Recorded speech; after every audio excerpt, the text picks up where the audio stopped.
Who is the most hated person in your workplace, and why? Far and away the most hated person in my carpentry shop is a deaf guy. I've only been working there a year and everyone thinks he is the most vindictive, hateful, selfish, paranoid asshole to walk the earth. He's easily the hardest worker there. I can tell you with confidence that he has generated the most money for the company of anyone there. He absolutely owns his portion of the shop. He has it down like clockwork and doesn't waste a second. All that being said, he throws an absolute rabbit fit whenever anything out of routine happens, and he won't look anyone in the eye, and he calls everyone lazy assholes. After a month of working there I started to learn ASL, American Sign Language. I learned a few things at home and would say anything that I could to him. Happy Monday, how are you, etc. I learned how to ask about words, how to spell things, how to sign numbers. Pretty soon he's teaching me a word a day, then it speeds up to 3 to 5 words a day. Fast forward a year and we talk constantly. What I learned is that he gets mad because he's been passed up for promotions because he's deaf. People don't tell him when overtime is available, which he wants. He sees people coming in late and still taking breaks and he never breaks those rules. He gets mad that no one ever tells him about new machines being bought or new jobs coming in or the gossip. I unknowingly became his liaison. He stopped fighting with people. He's able to get all of the jokes we tell at lunch because I can translate. He can joke back through me. Other people are learning sign language as time goes on. What I don't get is why no one ever gave him the benefit of the doubt. It would suck to be deaf and never know what was going on. Some people have worked with him for 15 plus years and no one ever learned any ASL. He thanked me recently for being a good friend. He said things are a lot better now. Edit. Thanks for the gold, kind stranger. Edit. One guy in the shop did learn some sign language. All of the insults and swear words. The update is below. Fact point, let's call him Danny. Danny doesn't wash his hands. Danny for some reason feels the need to not use a spoon to put in more coffee in the communal coffee maker. No, he's gotta use his hands because people need to quit being afraid of germs. Danny takes a sheet, comes out to join everyone in a company lunch, and sticks his sheet germ hands down the bucket of KFC to get a piece at the very bottom. Danny came in hungover one day and just slept 8 hours at his desk. Danny doesn't flush. Danny loses every form of paperwork given to him. Danny is an asshole. Danny is apparently too good of an engineer to fire. Danny's asshole cat jumped in his car one day and came to work. Danny's cat Clark has been here a year now and has become a feral asshole. Clark did take care of the rat problem though. Clark rolls with a random pack of coyotes now. Fact Danny. Fact Clark. Clark is too scary for animal control to take away. Fact point, post hours meeting. JFC, my inbox has never been more full of messages and requests for more info. Point, Danny was a no-show today. Something about being sick, but I'm fairly sure the gout finally got him. Ours didn't mention my post, only reminded us about proper personal hygiene at the office, since it continues to be an issue. Since I didn't post any company info, I'm somewhat in the clear. Help me. They do want me to note that no one is unfireable. Also, in the future any complaints about anything going on in the workplace should be directly discussed with ours, to be handled in the appropriate manner. Fight Club is apparently not an option. Point, Danny will be given the same rundown we got once he comes back. He did text me a picture of his middle finger. Also, HR has talked to him twice and a third infraction will lead to appropriate actions being taken. Once again, Fight Club is not one of those options. Apparently 90% of my coworkers are editors. Explains why we don't get shit done. My boss couldn't contain his laughter when he read through the comments. Boss told Danny if he wasn't such a savage we wouldn't be in this situation. Point, Clark was last seen about a week and a half ago by the night security who says he saw a pack of coyotes out front, followed by Clark. This was confirmed by security footage of the front gate. I work near the outskirts of town. All I'm allowed to say about where I work, I'm being watched. Can't post security footage since our company logo is on both sides of our gate. I've asked Danny for a picture of Clark before he decided to be a feral asshole, and he sent me a picture of his ass crack. He's a grey Maine Coon with a portion of his tail hair missing that won't grow. Clark has a brother, who I'll call Lewis, who lives with me as of a few months ago. Nothing like his whole brother 10/10ths great to pet and give belly rubs to. The 15th of November 16 Danny showed up, has the gout, was pissed. Boss grilled him, all employees grilled him, we gave him a basket of hand sanitizer and sheet. Clark still hasn't been spotted. Enough with the violent PMs. That is not how you slide into my DMs. Final note, Clark/Grumpy Cat 2020. Make America stalk its prey again. He is no longer working with us, but he is still legendary to this day. Since he is most likely on Reddit, I will refer to him as Magoo. Magoo and I both started at the same time in a science-based company, but in different departments. He looked really good on paper, well qualified, and interviewed fairly well, from what I was told. I sat next to him, and we began chatting. It became pretty apparent that something was off on him. He would giggle to himself during the conversation, and immediately began one-upping me in the conversation, saying how he had something better, or knew more about what we were talking about. Not a big deal. I work with scientists and engineers, being one myself, and odd personalities are the norm. Within a day or two, I knew that I was not going to enjoy my time with Magoo. Our office has a tradition of getting bagels and cream cheese every Friday as a sort of reward for a long week. I get in at 8:30, Magoo is already munching happily on a loaded bagel, and giggling to himself. Not a big deal either. I get my bagel, start working, Redditing, and head to the bathroom an hour later. I can see as I'm walking that Magoo is eating another bagel. Not cool, but I've gotten to myself from time to time, if there are plenty left. 15 minutes later, I see Magoo eating another bagel, and trying to sneak off with it. I confront him, and tell him you can't eat 3 bagels before some people have had one. He brushes it off, and tries to pretend like he didn't know he had done it. This guy's in his 30s by the way. Magoo's interests were wide and varied. Think being a part of esoteric clubs, makes his own gaming computers and brags about it. The worst part of being around him is that he takes over every conversation he is in, and he is in every conversation. He will literally walk up to a group of people, no matter what they are talking about, laughing like he heard something funny, and then interject with how he knows more about it, or is an expert at it. It got to the point that we would avoid him at all costs, or just leaving when he came around. Didn't matter to Magoo. He would follow you and talk about his knowledge anyway. Magoo is also a closed-eye talker. You know who I'm talking about. The kind of person who will smugly assume he knows more about what you are saying and will close his eyes and turn his head away in an exasperated measure of I can't believe I have to explain this manner. He began to get on everyone's nerves, but began getting bolder with his interjections. He interrupted the CEO of our company during an important meeting to correct him on a detail that didn't matter. The balls on this guy. He also began changing login details, since he knew a good bit on computers, for shared machines for sequencing and changing protocols without getting approval. He ordered over $10,000 in materials for an experiment that wasn't authorized to answer something he had been wondering about, not even related to what we were doing. The last straw is when he started insulting people if they disagreed with him, including his boss. At this point, most people wouldn't even respond to him when he spoke to them, and most people just left when he came around, even in mid-sentence. How he lasted 3 months is beyond me, but the day he was fired, we were told to stay out of the offices in case he did anything drastic. After he was gone, he asked his boss for a reference. I still like to check up on Magoo every now and then. He is still unemployed and probably has no idea why. Edit. Magoo, if you are reading this, I hope that you are doing well. Please know that I tried hard to like you, but you need to let other people say things, even if they are wrong, without telling them what you know. I also hope that you find a job. No person deserves to feel unwanted, or that they don't deserve success. Hopefully you can reevaluate how you treat people and have a few slices of humble pie. You have some cool hobbies, even if you told me about them with your eyes closed.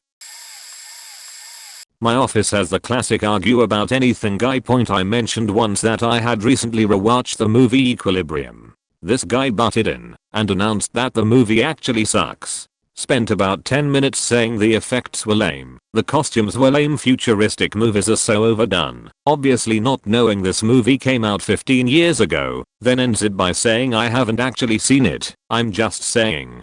This election season has been a nightmare.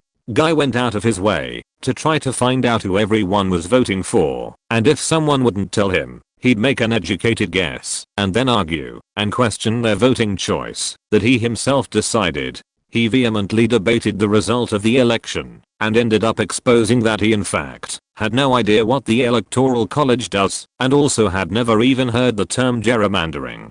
Not something I would expect everyone to be knowledgeable on, but probably don't start a massive office fight if you don't know the basics of the argument. Point also mentioned that LGBT rights aren't that big of a deal to an LGBT office member. The best moment had to be when one coworker decided to mess with him and posted a warning about the dangers of dihydrogen monoxide. The coworker told this guy that illegalizing this dangerous chemical was important. Dihydrogen monoxide can suffocate people, is found in acid rain, etc. Guy totally agreed and said Trump would handle it. Edit. Remembered something else. A coworker and I were talking about Star Wars and how technically you wouldn't hear the ships/explosions/lasers, etc. BC it's outer space, but who cares BC it's awesome. Guy listens in and challenges us, saying of course you would hear them. Tried to explain that there's no sound in space, but he didn't want to hear it. Point he was like, well, what if there was an explosion? Me, it would be silent. Point him, but what if the sun exploded? Me, it would be silent. In space, there is nothing for the sound to vibrate off of. Point him, I'm pretty sure you could hear the sun exploding. My office has the classic argue about anything guy. Point I mentioned once that I had recently rewatched the movie Equilibrium.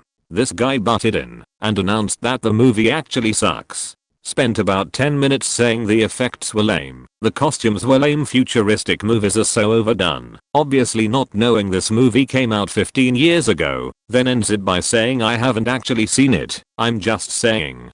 This election season has been a nightmare. Guy went out of his way to try to find out who everyone was voting for, and if someone wouldn't tell him, he'd make an educated guess and then argue and question their voting choice that he himself decided. He vehemently debated the result of the election and ended up exposing that he in fact had no idea what the Electoral College does and also had never even heard the term gerrymandering.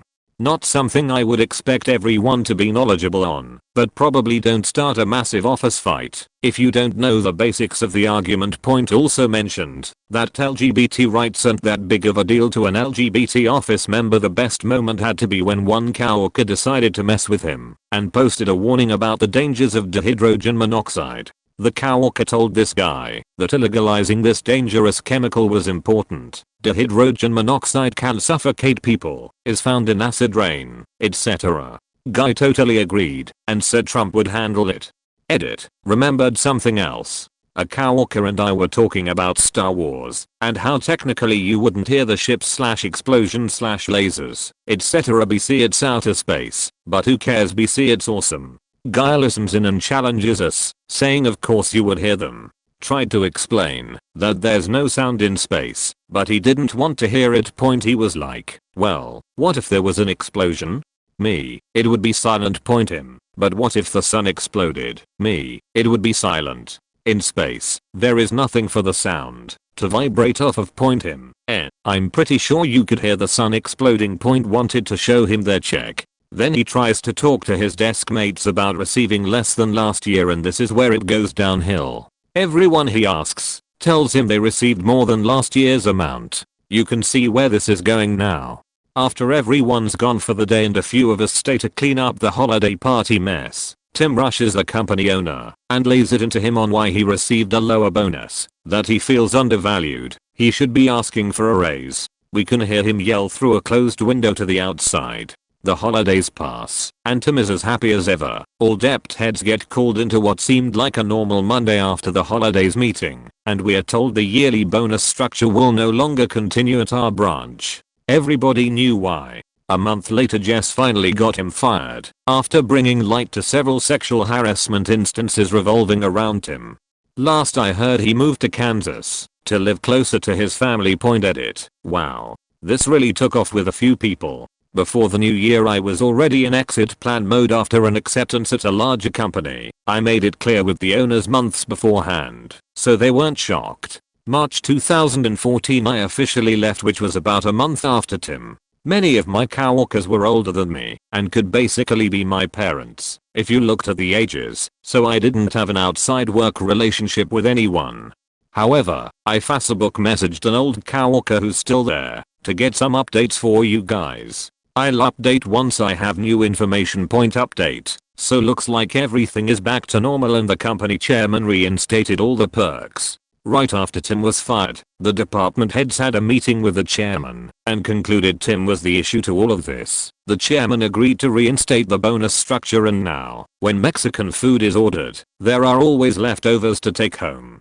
Bonus story: the coworker I talked to was called by a competing company as a reference for Tim a few years back. It just so happened that he answered the phone and worked the appropriate department. After a few weeks, the hiring agent called him back thanking him for his answers and that Tim didn't make it through the probationary period. He was the worst candidate they had that was most qualified on paper. He didn't believe Tim lasted all the years we had him. In the 2 weeks he was there, he managed to piss off every coworker there. Amazing Tim. Let me tell those of you who scrolled down this far about Supervisor Chef Bob. We all hated Bob. Bob wasn't a team player, you see. When we were swamped, everyone would skip breaks, except for Bob. We would all help whoever was falling behind, except Bob. Bob did his own thing and left you to the wolves. Bob always pointed out what you did wrong or what you'd lazily point. Eventually Bob started helping me a little when I would fall behind. I thanked him once for grilling a steak for one of my orders, and I made the mistake of telling him that steaks are my weak spot. I had trouble overcooking them. For weeks after that he arranged it, so I cooked every damn steak.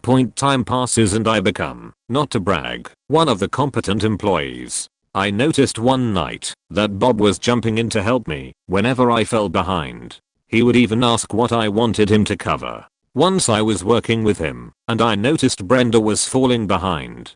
Brenda is always falling behind. I was clear for a minute and told Bob that I was going to go help Brenda for a minute. Bob said no, Brenda has to learn how to do her job. She won't learn if we always do it for her. And I saw Bob in a whole new light. He wasn't lazy, he just wanted us all to know our jobs. Once he knew anyone could handle anything, then he was quick to help out. He admitted to me once, very bad at remembering who had taken breaks. He had no problem covering for a break. We just had to ask him instead of waiting forever for him to tell us to go. Now, Bob is gone. I was genuinely sad to see him go. Standards have fallen, and Brenda still is incapable of doing her job. She isn't hated, she's dreaded. This is the story of the HP crazy cat lady. So I work in a Best Buy Esquire store, and we have company reps come in to teach us about product. We had this woman from HP. She came in on every other Friday. The moment she walked through the door I knew, because my eyes would water. She smelled like she bathed in cat piss. She would have piss stains on her shirt. She was mid-30s and so thick you couldn't tell if she did or didn't have an Adam's apple. One time she had cat sheet on her collar rubbing against her neck. I almost vomited. We were be forced over by our managers to talk to this woman. It was bad.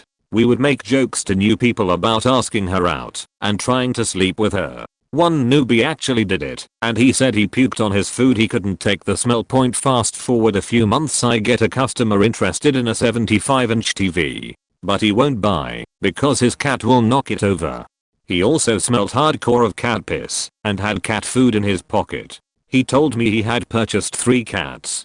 He had 26 on his property. He was sheltering and feeding them. He was also single. I actually gave him the HP lady's work number. Turns out she had been fined and lost her house and her cats. What we thought was maybe 4 turned out to be 58 cats on her property. 58. She lost her job due to complaints. I have no idea where she is now, but I hope they got married, bought a farm, and have 10,000 cats. My faking time to shine. He's not here anymore, thank God, but I think it still counts. Let me tell you about this stain on society's ass. For reference, I work in a troubled youth therapeutic center. Refused to get a key to the gate, which led to half of all of the buildings, of which he most commonly went to. When asked about it, he would just say, that's what I have you guys for. Frequently late clocking into work, fell asleep on the job almost every night. People in charge couldn't get rid of him because we're so horribly understaffed, and the kids liked him. When confronted by other staff, he got defensive and told us to mind our own damn business. Rarely ever wore the company uniform. He almost always wore douchebaggy sports jackets over a long sleeve shirt. Who knows if he actually had the uniform on underneath. One night I was paired with him, and I'd had enough. I wrote him a note, so as not to alert the kids as to what was going on, that said if he fell asleep, that I would report him to our supervisors, and he literally began verbally abusing me, calling me a piece of shit. I have no life. I should just kill myself now. etc. Fuck you, Jordan. Nobody misses you. E. I've got several more bad coworker stories. If anyone wants more, just let me know. Our company basically gives anyone without a criminal record a shot at working, so it's extremely hit or miss. I'm late to the party, but I must tell you all about this magnificent bastard with whom I work. For starters, just the sound of his voice is exhausting to hear. It is a combination of Walter Matthau, Edward G. Robinson, and Norm Macdonald. Top that with a Midwestern accent and the fact that he mumbles all the time, and you've got a recipe for super annoyance. But I'm not one to hate a motherfucker just because of the way he talks, so I'll move on to the stupid shit that comes out of his mouth when he does open it. Everything he says is either astonishingly inappropriate, sexual in nature, or antagonizing. Some of his highlights include talking about how his girlfriend, whose actual existence is speculative, makes his cork as hard as a diamond, asking our customer service personnel, or ladies, if they'd also be getting laid on Valentine's Day, conjecturing that one of the ladies who was suffering from a migraine should get some sech. Repeatedly calling everyone slackers in an attempt at being facetious, because he's still somehow ignorant to the fact that everybody hates him, bragging about being runner-up in a Songwriter of the Year contest that is sponsored by VH1 Save the Music, and an obvious scam bragging about his previously owned business, which failed because he is an alcoholic, and that's nothing compared to the faked up sheet he drunkenly puts on his Facebook, which isn't private. We are certain he has incriminating evidence against our owner, because a normal business would have fired him out of a cannon into the sun. I've done contract work with a small company on and off since 2012, and the office manager was the bane of my existence. A lot of their policies and structures made sense because it was all project work. So I had to report my hours with a description against specific projects, and I had to be thorough. I had generally kept on top of it and have a spreadsheet documenting every penny I've earned through that time for tax purposes. It also adjusted for any pay increases, and I just had to put in a date and hours, after which point it'd do all the math from what I got that week to a YTD year to date. Total point. Now, I wasn't under a typical agreement because they usually did their payroll monthly. I had negotiated down to 2 weeks. They also did their pay with paper checks. Had a lot of problems paying me on time unbeknownst to upper management. There were 3 separate occasions where I almost cleared 2 months without pay because she couldn't get the hours reviewed on time, or felt like it was more convenient to wait and lump them both together. I made regular complaints to the point that she left the boss office in tears once, and she's been on edge ever since. I never treated that woman any differently, but when it comes down to brass tacks, I expect that doing my job will result in timely pay. Another incident resulted in me complaining to the top level and having her on a 3-month watch period where everything went smoothly for once. She didn't miss a single one. Thankfully, now, that process has been automated and I can get paid on time without waiting a week for the mail. Other cork-ups, I noted a change in address via email and on the header of an invoice, yet she didn't bother double checking, and I had to be up there as. It's been kind of a big deal since I've bounced around Toronto and the GTA like 4 times in as many years. The address on a paycheck following had whiteout marks and pen corrections on the address. She sent me a rather aggressive email because I complained yet again about her problems, which ended up being a failure to communicate. Without a doubt, Lynn takes back-to-back 3-week cruises. If we get 30 days off a year, Lynn takes 60 to 90. Not exaggerating. Lynn has never written a coherent sentence in her life. In fact, some of her emails look like she's just pressing keys by slamming her head into the keyboard. I know this because many times when I've tried to respond to her, I've had to slam my own head against my own keyboard. I've literally seen people on LSD use better spelling and grammar.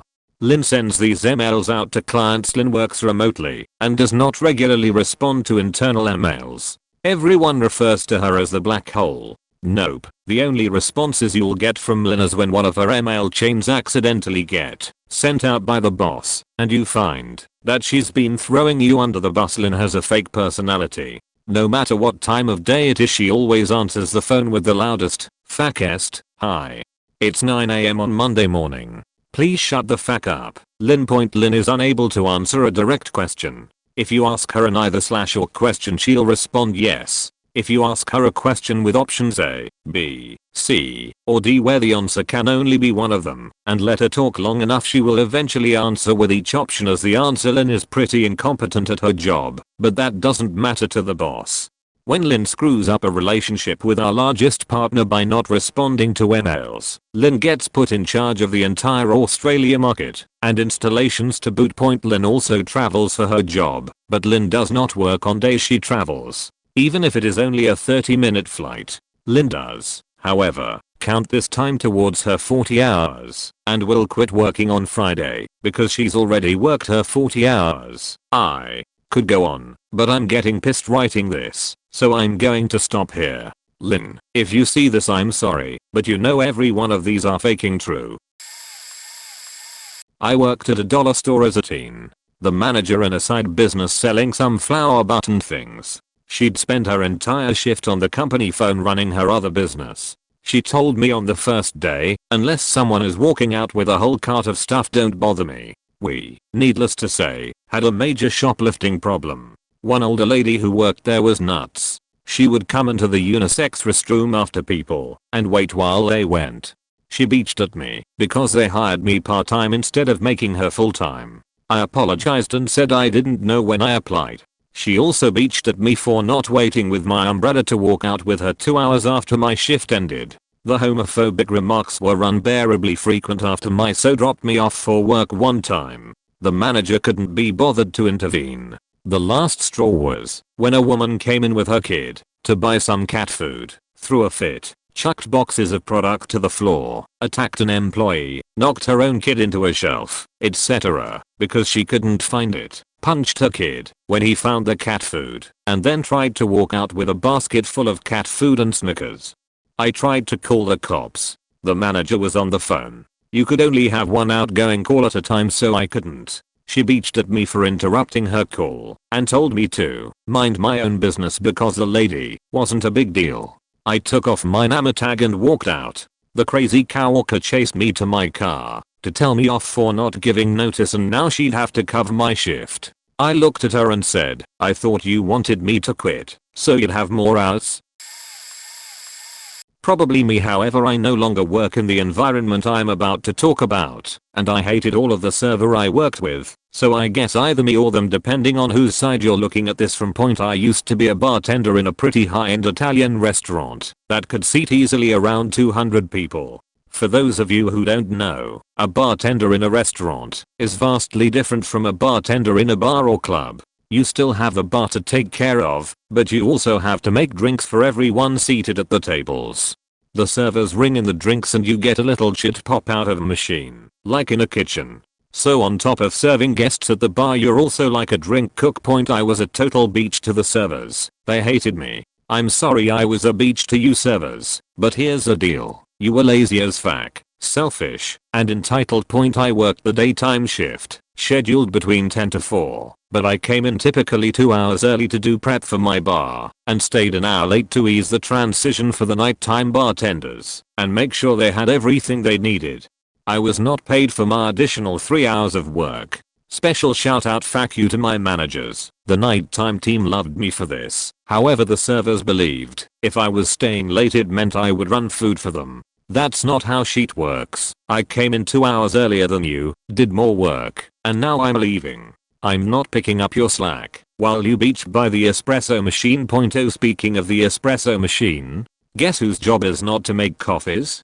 Mine. I'm working alone on day bar moving like a faking Hindi goddess and I don't have time to make your coffees for you. I did all bar prep including juicing 30 plus lbs of citrus each day, making fresh syrups, setting up the bar, prepping all garnishes, serving my own guests, making all drinks for 200 plus people. I did all liquor inventory worth approximate $15,000 and you never cleared out the storage space for me to put that sheet into the lockup. Thanks, but that's not why I was a beach to you, servers. I was a beach because you knew I was overworked and you still thought it was fine to slag me off behind my back. I know I'm a bit weird, but to deliberately not do your job correctly and not pick up your drinks quickly after ringing them through is a piss off, because then I have to make them all again. Pints go flat quickly. Faking pick up your cocktails when I have made them. Don't leave me to go drop them at tables. Oh, and that 1% tip out you give me at the end of your shift? Yeah, I deserve that 1% tip out. Your table ordered 12 mojitos. That's easily $200, so that's around a $40 tip to you for nothing, because I had to drop them at your table. And I get, what, like, 40c of that $40? Gee, what will I buy with my lavish wealth? And speaking of tips, guess who tips out the kitchen 30% of my tips? You're walking away with around $500 a night in tips. I'm leaving with around $60 and I still tip $20 to the kitchen because it's the right thing to do. Get your sheet together, servers. I don't care if you're used to a luxurious lifestyle. You're doing the least amount of work for the most money. I used to serve before bartending and my job is so hard BS doesn't fly with me. I will make you work hard and call you out on your sheet points, so yeah, probably me. I was hated the most. Of all the people in my office I have encountered, I cannot think of anyone more hated than Rafe. He is just this completely ordinary man. He has no distinguishing features, no personality to speak of, no desires or ambitions. No one knows what he does outside of work hours, or even at work. He translates documents, for God's sake. In the 21st century, my workplace employs a man whose sole purpose is to translate German manuals into English. This is a man who everyone looks at and thinks to themselves, at least I'm not that guy. When they are having a bad day, he has a completely expressionless face. No matter what you talk to him about, his response is never more than an acknowledgement or a nod and a smile. For all intents and purposes, he can simply not exist. Eventually he became quite sick, but my boss deemed it necessary for some reason to keep the old guy working from home, translating these German documents into English. I think my boss was just torturing the guy. I started bringing Rafe's work to him at home, and seeing his home made me hate him even more. He lived with his 2 brothers and a sister, all who had families. So many people in this household, and Rafe and one of his brothers were the only ones who brought any money home. I could see they were still making Rafe go out and bring home the groceries and do the shopping. He even had kids who could do this when he was sick. He never stood up for himself, ever. He let his life get so far out of control, and he just didn't even care. It made me so mad. It made me want to hit him. Why did he let people trample all over himself? How did his life possibly get this bad? Rafe got sicker and sicker, but my boss made me continue to bring work to him. Eventually, Rafe was bedridden, and I convinced my boss just to use Google Translate or find another service. Rafe could not work anymore. I went over to Rafe's house to tell him to get better, and that work would not bother him anymore, and I could tell this would be the last time I would ever see him alive. Something told me that Rafe at this point finally broke his facade, or his personality, and actually spoke to me. He looked me directly in the eyes and actually spoke to me with a sincerity I have not felt since. He told me to go to his office at work and burn the journal at his desk he was constantly reading. I asked him if this was his journal, and he said it doesn't matter. Nothing in that book matters anymore. Things changed and they cannot go back. I went to his office, and I was fully intending to burn it, but I'm a person in constant pursuit of knowledge, and Rafe had suddenly become interesting to me. What I found in that journal was the greatest love story I had ever read. Rafe had been sent to Germany by his father in his early 20s to learn business. This explains how he learned to speak German. Basically, he had seen a picture of a beautiful lady in an art gallery one day, a self-portrait done by a local artist.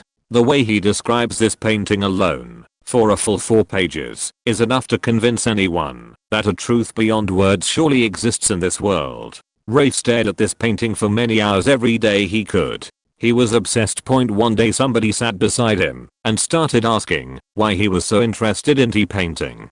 They had noticed he came here every day for hours for weeks to stare at it. The idea that others might notice his odd behavior completely escaped him. While he was so infatuated, he never returned to the gallery and fell into a deep depression. Then one night, he saw the girl, the one from the painting, walking into a bar. He almost died. He had no idea that one day he might run into her. His feet naturally followed her, but he did not want to engage in any way with her. Simply knowing she existed was enough for his soul. He could bear her presence no closer. He ended up at the bar, and she looked directly at him, sitting alone. She walked over to Rafe and said, "How's it going?" so casually, as if they had known each other all their lives. How could he respond? He mumbled some awkward "fine," and the girl asked if he was mad at her. Rafe couldn't believe how he could ever be mad at her. They had never met. Eventually, through a slow, awkward conversation, Rafe understood the girl, Mariah, to be the girl who had inquired about his interest in the painting that one day.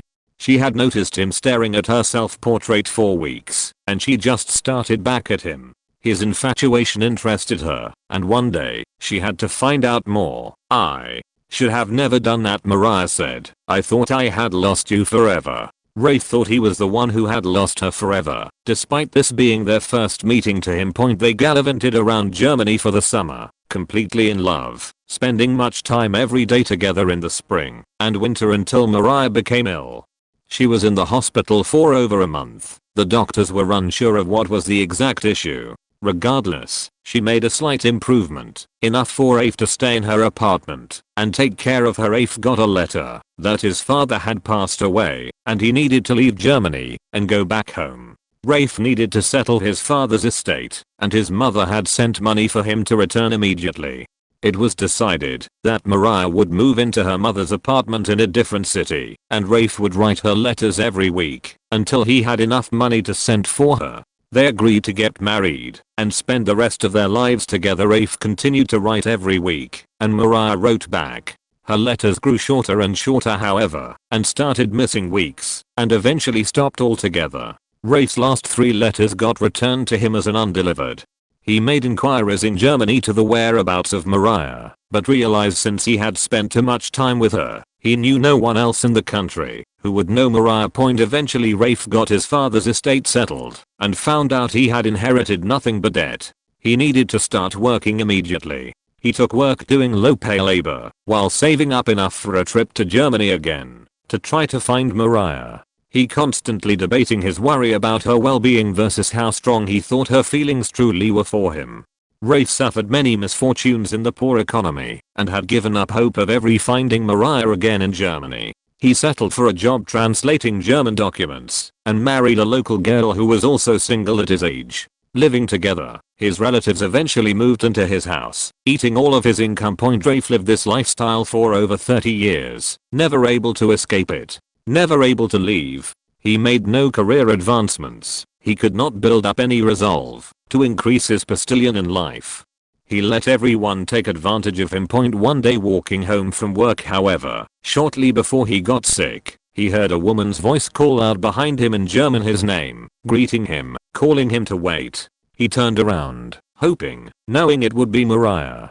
He scanned the crowd intensely, but to his utter dismay, it was not. He had no idea who she was. It turned out to be Mariah's cousin. They had met briefly, in passing one time in Germany, but because he had been with Mariah, his mind was otherwise occupied. They exchanged the usual pleasantries, and the woman had casually mentioned how much she missed Mariah. Rafe inquired about what she meant, and the woman explained that Mariah had died all those years ago, shortly after Rafe had left Germany. Rafe was devastated.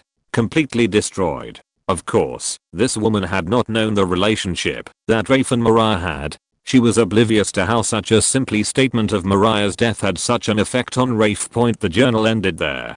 There are some words written, but they are simply ungathered, loose thoughts. I had no idea Rafe could have lived such a life. He was nobody. No one ever looked at Rafe and said there is a romantic, passionate man. No one could have guessed what a tragic life of love this man had lived. No one would have guessed what had been in that journal on his desk. Rafe might have been the most hated man at my workplace, but I will never forget the impact his existence has had on my life.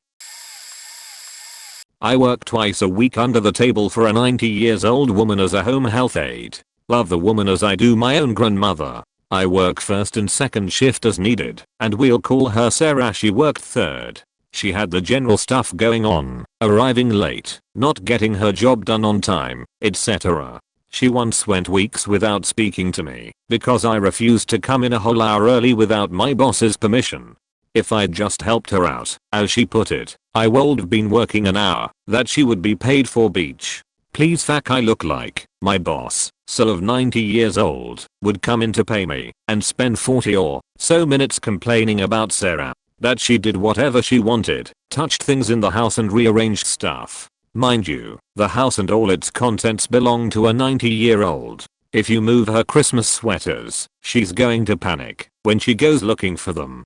Stupid sheets started going missing. Toilet paper, paper towels, food. Still provides groceries, and it didn't take her long to notice. Sarah's little sisters are moving across the country, so she decides to invite them to come to work with her and sleep for the week before they leave, without boss's consent. Regular first shift worker gets to the house early one morning to two strangers. Boss finds out. She warns Sarah. Second strike. Last chance. Beach. I go into work one day and my boss calls and says she'd stopped by and hid my pay, cash, in the china cabinet. Ah look, nothing. Guess who was working when she hid it? No proof. Sarah starts a game of she said, and first shift worker comes crying to me. Sarah told me you told her you think I stole your paycheck. Nice point. Cameras are installed. Notes are put up by boss all over the house. Do not touch. There is no reason for you to be in this room. Boss is less tolerant than usual. Boss asks me my opinion. Me being too kind, I tell her give her one more chance. She treats your sister with respect and truly cares for her. Sarah comes in one day out of the blue and ignores every word I say to her. I ask her what her problem is. Silence. Okay. Not sure who the fuck you think I am, but okay. A month of us coming and going and neither of us saying a word. She texts me out of the blue. I don't know what your problem is, but I don't appreciate your attitude. Spreads rumors about me to coworkers. The next time boss asked my opinion, I gave her an honest full-length answer. Sarah's replacement doesn't show up late or steal, but she's a weirdo. I'm fine with that. TLDR, my now ex-coworker was a see you next Tuesday. I work twice a week under the table for a 90-year-old woman as a home health aide. Love the woman as I do my own grandmother. I work first and second shift as needed, and we'll call her Sarah. She worked third. She had the general stuff going on, arriving late, not getting her job done on time, etc. She once went weeks without speaking to me because I refused to come in a whole hour early without my boss's permission. If I'd just helped her out, as she put it, I would have been working an hour that she would be paid for. Beach. Please fuck I look like my boss, still of 90 years old, would come in to pay me and spend 40 or so minutes complaining about Sarah. That she did whatever she wanted, touched things in the house and rearranged stuff. Mind you, the house and all its contents belong to a 90-year-old. If you move her Christmas sweaters, she's going to panic when she goes looking for them. Stupid sheets started going missing. Toilet paper, paper towels, food. Still provides groceries, and it didn't take her long to notice. Sarah's little sisters are moving across the country, so she decides to invite them to come to work with her and sleep for the week before they leave, without boss's consent. Regular first shift worker gets to the house early one morning to two strangers. Boss finds out. She warns Sarah. Second strike. Last chance, beach. I go into work one day and my boss calls and says she'd stopped by and hid my pay, cash, in the china cabinet. Ah look, nothing. Guess who was working when she hid it? No proof. Sarah starts a game of she said, and first shift worker comes crying to me. Sarah told me you told her you think I stole your paycheck. Nice point, cameras are installed. Notes are put up by boss all over the house, do not touch. There is no reason for you to be in this room. Boss is less tolerant than usual. Point, boss asks me my opinion. Me being too kind, I tell her you know, give her one more chance. She treats your sister with respect and truly cares for her. Sarah comes in one day out of the blue and ignores every word I say to her. I ask her what her problem is. Silence. Okay. Not sure who the fuck you think I am. But okay. A month of us coming and going and neither of us saying a word. She texts me out of the blue. I don't know what your problem is, but I don't appreciate your attitude. Spreads rumors about me to coworkers. The next time boss asked my opinion, I gave her an honest full-length answer. Sarah's replacement doesn't show up late or steal, but she's a weirdo. I'm fine with that. TLDR, my now ex-coworker was a see you next Tuesday. Not by everyone, but I can tell I'm disliked, or at least not liked by a few of the girls I work with. Point, there's this one girl I can tell really dislikes me, but I couldn't care less anymore. She's the same type of girl who constantly bitches about everyone, is soulmates with her gay BFF, loves the Kardashians, and talks like a valley girl. Right off the bat, I knew we wouldn't be great friends. She's just a bitch straight up. Point, there's another girl I know, doesn't like me much. I came in and basically made her job useless. Everything they sent her off to learn, I already know and tenfold. She's also seriously racist, so I'm not a fan of her, and her complaints about her Asian neighbors, or how amazing her hometown is, because it's all white. Point, and the last woman I know, dislikes me at least a bit, is a woman who complains about her housekeeper, and also bitches about everyone. I'm not sorry for not comforting you when you say my Filipina housekeeper is so lazy. I walked out of the room. Again, another bitch who complains about everyone all the time. She even whines about her husband, who sounds like an awesome man for being able to handle a woman like her and give her a house and a place for her kids to grow up. Coincidentally, her and girl #1 are good friends. All in all, I work with some assholes and unfortunately, I'm bad at hiding my distaste for stupidity. I can't even decide which one of those girls I dislike the most. Probably #1 as she's vapid and represents everything I dislike. Point, on the other hand, I have a few coworkers at least who I really like, but I get less time with them based on schedules. At my old job, we had this one guy, call him A. Was not a nice person. Was a large, smelly, poorly dressed, keeping in mind we work in a position that demands professional attire, and loudmouthed individual. To sum it up in a word, was boorish. Point, at different times throughout the 2 years I worked at that job, I did the following things that, had ours found out, would likely have resulted in his termination. He made racist remarks including, but not limited to, criticizing a Chinese Canadian member of our team for being short and not being able to see very well because his eyes were narrow.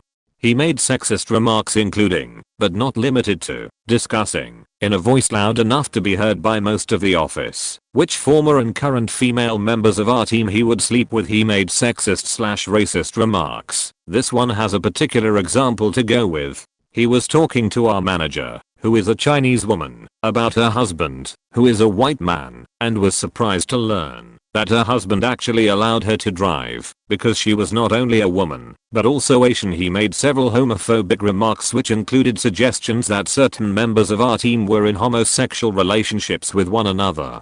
Some were able to laugh it off, others got offended. In one particular case, one of the homosexuals in question had just gotten engaged to a woman and was in the process of planning a wedding to a woman. Point, he was condescending to people in respect to their cultural background.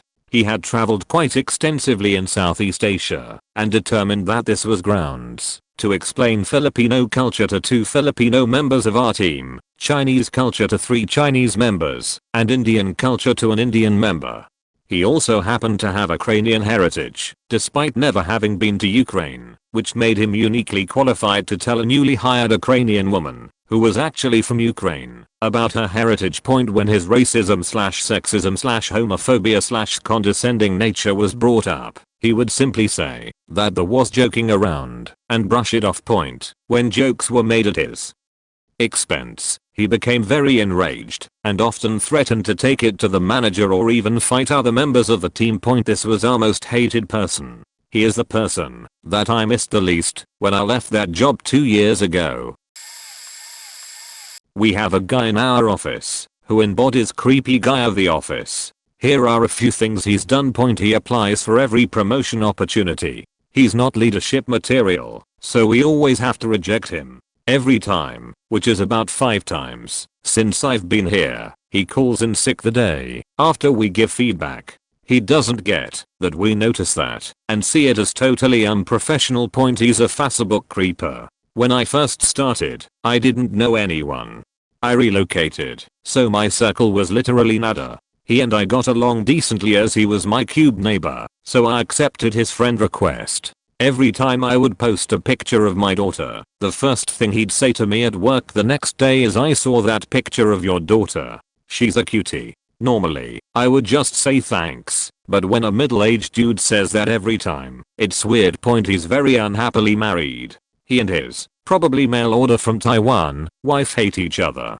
He talks about it all the time. On one occasion, he told me about going to get a massage while his wife was out of town. He talked about how amazing it felt to be rubbed down by the beautiful masseurs. Then, he told me about how they had a wonderful conversation for over an hour afterwards, and how he longed for that every day. Since we had a leadership meeting in our conference room one day.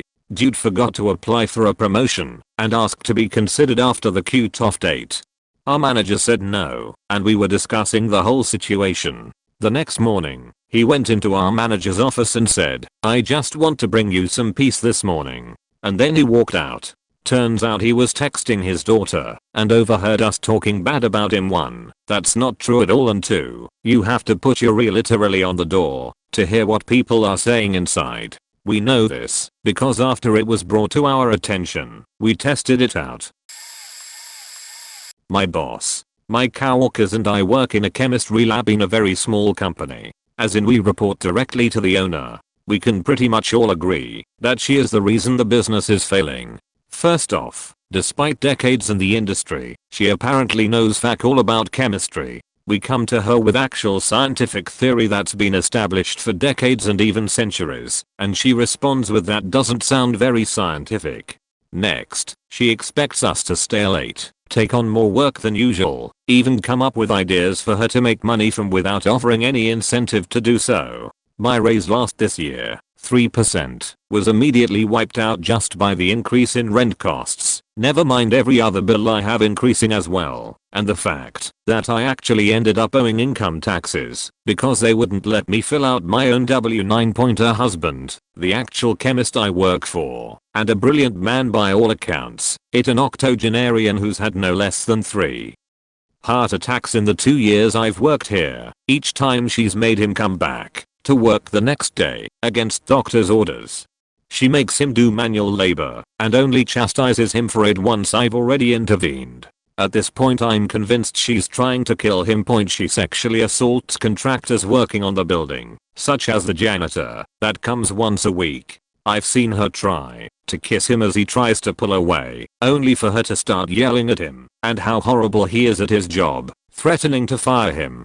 She screws over business partners regularly, and as a result no one wants to deal with her anymore, so she can't get any raw materials to perform the testing that the whole business relies on. Projects have sat idle for months because we lack the materials to continue testing, and she refuses to pay the people that supply them. I keep trying desperately to find another job, but I'm afraid that anyone that would hire me take one look at who I work 4. Laugh and toss my resume aside. There was this guy that I worked with who will be called Toby. At the time, I worked in a manufacturing plant and we started work at 5 AM. Toby was originally a temp and I was fresh into the job, not even a week in. Toby would show up late to work nearly every day, around 8 AM. It was decent to talk to most of the time until he started this new diet. He was all of a sudden extremely into juicing carrots, beets, etc. Toby started wearing those shoes with toes and sweatpants to work every day. And this is where it really started. He tried to sell me a juicer. I would politely refuse, but he would comment about it any chance that he got. Next, he tried to sell me a used motorcycle that he had painted black himself from the nice blue that it was, with spray paint. He then started suggesting that I buy a bag of carrots, he would juice them for me, and then I would really see that I should buy a juicer. I still didn't want to buy a juicer from Toby. A few days later, he was having issues weighing some stuff and asked me to come hold the bag open so he could finish up the batch. Toby was weighing up some chia seeds and coconut. The bag begins to overflow and Toby realizes his scale was in kilograms and the recipe was in lbs. As soon as the manager sees this bag of now ruined product, probably 40 pounds, Toby quickly declares that I was the one responsible for the stuff we must now throw in the garbage. Fuck you, Toby. The manager moves past this and no one is in trouble for the mistake, as long as it doesn't happen again. Toby decides to sell his car. Toby lives 25 minutes away from the facility and must now find rides home from work every day. The manager happens to live in the same area and he insists that he needs a ride home. I still don't want to buy a juicer and Toby just will not let it go. The company offers Toby a full-time job. We were desperate for the help. Toby accepts the job and he is scheduled to be out of the temp agency, which we bought out his contract for, in about 2 weeks. The time comes and he starts full time. Toby doesn't show up for the first week. Toby calls in and quits. Toby. At the same time, this other lady was just as bad. She would show up high on meth and run circles around everyone else doing her work. She would pass out for days and not come into work. They had a hard time firing her because every time they tried, she would end up in the CEO's office crying about how sorry she was and she has a baby to support. Her and Toby. We'll call him Dennis because that's his real name. And this happened about 20 to 25 years ago. And he's also the brother-in-law of the owner. But that's entirely the owner's fault. When he rehired him, his wife said, "Boy, are you stupid. Dennis was supposed to be a computer tech." When I grew up, in the 1960s, computer tech was definitely at par with rocket scientist fortitude. But this is no longer the case. What made Dennis very hateable was the fact that, when you first met him, he seemed like someone smart and a good guy. Then, about 15 minutes later, you realize that he was a total dolt. So you hated him for making you hate yourself for not seeing that he was a total dolt in the first place. Dennis also liked to blabber about everything and was very eager to speak for yourself, to the point that when he was a kid, everyone thought his sister was retarded because whenever they asked her a question, he would answer for her, so people assumed she was retarded and did not speak. She is a $250,000 a year corporate lawyer, while he's still adult working as a script monkey in a call center. Just to show you how sharp like a sack of wet mice Dennis is, when the owner, a longtime friend, wanted me to work for him, he once brought me to the service area, then started to rant how Dennis was inept. He then showed me a printer and said I asked him to look at this 3 weeks ago and he has not done that yet. If you can fix it, you can have it. Now this was a big Genicom industrial impact printer. You remember how hefty impact printers were 20 years ago? Well, here is one of those hefty printers. That thing must have weighed 50 pounds, all metal construction. So I plug in the printer and turn it on. As the print head started to zoom fast towards the home position, I found what the problem was. Took me all of the 1/10th second to turn off the printer. To prevent the head from crashing at the end of its course, I opened the cover and blow the piece of chat that was blocking the opto sensor. The printer worked fine afterwards. So that's how I got myself a nice printer when I was looking for one. It lasted me nearly 5 years. My friend was kinda pissed off, but I eventually agreed to work for him as the boss of the service department and the computer assembly line. They churned about 50 to 100 computers every week. Dennis is stupid. When he would put a computer together, back then, you could actually make money by buying components and putting them together. He put everything together in one shot, without testing every component. Of course, none of the computers he put together would work, so now he had to troubleshoot the computer he just put together, instead of putting everything together on the workbench first to make sure the components are okay. Dennis is lazy. He would always arrange himself to be able to work sitting down, no matter how clumsy that made him. And being adult, he enjoyed sitting around watching floppy disks being formatted, and also hard disks. Back then, a 40 meg disk would take only 5 minutes to format. If he was a painter, he would undoubtedly enjoy watching his paint dry. Dennis also liked to play golf. The real one, but he could not afford it, so he played a golf computer game, which was on the server. So, one day, the boss replaced the golf program with a batch file that broadcasted the message Dennis is playing golf before starting the game, so he would wait 2 to 3 minutes before going to the tech room to ask Dennis if he was done doing this or that. The boss always got a great kick of doing this, which is why he left the program on the server. Dennis was too much of a dumb fuck to load the golf on a floppy anyways. Dennis is adult because he does not believe in making sure his work works. After fixing something, B would never check if it worked properly afterwards. What did it with Dennis for me was on the 3rd or 4th day I was on the job, right after I had clued in on the fact that he's a total dolt, and I already hated him for not noticing it earlier. Dennis just had fixed a client's workstation.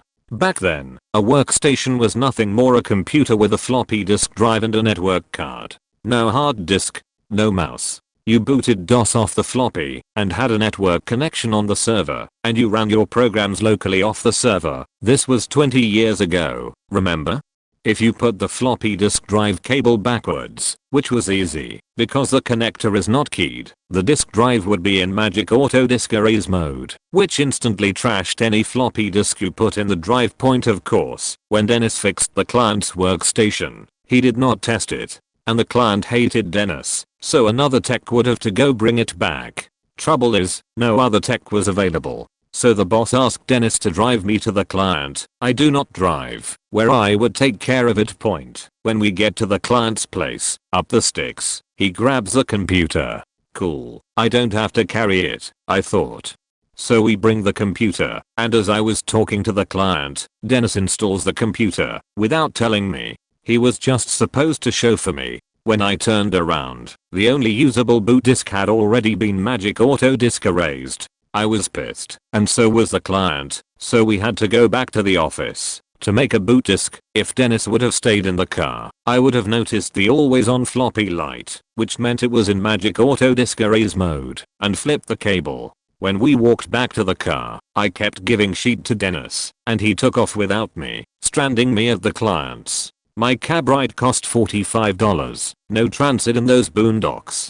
The big boss was pissed, of course, but he could not dock the cab fare out of Dennis' pay, and he had to refund me. Point of course, that was what clued in everyone about Dennis being a total dolt, and in time, Dennis became an insult within the company. Dennis always made sure he steered real clear of me, but when we ate lunch in the conference room, I always sat beside him, so he could feel the hate I had for him, and I wouldn't have to look at his stupid mug.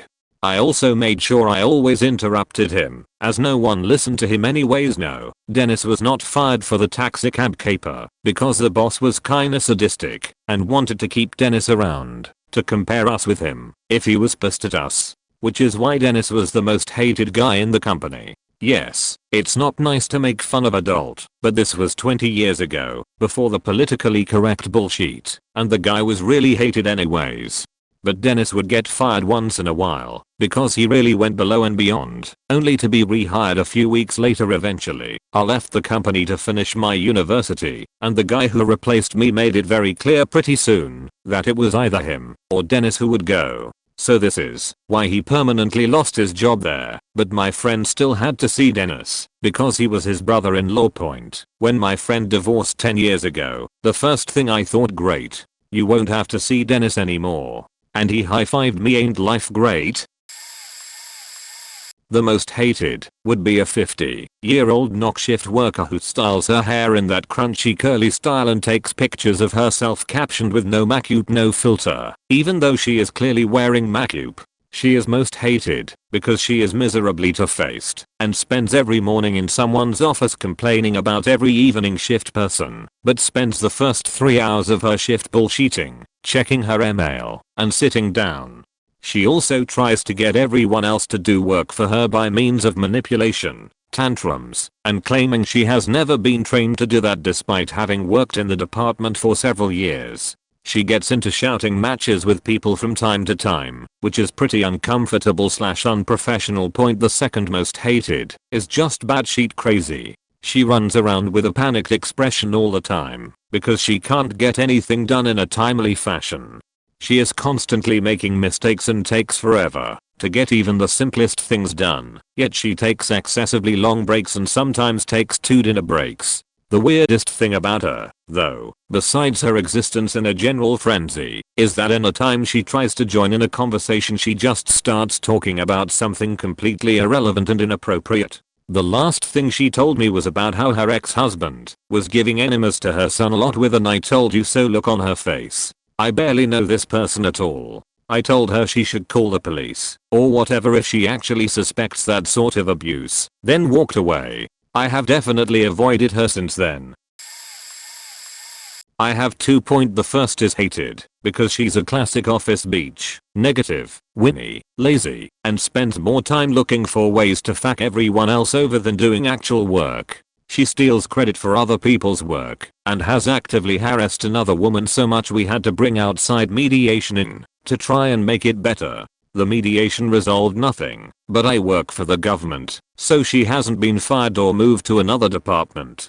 The second one is a new hire. He's not a douche on the same level of the first person, but he's still terrible. He walked in on his first day throwing attitude about the fact that he had to undergo on-the-job training, and he's only gotten worse as the months have worn on. He takes everything literally. Example, if you told the "why did the chicken cross the road" joke, he'd spend the next 5 minutes going, well, maybe its chicks were across the street and it had to get to them. Or maybe there was better food over there, and so on. Sucks the humor from everything, cries all the time. If there's a sad news story on, he'll start loudly ugly crying. If he thinks someone is criticizing him, he'll burst into tears. If he makes a mistake, he cries. I'm not against guys having emotions, but there's a time and a place. He's super arrogant. I overheard the supervisors talking, and apparently on his employee self-review, performance review basically, he tried to take credit for every project the office had finished, claimed he was the mastermind behind every single policy change we'd put in place, and said he should be a supervisor because he'd do a better job. In reality, he has only helped with one project, and he had to practically be horsewhipped to get him to do any work on it. He was involved in 0 policy discussions, and he definitely will not ever be a supervisor. There's a ton of other stuff. He's misogynistic, condescending, and just an all-around bad person to work with. I feel a little bad because nobody likes him, and I've tried to be nice, but his arrogance and narcissism makes it impossible. I work at a grocery store, and there was one cashier there who would hold up lines with inane small talk that would continue even after the transaction. He would stop checking and use his hands to gesture, speaking slowly as if he was a radio personality, truly getting off on the sound of his own voice. The company standard is moving at a pace of about 22 items per minute, which may sound slow, but after you include bagging and payment is actually pretty fast. He seldom broke 10 items per minute. Aside from the occasional lonely old lady, none of the customers even liked his banter. They would just grit their teeth and nod while trying to shake his conversation off and get on their way. He was overly ingratiating, disingenuous, and kept a comb in his back pocket solely for his mustache. He had several other issues. He would inform corporate every time his much younger manager tried to correct his behavior, and he also asked on a dishwasher in the deli for moonlighting as a dishwasher at another store, so he was a two-faced backstabber too. Finally, our manager convinced the store director to transfer him to another store. This pissed him off royally, since he was in the same neighborhood as the original store, but now had to commute downtown to get to his new workplace. I'd say justice was served, but the store he was transferred to is even busier than the one he was at before. Those poor customers. since he left. Our store now has the fastest checkout time in the company, nearly double what it is at the other stores. Probably Dan. Dan is a kid, 19, who has no business in this line of work, fast food. I'm not sure where he would excel. I'm sure there's somewhere he would be an asset. It's just not here. While I'm pretty certain he has some sort of undiagnosed disorder, his incompetence is just mind-boggling. Dan was hired for odds and ends that don't require much work, but nevertheless occupy us when there are more important things we need to be doing. Dishes, taking out the garbage, putting the order away, helping clean, stocking stuff, that sort of thing. Problem is we're a year in, and he still operates as though it's his second month on the job, and cannot be left to his own devices. Dan has the worst memory I have seen, and puts no effort into his work. We have to supervise him for most tasks, but often can't, since we have customers and food and our own tasks to contend with. Here are some things or incidences off the top of my head, and keep in mind a lot of these are a daily or almost daily occurrence. A year in, he still can't remember where to put things. He has put frozen items in the fridge, or even on the open air shelves, or vice versa. He also cannot remember how the fridges/freezers should be arranged, and most things are just thrown in without any thought to order. Things on the open air shelves are often misplaced despite the shelves being clearly and obviously labeled. He cannot remember where he put things, even less than an hour after putting them away after delivery. I once asked him to go get English muffins from the freezer, less than an hour after he received them. Almost 10 minutes later he hasn't returned, and I need more cheese. So, I go down there, and find him standing in front of the fridge, door wide open, staring blankly into it. In front of him is a large box at eye level with English muffins printed on it. Note that English muffins also don't belong in the fridge. Dan, I need English muffins. I can't find them. Dan, they're right in front of you. Oh. He's still staring. Dan, get them out. And they belong in the freezer. Oh. So he pulls the box out and carries it to the freezer while I fetch cheese from the fridge. The fridge and freezer face each other, so my back is to Dan. I turn around, and Dan has gone, but the freezer is wide open, and the box of muffins isn't even open. I have also asked him to go get things and he will return empty-handed saying we don't have it, when he just didn't bother to look for it. When receiving the order he will confirm that all items have been received without actually checking that we have received them, if they are the right item, or if anything is damaged. He has cost the business a lot of money doing this, as once you sign off on the delivery it's the business's problem now. Our garbage compactor area is gated. He's gotten himself locked in there not once, not twice, but 3 times, because he can't remember to lock the door in the open position, or that you can still lift the latch from the inside. The one time I retrieved him, I found him sitting on the ground surrounded by the garbage he had brought out. He'd been in there for half an hour, while we were too busy with orders and he hadn't even bothered to throw the garbage out. Dan has had the same schedule and the same routine for the past year, and still needs us to direct him and tell him what to do. He is incapable of remembering his routine, or what his job is on his own. Furthermore, you must explain every detail of what you want him to do, or he will simply not do it, and even then there is a significant chance he will severely skimp out, meaning we have to supervise him, or at least double check his work. Every day we tell him to clean out the sinks and mop the floor after dishes. He always conveniently forgets to do it. I once caught him hiding dishes he didn't want to wash under the sink, including an onion slicer you have to disassemble to wash. I told him to wash it, and then turned around to grab a drink of water. Not 10 seconds later I turned around to see him putting the slicer, in one piece, onto the shelf, as though it was clean, after having been sitting on the floor. I told him he needed to wash it, again, and he huffed, before pulling it off the shelf. He made eye contact with me as he just dipped the whole thing in the water, before trying to put it in the rinse. Yet again I told him he needed to disassemble it, wash it, and then put it away. He claimed he did not know how to take it apart, and I told him he did, because he has been shown many times. Another sigh before he relents, and takes it apart, complaining about the blade, and how sharp it was. He's been late more times than I can count, and always has an excuse. His parents are trying to sabotage him, his little sister turned it off, the hydro went out, etc. Once he never showed up to work at all, and even his parents came by asking where he was. Turns out he woke up at 10:45, his shift was 4:10, and decided that instead of calling us and letting us know he would be late, he ran away. He still wasn't fired. He takes 15 to 20-minute bathroom breaks several times a shift. We've taken to denying him breaks and limiting them to 5 minutes, though we really have no way of enforcing that. His breaks have been cut down to 10ish minutes. He talks incessantly, all shift long, regardless of what we are doing.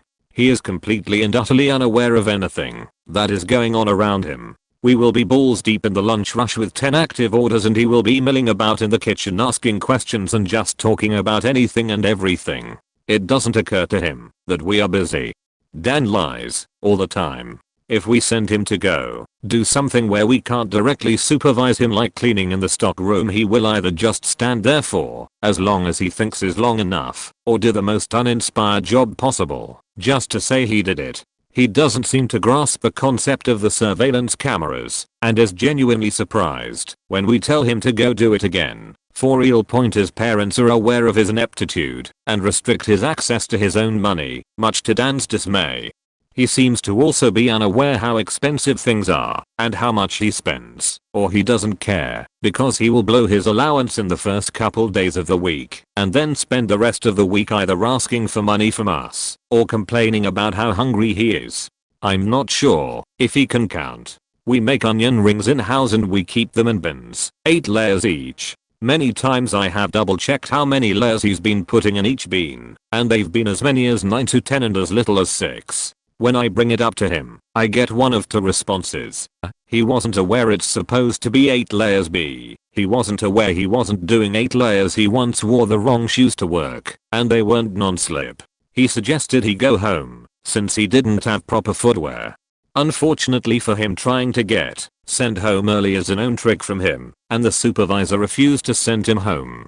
So, his next tactic was to complain about how everything was so slippery, the floors were dry. We watched him pretend to slip and slide, which was entertaining, and still refused to send him home. His next tactic was, while washing lettuce, to push against the counter to force himself to slide across the floor in an attempt to illustrate just how slippery and dangerous the floor was. He did not get sent home, but he did get a stern talking to about proper footwear from the owner.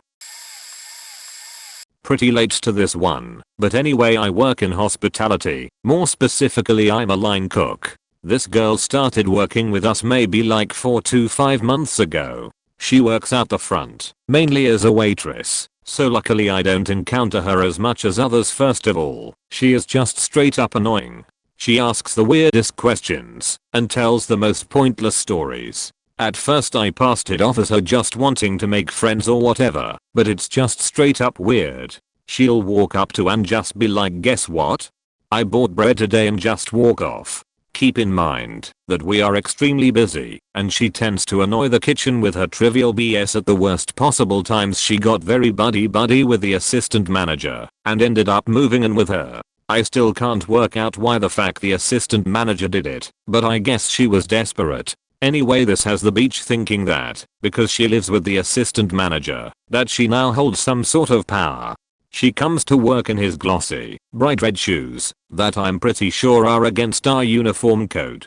She has absolutely no shame in asking management if she can do a particular job that is clearly out of her skill set for the night, like run pass, and then switches with someone as soon as it gets too hard. This is extremely problematic on a busy night and is just straight up frustrating. One time, she went up to my mate that works in the bar and informed him that she had cut off 2 customers because they were absolutely smashed, and that he would have to go over and explain why.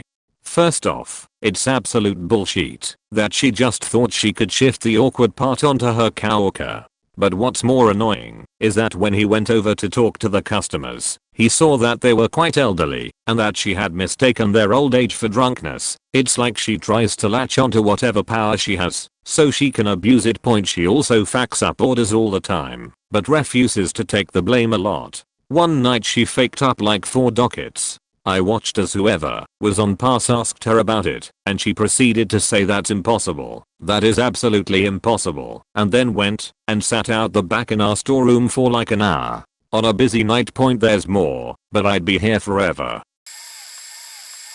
I should start off by saying that this woman does not work at my company anymore. But while she did, yikes, Jane is a 50-something-year-old from a super small town in the southern part of my state. She's ridiculously tall, wears ghost white foundation / powder, and has a bob / blunt cut fit for a 5-year-old. Jane also does not understand personal space or boundaries. She is a mouth breather and will creep up behind you to ask you something.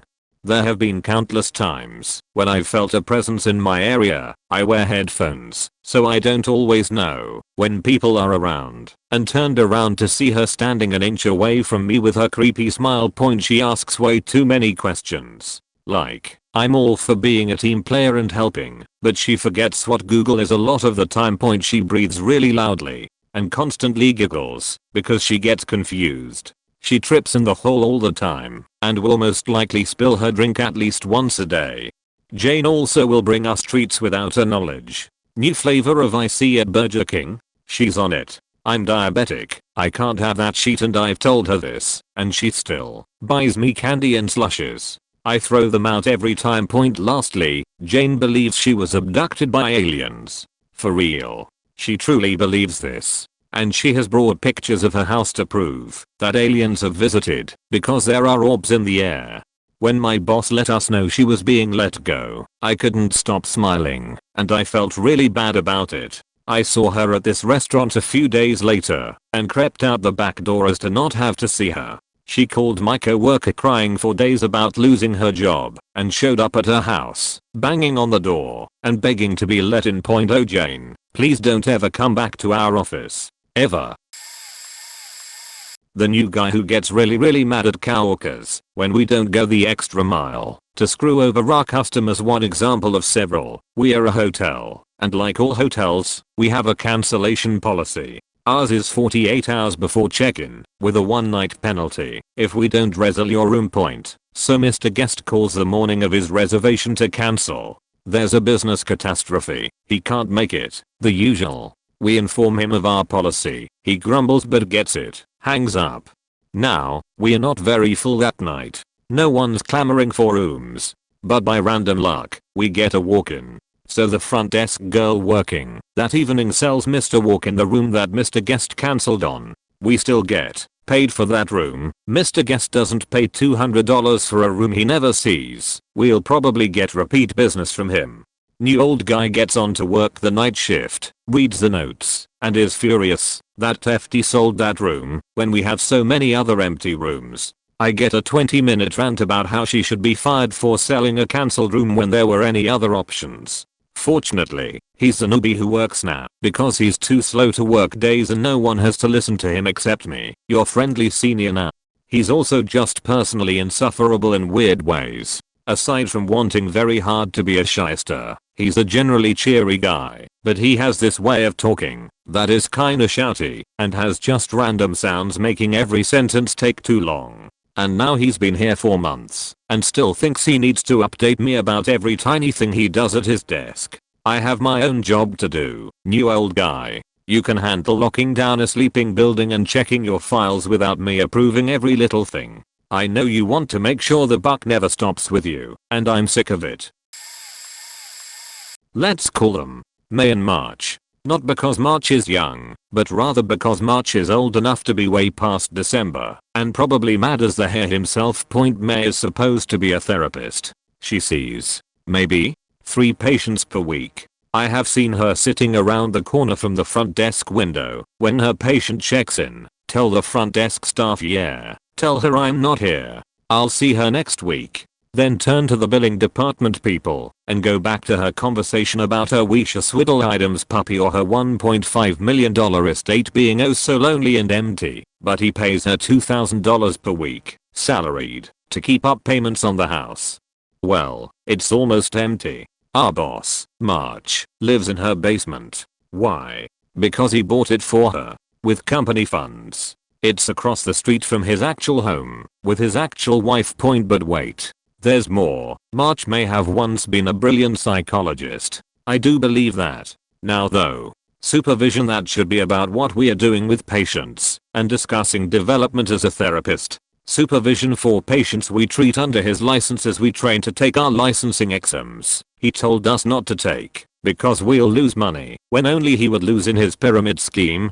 No. What we get is, hey, listen to this Elvis song. Then he sings to it on his multiple TVs and screens and tells us about how we as therapists will never understand numbers and money like he does. What about the patient in the waiting room, you ask?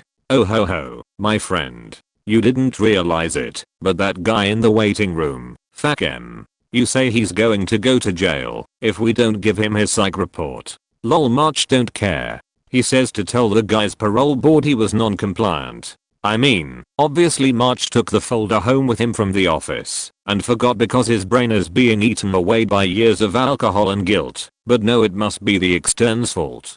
All his testing is complete and he's worked hard to overcome his addiction. March don't care. He decided he didn't want to write up a report. So now some man who has worked so hard to get better, he's going to jail. On a whim. From March's laziness. All testing is complete, but March said it wasn't. Now point the worst part in all this. March and May throw the hardest working interns and contractors under the bus, as though we did this. Then threatens us, sent an email around saying, and I quote, I have a strong personal reputation as a generous individual, particularly to those who appreciate my generosity and are loyal. On the other hand, as part of the drive to improve our economic and clinical efficiency, I will be closely examining the attitudes and competences of our clinical and clerical staff, and I will not hesitate to immediately remove individuals who are any combination of incompetent, negative, unnecessary, and divisive. Point I recommend that all be aware of the image they project, what they say out loud, and how they behave. Yeah. He just told everyone talk sheet, get hit. Point not to mention the Medicaid fraud and tax evasion we all know has been engaged in. Company overhead should not be going to your Lamborghini. March. He done been reported to the FBI. Next up, Board of Labor and Board of Psychology. Point I may lose my job for this, but I'd rather suffer the interrogation and have to job search again than see my patients drained of finances by this monster. Cheers, Sugatits. See you in hell. Had to make a throwaway account for this one. Point the most hated person in my office also wins the award for the craziest person I've ever met. Point I was at my company for 3 years, the only person in my role, website stuff and technical project management. I was pretty well loved and very well known across the company, and I had a solid reputation for getting things done, but I was constantly underwater. I got a new boss who hired this woman, I'll call her G, to help us. Let me sum up her first day. Told me she wasn't emotionally prepared to learn how to update the website, our primary job and the literal reason she was hired. Accused the director of infrastructure engineering of purposely excluding her from meetings, none of which involved her. Refused to learn Jira because the only reason anyone used it was because I lied to them and convinced them it was worthwhile. Point pulled me into a room and insisted that I'll let her do things her way and give her production access to the website with no training. When I refused, she reported me to our boss, who sided with her. Screamed at a marketing manager for asking a question. Point referred to our security team with their quotes, told me that my attitude was negative, and if I was going to talk to her I needed to say 5 positive things before I say anything negative. Point. That was her first day. Point not surprisingly, it got worse from there. She is an incredible liar, so my boss ate out of the palm of her hand. When she's not in front of him, she spent the rest of her time literally screaming at people and refusing to do actual work. She pulled people into rooms and berated them for things like accidentally forgetting to add her to a meeting, talking to engineers without her, and asking that our content people share information with everyone. She yelled at someone for filing a Jira ticket because she didn't like it. When she showed up for meetings she was at least 15 minutes late, disruptive, and constantly on her phone. Point the one meeting she was actually on time for, my engineer kept giving me the death glare. I couldn't figure out why until I turned around to see her in the back of the room doing yoga. Not oh I'm just stretching for a second yoga, but foot propped up on a chair, arms stretched over her head yoga. I've never wanted to shove someone over so badly in my life. The boss continued to love her, and soon my job became getting yelled at by him because of her behavior. Whenever anyone asked her to update the site, she would scream that I taught her incorrectly because I'm too competitive. Anything she didn't understand was stupid and not implemented properly. When I tried to help her, she stomped off in a fit and called me a faking beach. She demanded the engineers help her because I was wrong. When they told her the same thing, she complained that they didn't know what they were doing and they were just being mean. There was a massive launch happening and she cut me out of it. Complained to my boss again. I then found myself without a job. I was devastated. I loved my job and the people I worked with, save my new boss and they deserve each other. In the 6 hours since my departure, she broke the homepage, rendered a 404. Then she misspelled the company name on all of our pages, homepage included. All of the links on the site went to placeholders. Our pricing page was wrong. Optimizely was forcing a refresh of pages 3 times before you could do anything to them. She forgot to do half the launch. I knew it was going to go sideways, but it was a record amount of time. When asked what the fuck happened, she claimed that the entire engineering team, myself, a visual designer and our security guy sabotaged her, and have been, since the moment she walked in. I have never seen anything like it, and I hope I never do again. Edited because apparently I can make a website, but not format or edit post properly.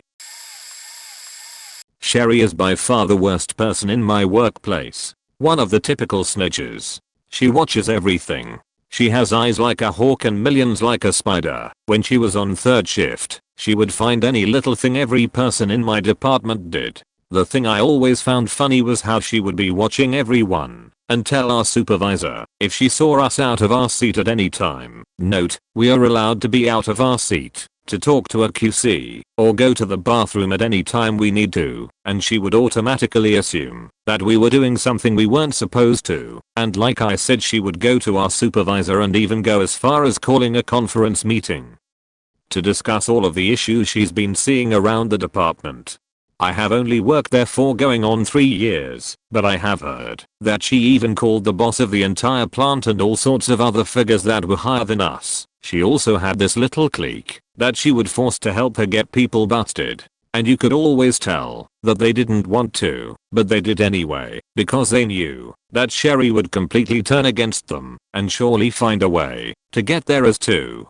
And I'm sure you already understand that she was one of the biggest bullies in the entire plant. She's gotten so many people sent to the office for something that they didn't even do, and I personally know that they didn't do anything wrong. I would see them coming out of the office in tears. It made me sick. But there is a happy ending. Our entire plant had a meeting, all shifts, and one of my favorite people on third shifts, and mentioned something that we had a bullying problem. And she needed up getting switched to first shift away from her clique, and ever since then she started acting all nice and everything has been better. But I still feel those eyes scanning the place and her lips pressed tightly together. She looks like she's nearly ready to explode just because she always has to faking say something. Always point as bad as it sounds. I love seeing her suffer, but I'm sure you understand why. So maybe it isn't so bad.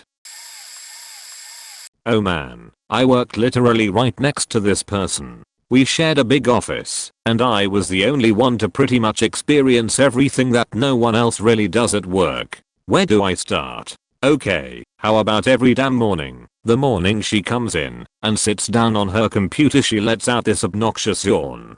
Then she proceeds to say that she's tired / didn't get enough sleep. Beach. Go to bed earlier. She also likes to talk to herself, as if I'm going to chime in or talk to her to start conversation. One thing that annoyed me the most is the numerous times she eats throughout the damn day. She would have a giant stash of candy in her drawer, which she would faking eat every 30 minutes, and she eats in a way where I can hear her chewing whatever she's eating. Oh god, when she had Jolly Ranchers, she would make sucking noises every 10 seconds, then switch the candy from cheek to cheek, hitting her teeth in between, which I could hear.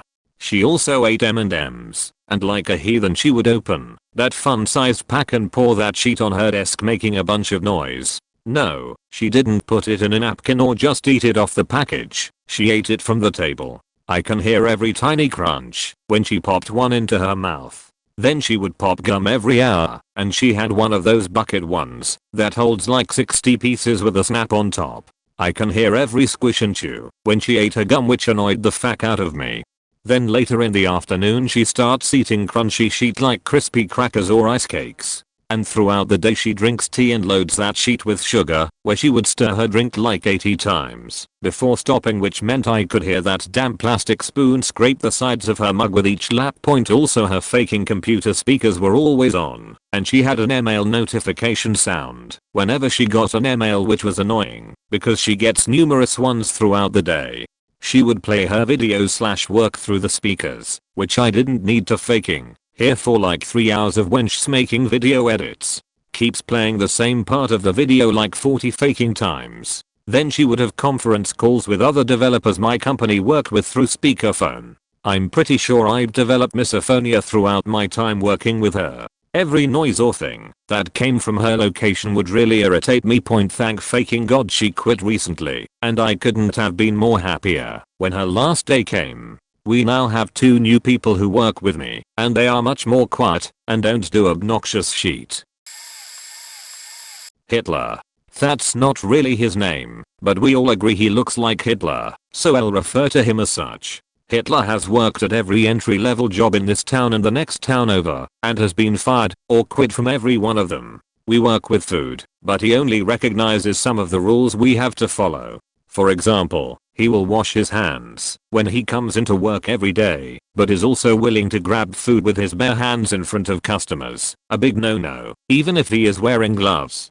He has also been known to tell customers way too much, like how massive of a sheet he took not 10 minutes ago. We are currently doing a mass report on him because of all the sexual comments he makes to coworkers ranging from the age of 18 to 60. He mentioned to an 18-year-old girl how Hillary Clinton's mom should have swallowed instead of tacking the old cream pie. He is nearly 40, by the way. Hitler has also been known to take way too much of the communal food in the back room. He made too much pizza one day and had to take it to the back.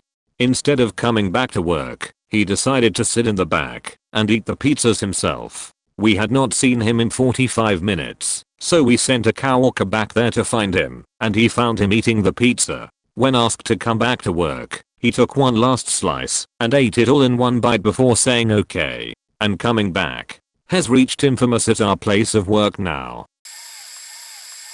Okay, work at a supermarket. We'll call our person Jenny. Jenny worked in the deli. Jenny had the cushiest shift there is, 6, 2 or 3, Monday to Friday, which she got by making friends with the manager, then doing a backflip, and refusing to work any other time, because she needs to see her family. Everyone else who works with her is a lazy fuck, although Jenny has a mini tantrum when she needs to clean or serve customers. Jenny knows how to do everyone else's work better than they do. In fact, Jenny delegates even from other departments, to do what they were already doing. Jenny knows hard work because she used to be a trucker. No one in the store is allowed to buy a car without Jenny's husband looking at it. Jenny hadn't been promoted in her 2 years in the deli, and no one did what she told them. She no manager, so she made best friends with the front end manager and went to the checkouts. Jenny was going to be a supervisor and tell people what to do on the checkouts. She thought never made it off the learner register, turned her new buddies sour against her, and got sent back to the deli. So what now? New department of course, so 6 months later Jenny sniped a job at the bakery out from under someone else who'd been in the line for it 4 months by becoming best friends with that manager as well. What a surprise. The bakers don't listen to her sheet either and won't let her tell them what to do. She quits 3 weeks later. Jenny had a few legitimate friends in the store, don't get me wrong, but it only took a few shifts with her for them to change their mind. For interest's sake, after she quit she went and opened a fish and chip shop with her neighbor. Good luck to Jenny in all her future endeavors. I can't speak for how good the food is. She'd spit in mine. In the last place I worked, it was me. I was working in a high-tech industry as their cat tester. Nothing went out the door without me first ensuring it was up to standard. I did the job on my own, I might add, for 4 years. Everything was good in the beginning, but I have a tendency to speak my mind and put forward opinions, and as the company's unethical approaches to their business became more apparent, so I became more and more vocal in my disapproval. Looking back, I probably should have kept quiet, but that's just not in my nature.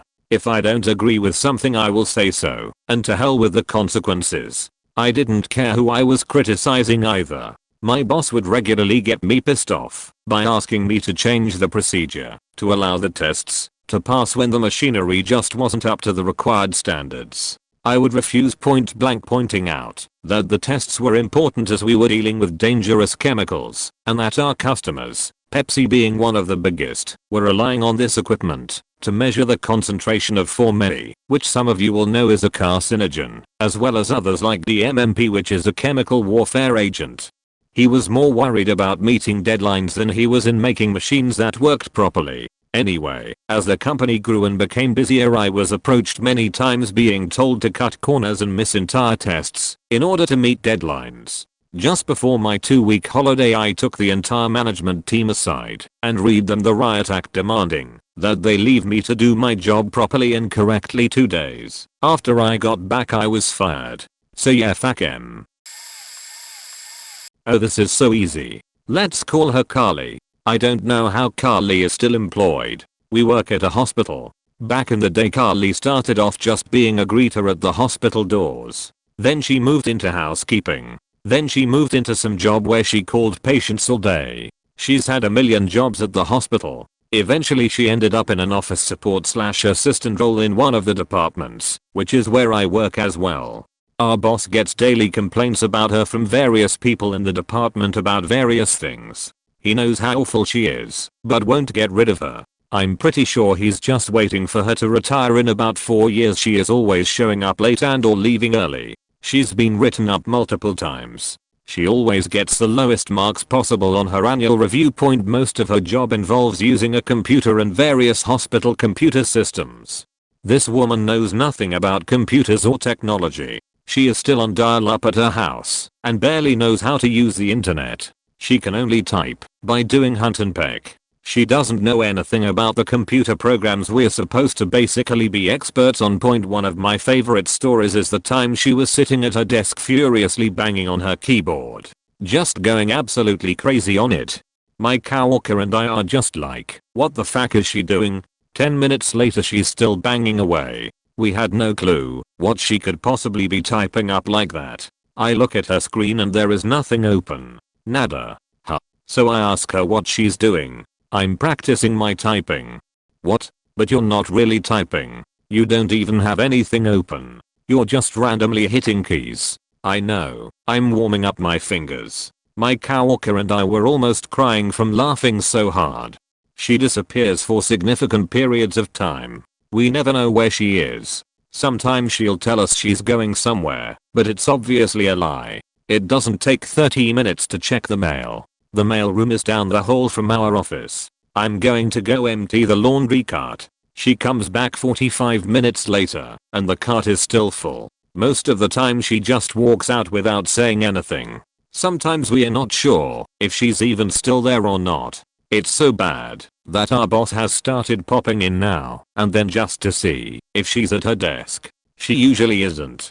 When she is at her desk, all she does is eat. And despite eating all day, she takes insanely long lunches. We get 30 minutes. She'll disappear for 20 minutes, come back with food, eat at her desk for 45 minutes, then announce she's clocking out for lunch. She'll come back 30 to 45 minutes later, clock back in, then leave for another half hour. This happens daily. Her favorite thing to eat is pretzels. She chomps on them all day. Every once in a while she will even leave in the middle of the workday to run personal errands. One time she left in the middle of work to go grocery shopping. She came back afterwards. Like, that couldn't have waited a couple more hours until your shift ended. She ties up our phone line all day with personal phone calls. Her husband, daughter and mom call constantly. These are the only phone calls she answers. If she sees it's one of our coworkers calling and likely needing assistance with something, she won't answer it. She will just sit there staring at the caller ID until my other coworker or I pick it up. Sometimes her personal calls last up to 45 minutes. It's insane, and it's always the most unimportant chit chat imaginable.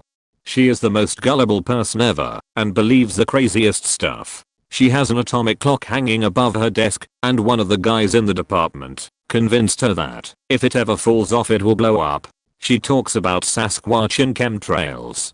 But I don't know where she gets most of the stuff she believes. She thinks the government is sending young children into space to destroy meteors and fight the aliens so they won't invade Earth. Why children? Because the mission will take decades and adults will die during it. Also because children are small and then they'll have more room for food on the ship. I kid you not. Like where do you even come up with something like that? She also witnessed an airplane flying around the moon multiple times. She lives in constant fear of being abducted by aliens. She gets scared when she's driving and sees a plane in the sky because it might really be a UFO. So she starts driving faster to outrun it so she won't get abducted. She tells people at work this stuff like it's so normal. She's been in this job for around 8 years and still doesn't know the very basics. And the entire department, including our boss, knows it. Nobody comes to her for anything. Today our boss even told a few people in the department not to give her anything to do because he knows she either won't know how to do it or will try and completely mess it up and then someone else will have to fix it. She asks the same exact questions every day. We show her how to do the same exact things every day. She is incapable of retaining anything. I don't know why they keep her around. She got makeup remover for a secret Santa with an accompanying note that read, "All that makeup can't hide an ugly personality. Wilma Wonka, Wonka for short, loved purple overcoat. Purple over black, purple over bright eye piercing yellow, purple over whatever she fished out from her landfill. Combine that with impish and stout stature, we have unfortunately the making of an overturned blueberry, with the stem, of course. Smart girl, graduated from a top school, but unfortunately annoying as fuck." Capt gathers everyone around to introduce Wonka and most of us knew something was wrong when she slipped in. I have a resting beach face to almost no one's amusement. Some polite laughs were heard as Capt quickly changes topic. Wonka, not giving up on her stand-up, literally, routine, quickly offered up, "But you all know, I'll have company." Everyone's jaw dropped to the ground. Fast forward to a couple of weeks in, Wonka has made a sty out of her desk. It reeks of stale coffee and whatever strong scent she was obviously spraying on herself and got soaked into her chair. Poor Jimmy, her island mate, learned to be a mouth breather. Wonka has a strong work ethic, but has absolutely little decorum. The girl was offending people left and right and seems to have experience in the construction sector. Case in point, Wonka CC'd a poor girl's distant superior, at least 3 rungs up, for a favor, more like a information request. No thank you, no please, straight up, bulldoze point once, in her engagement meeting. Poor Wonka wasn't making any sense. Doubling down on her unfamiliarity with the subject matter, she chided the invitees for causing her confusion and promptly declared she should not have been in this meeting. I guess Wonka gave many fair warning about her snootiness. She wasn't suffering from a resting beach face syndrome. It was a God I hate this world train wreck. Her mixed race background made her extremely insecure and hence, as the blurb above suggested, made her overdo her makeup. God, if only that helped, and hence, we suspected that it hid all the emotion lines normal humans use to detect emotions. People started avoiding her. It was with great trepidation that we approached her desk to ask her to participate in the Secret Santa program. The rest is self-explanatory.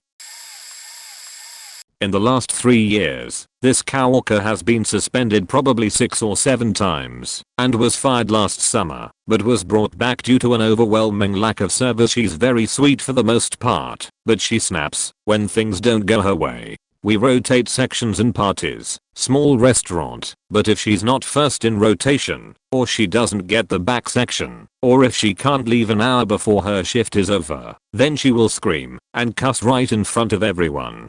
One time she asked me to come outside for a cigarette, and it turned into a screaming match in front of the damn police station to cause we're next door, faking humiliating, because she was convinced that I told our boss that she didn't have pink eye. Long story, but the reason why he asked if she actually had pink eye was because her eye looked fine and she touches plates with food. I'm only there part-time now, if that. I'm a ghost manager slash server, so when I came in to work for the first time in maybe 3 or 4 weeks, I was surprised to find out that my other coworker had hired this person back. I was not surprised when she said it's only 2 weeks of her being back and I've made a horrible mistake. Apparently, this coworker is on unemployment and does not want to go off of it, but still wants to work for us, so she can only work like 10 hours a week. The other complaint is that she's acting like a diva or some sheet, making constant changes to the schedule, telling other servers that they can't use any of the nozzles on the soda machine, while she's using it to get like one faking Coke, not running anyone else's food but her own, and the beat goes on. So happy I'm not working there as much cause she is too much of a job herself. Either a manager named Allison or a kickthun hand named John. I work in a bistro, but the bistro is only part of a much bigger entertainment venue, where people can also drink, gamble and watch shows we have on sometimes. The bistro is a place where kids can also be brought, so families not into that other stuff can just come in to eat, and that's the part one work in as a waiter anyway. We have plenty of kitchen hands who wash the dishes after we bring them in, wash the pots, pans, trays etc. from the kitchen, help do prep work for the chefs etc. They all have a surprisingly good attitude considering their job, except for one who's pretty much the Grinch of the place. OL John. Imagine your typical miserable middle-aged overweight man with thinning hair who you never see smile. Seriously, I've been there for 4 years and never seen him smile once. He complains when he has to do his job really. He whines to the chefs when they ask him to get something because they are busy handling 50 orders at once. We are a very popular and busy eatery. And will often even say you get it, or some other variant of whatever like that. He abuses waiters just for bringing used plates in to clean. That's our job. I was training a new waitress recently whom this guy told off on her first day. She asked me what did she do wrong. I told her nothing. He's like that to everyone. I mean, I get it. Just stuck in a shitty food service job. We all are. And all of us are only there because we couldn't get anything better. But man, hate the job, not the workers. The other, Allison, is a typical stuck-up beach type who never does anything but somehow managed to get into a position where she gets to strut around in a suit with her arms folded while the rest of us are doing actual work. Probably by sucking the CEO's dick or something. One waitress said to me, if she spent as much time actually helping us as she spends on her MacUp she might actually be a nice person. Said waitress was only there a week before she noticed that too. The mark of a shitty worker is one where even new staff pick up on it quickly. She just scowls at all of us lesser workers if we dare get near her or ask her to do her job. I did once, after being told I needed to notify her about a problem a customer had. She just rolled her eyes and groaned. So I don't believe the bullshit they say about having a good attitude towards work. We'll see you climb through the ranks. This beach is rotten to the core and has authority over practically all of us. This female coworker who recently came back from a year of medical leave was already on thin ice before, and we were all surprised she was even allowed to come back. I never saw her past 11 AM in the office. She would trade her on-call shifts with other coworkers and then trade those shifts again, so she never would end up doing them. One time she did this was for a shift right before a holiday. She said in the email that she wanted to trade her on-call that morning because her nanny was sick and she would have to watch the kids. She then gets caught when a coworker overheard her tell her husband on the phone that they could leave that afternoon for a trip instead of tomorrow. She made up client visits, billed enormous hours for tasks that would take less than a quarter of the time most people would bill for. That is, she would bill 4 hours for doing chart reviews, when we all know that takes less than 30 minutes. She would write annual reports and bill 6 hours, when we all know it takes 3 at most. Our minimum daily billing was 6.5 hours, so she could get away with doing 3 hours of actual work by overbilling her tasks. She confronted me when the whole office was talking about her, since we all brought it up with management, and accused me of spreading rumors about her. I told her that nothing we complained about were rumors and that everything she's done has been written down and quantified. She walked in a couple of weeks ago and everyone was aghast at the turn of events and no one has talked to her since while she sits quietly in her cube. I used to work in a sales office, and there was one guy, who I'll call Steve, who was the epitome of the office jerk point. Though he was supposed to start at 9 AM, he usually rolled up at about 9:30, logged onto his computer, then strolled down to the canteen for a read of the newspaper and a good old full English. He would finally start some actual work at around 10:15, though not much, because of course it was time for a cigarette break at 10:30. On a good day, Steve managed to work for a sum total of about 3 hours. But his casual attitude towards timekeeping was the least of the problems the rest of us had with Steve. At least in the offices I've worked at, a liberal sprinkling of misogyny was commonplace and was completely overlooked as long as the misogynist in question could sell. And considering how little time he actually spent at his desk, Steve was always among the top sellers at this point. I should point out that I'm a woman and was in my early 20s during this period. Steve was in his late 30s and married to someone I knew before I ever met Steve, and she was a lovely girl, and he had 5 children, 2 with his wife and 3 with previous women. There are so many completely inappropriate things that Steve said/did throughout the years we worked together, but here are some of the highlights. As the only person in the office apparently capable enough to remember where a few wires plugged into the back of a computer, I was always roped in whenever someone moved desks. Steve would wait until I was holding something heavy, then come up behind me, grab me, and grind on me. This was hilarious to my colleagues. He really enjoyed creeping up behind me at my desk. Then, while I was jumping up with alarm, he would use the opportunity to grab my boobs. By mistake, of course. Point at a conference one year I was given a very prestigious award. As I stepped off the stage, brimming with pride, Steve came flying over, then accidentally spilt champagne down my front.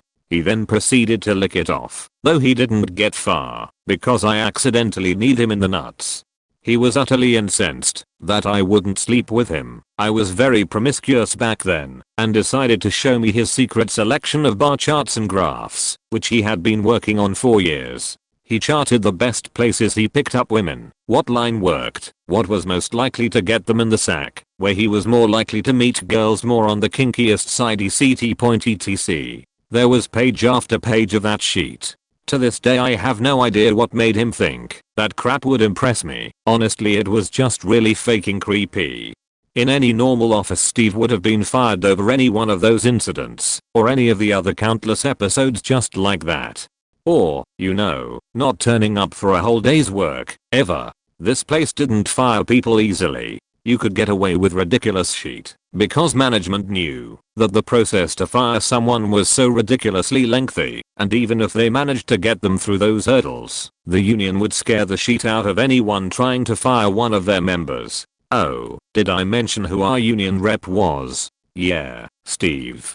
A couple of years after I left, they finally managed to get rid of him. Apparently sick of working 3-hour days, he decided to approach a rival company, promising them to divulge company secrets. The rival company told him they were very interested and asked him to come back for a formal interview the following week, and that provided he was as good as his word, could start almost straight away. Steve went back the office, handed in his notice, and announced loudly to anyone that would listen that he had been headhunted by the rival firm. Sadly for Steve, his manager by then, Karen, a very good friend of mine, was also friendly with the woman he had spoken to at the rival firm. She called Karen to ask if the obnoxious little sheet that came looking for a job was the same obnoxious little sheet that she was always complaining about wanting rid of. Karen immediately sent off Steve's resignation and made sure it was all done and dusted by the time her friend gave Steve his formal interview, at which it was explained that companies generally aren't desperate to employ people that are happy to sell off confidential company information to the highest bidder. Neither were they willing to take on someone that, in his 10 years of working for the company, had never arrived on time. I will never miss working with that T. What? My former boss was the biggest asshole I've ever met. His office was inside of a larger accounting firm, and he was universally hated. Some things were just social annoyances, but what really bothered me were the unethical decisions he made with clients' money. He was generally a pig.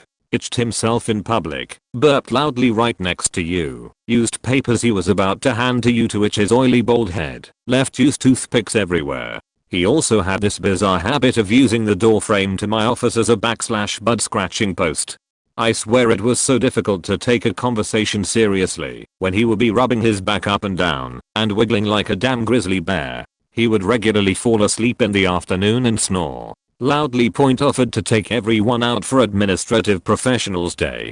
Took us to the nasty buffet we all ragged on, which was closed down for health violations about a month before. Begrudgingly paid. Point talked smack about every single person in the building who was his superior. Same for clients. When a client left him as an advisor, a slew of insults would follow. He would accept no blame for his own actions, generated unnecessary, even harmful, trades to build up commission.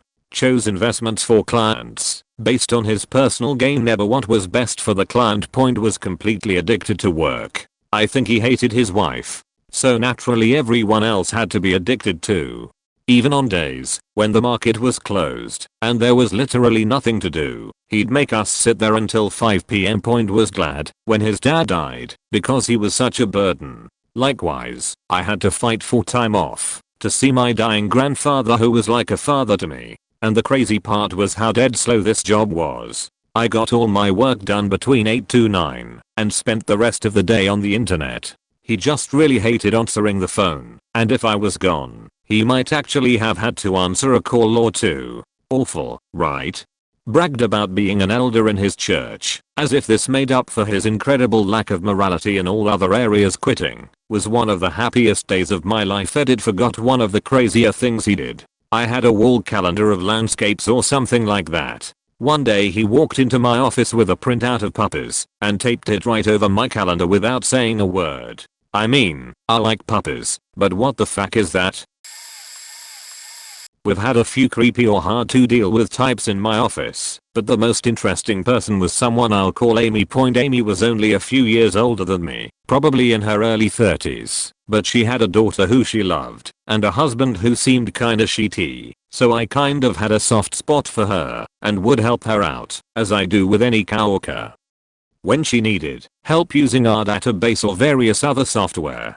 However, I gradually realized that she wasn't really trying to help herself at all when she kept asking me how to perform the same basic function in Excel. She would quickly become exasperated by difficult tasks. To be fair, our database is a nightmare, and when this happened she would give up and crochet while watching YouTube videos for a few hours. Sometimes she used headphones, but sometimes she would watch them with the volume on.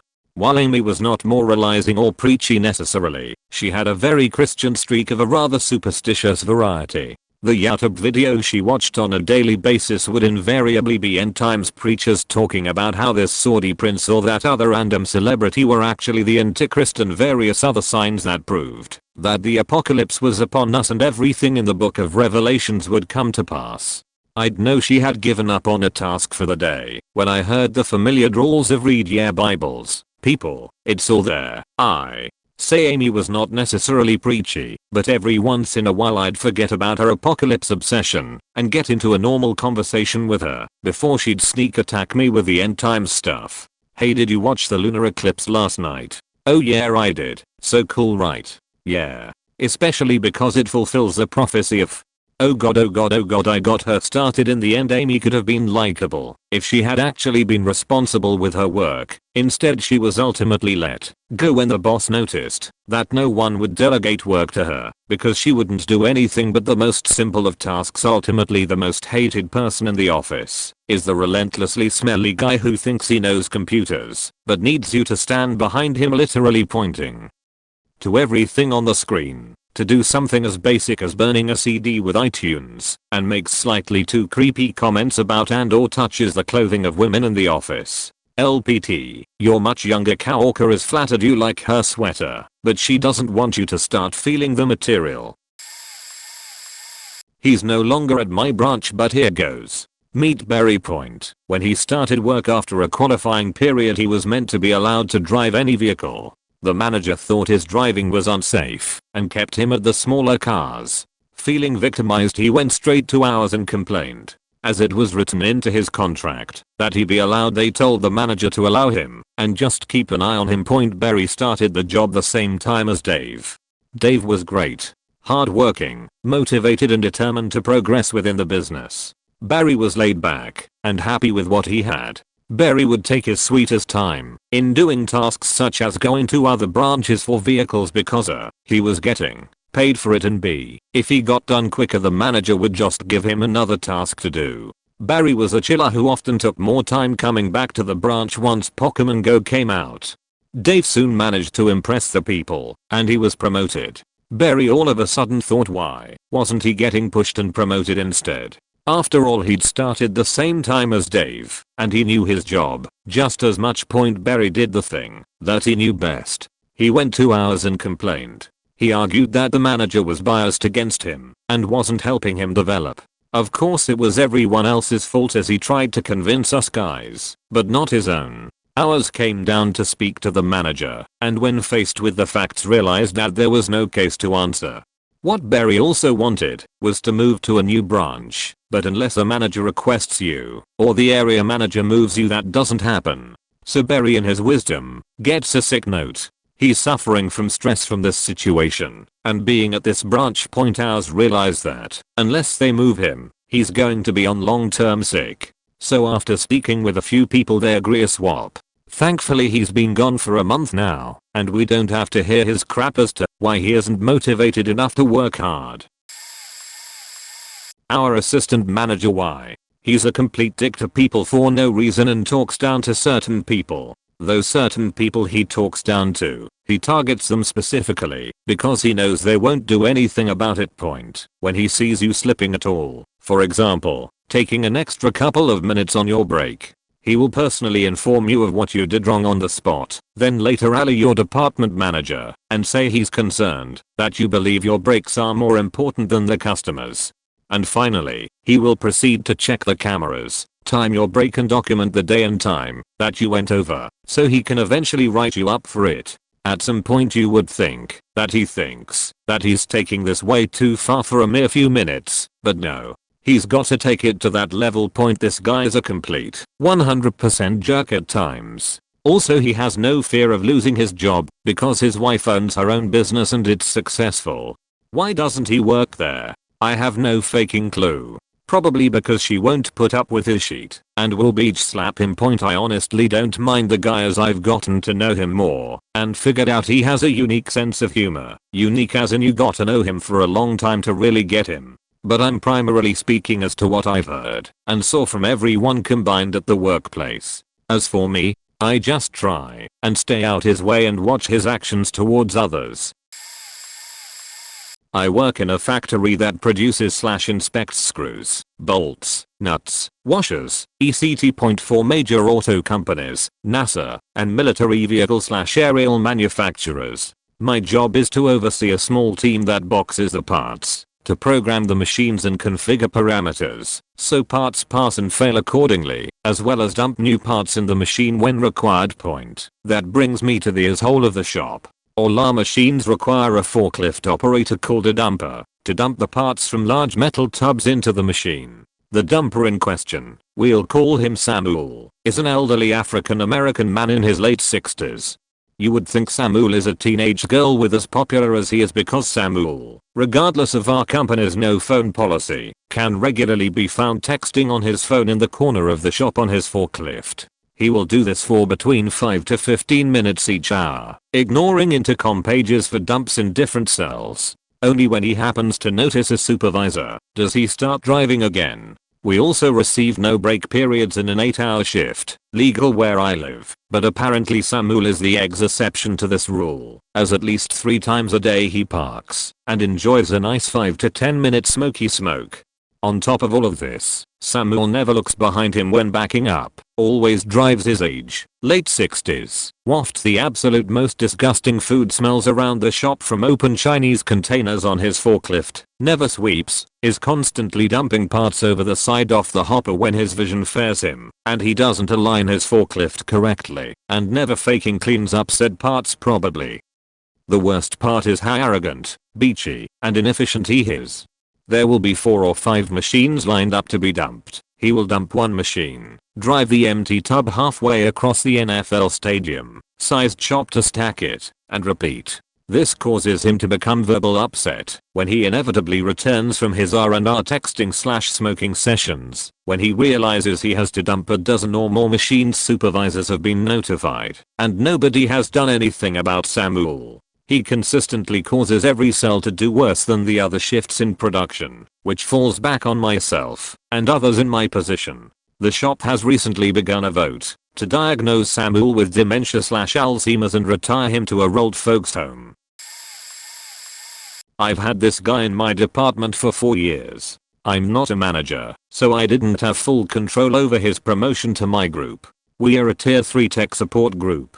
I've had influence over all but 2 people getting the job we've ever had. This is one of the 2. The other is outstanding points. So this guy, he whines constantly about the shift he receives, the workload we assign him, and what everyone talks about between calls. Whether it's what an asshole the previous caller was, personal stuff, or anything really. Just a Winnie Beach. Someone got tired of him winging, so he called him out saying, "Dude, you're 32 years old, living with your parents. You've never been out on your own even once. You're a virgin, and you dare whine about anything we talk about. Drop dead." Well, that got that guy a call from ours, from the guy this story is about. He's put ours complaints in on at least 30% of the team. Recently, I asked him why he wasn't doing the work I was assigning him. In a prior meeting, we'd said that all assignments would now be assigned through our proprietary program, which auto sends an email to both management and the person we assign it to. He hadn't done any of it, and was just taking calls. When I asked why he wasn't responding to his emails, he says casually, "Oh, I haven't set up my email yet." I was livid. This guy's been on our team for 4 years. Hasn't been pulling his weight. Has been dragging down our team's morale to horrible levels. And this asshole really doesn't have his email set up.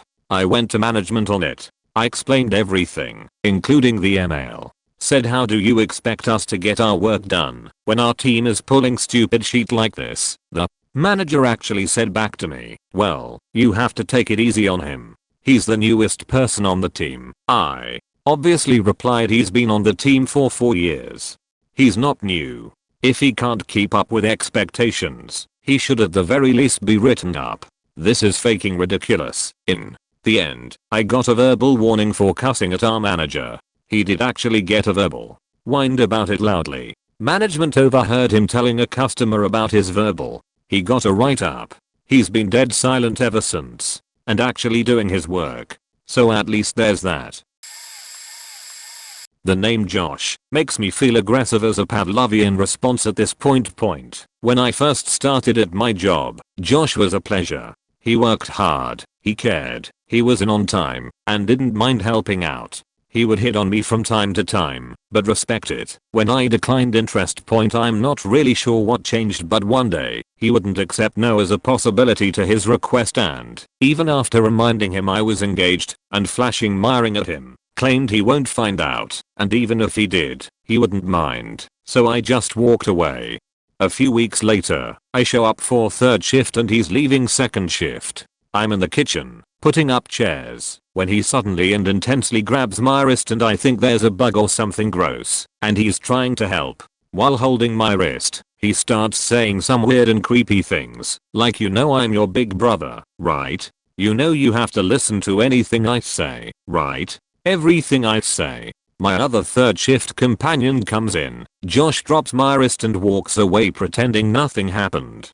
Josh crashes the company van while a student is in the van and provides inconsistent explanations of exactly how the crash occurred. The next week he won the company raffle for a new iPad. I personally write up Josh for leaving a student in their own fesses, which is by definition neglect. No follow-up is ever completed. I'm never asked for more details. Josh is pulled to another unit and doesn't like this, so responds by yelling at the supervisor on shift.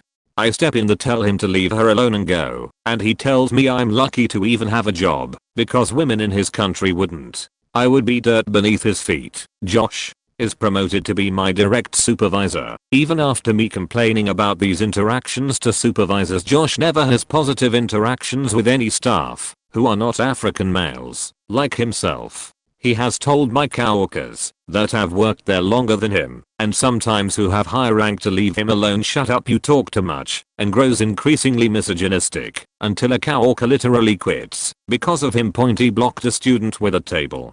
All he has to do is retraining on proper blocking techniques, Josh, and I have many verbal escalations which lead to us not being allowed to work on shift together. There was a single day that this rule wasn't followed, and I had to write him up within the first hour of the shift and ask to go home early. Josh no longer picks up overtime in the unit where he is a supervisor because the other staff don't like him. This is true. I've only written about things I have personally witnessed and written up.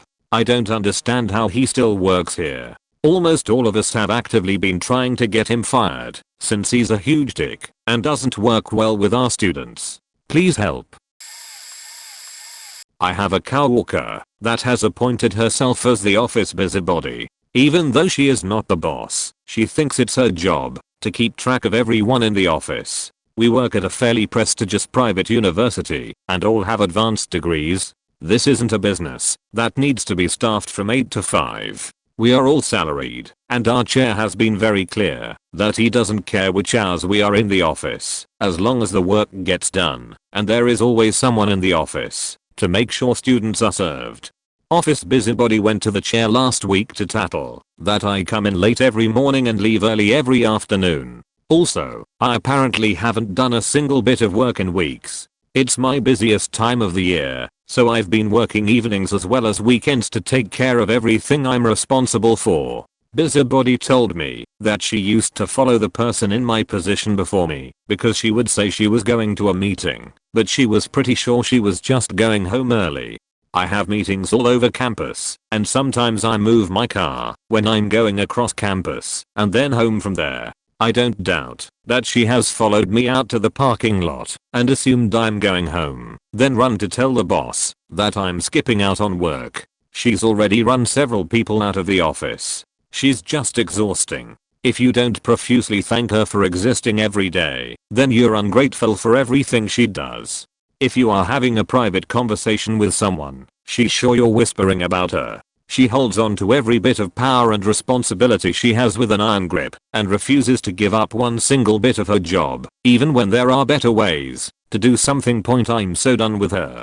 I've worked my ass off to get where I am. It's not my fault that she is 30 years older than me and hasn't advanced any further. It's not my fault that she alienates everyone who meets her. It's not my fault that my job responsibilities are none of her damn business, or that I'm competent enough to do my job without her help. Okay, my competence is my fault. I've put in a request to have my office moved far enough away that she can't keep tabs on me. I'm picking up a new course to teach next year, but I'm not going to mention it to her until it's been posted under my name so that she doesn't take it from me. I'll get paid significantly more for teaching this course, and I'm not letting her have that money or my students. She's enough of a pain in the ass that our chair would give in and let her have the course if she pitched enough of a fit so that he wouldn't have to deal with her. I'm also done cowing to her abuse. Just to fuck with her, I showed up early every day this week and then startled her when she walked into the office each morning. I would be casually sitting there drinking my coffee, and when she commented how early I was there, I just said it really wasn't all that early anymore, since I had been in the office for so long already. Want to play passive aggressive? I can play that all day long. She doesn't get to be the office bully anymore. She's run a few people out of our department with her crazy, and if I'm going to be run out, I'm going to be run out with a better job title, a pay raise, and an office with a damn window. It was cathartic to write that all out. I've been stewing all week, and now that I have a plan to not only get away from her, but to pick up more responsibilities and a possible job title bump, I'm feeling better.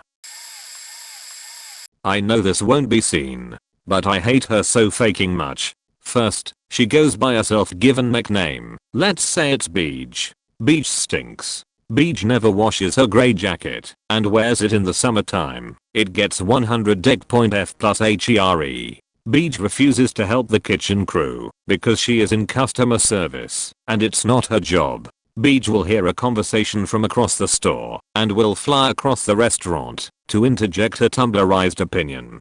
Beej will follow you outside during your smoke break and talk at you. Beej constantly harasses customers and has refused service to an elderly woman for parking incorrectly. Beej has 9 write-ups. Yes, you read that right, faking 9. Our area coach believes that she is being attacked and targeted. Beej cries every single time you correct her. Beej intentionally takes a longer time to do her job to receive more time on her paycheck.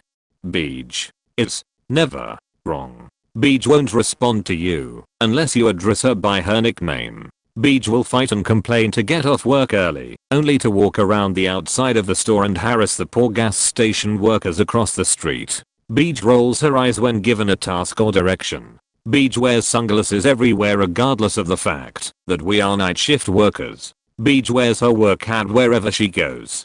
Beej has been told to leave the restaurant on multiple times off the clock on account of the fact that she cannot bring her sickly kittens into work with her. Beej is literally 40% of the reason I hate my job. I hope that anybody reads this comment and feels, even for just a moment, the insane amount of hatred that I and all of my co-workers hold for this human being. I fucking hate you, Beej. I've worked for all the major banks in Hawaii, middle management. The worst experience wasn't one person, it was a group.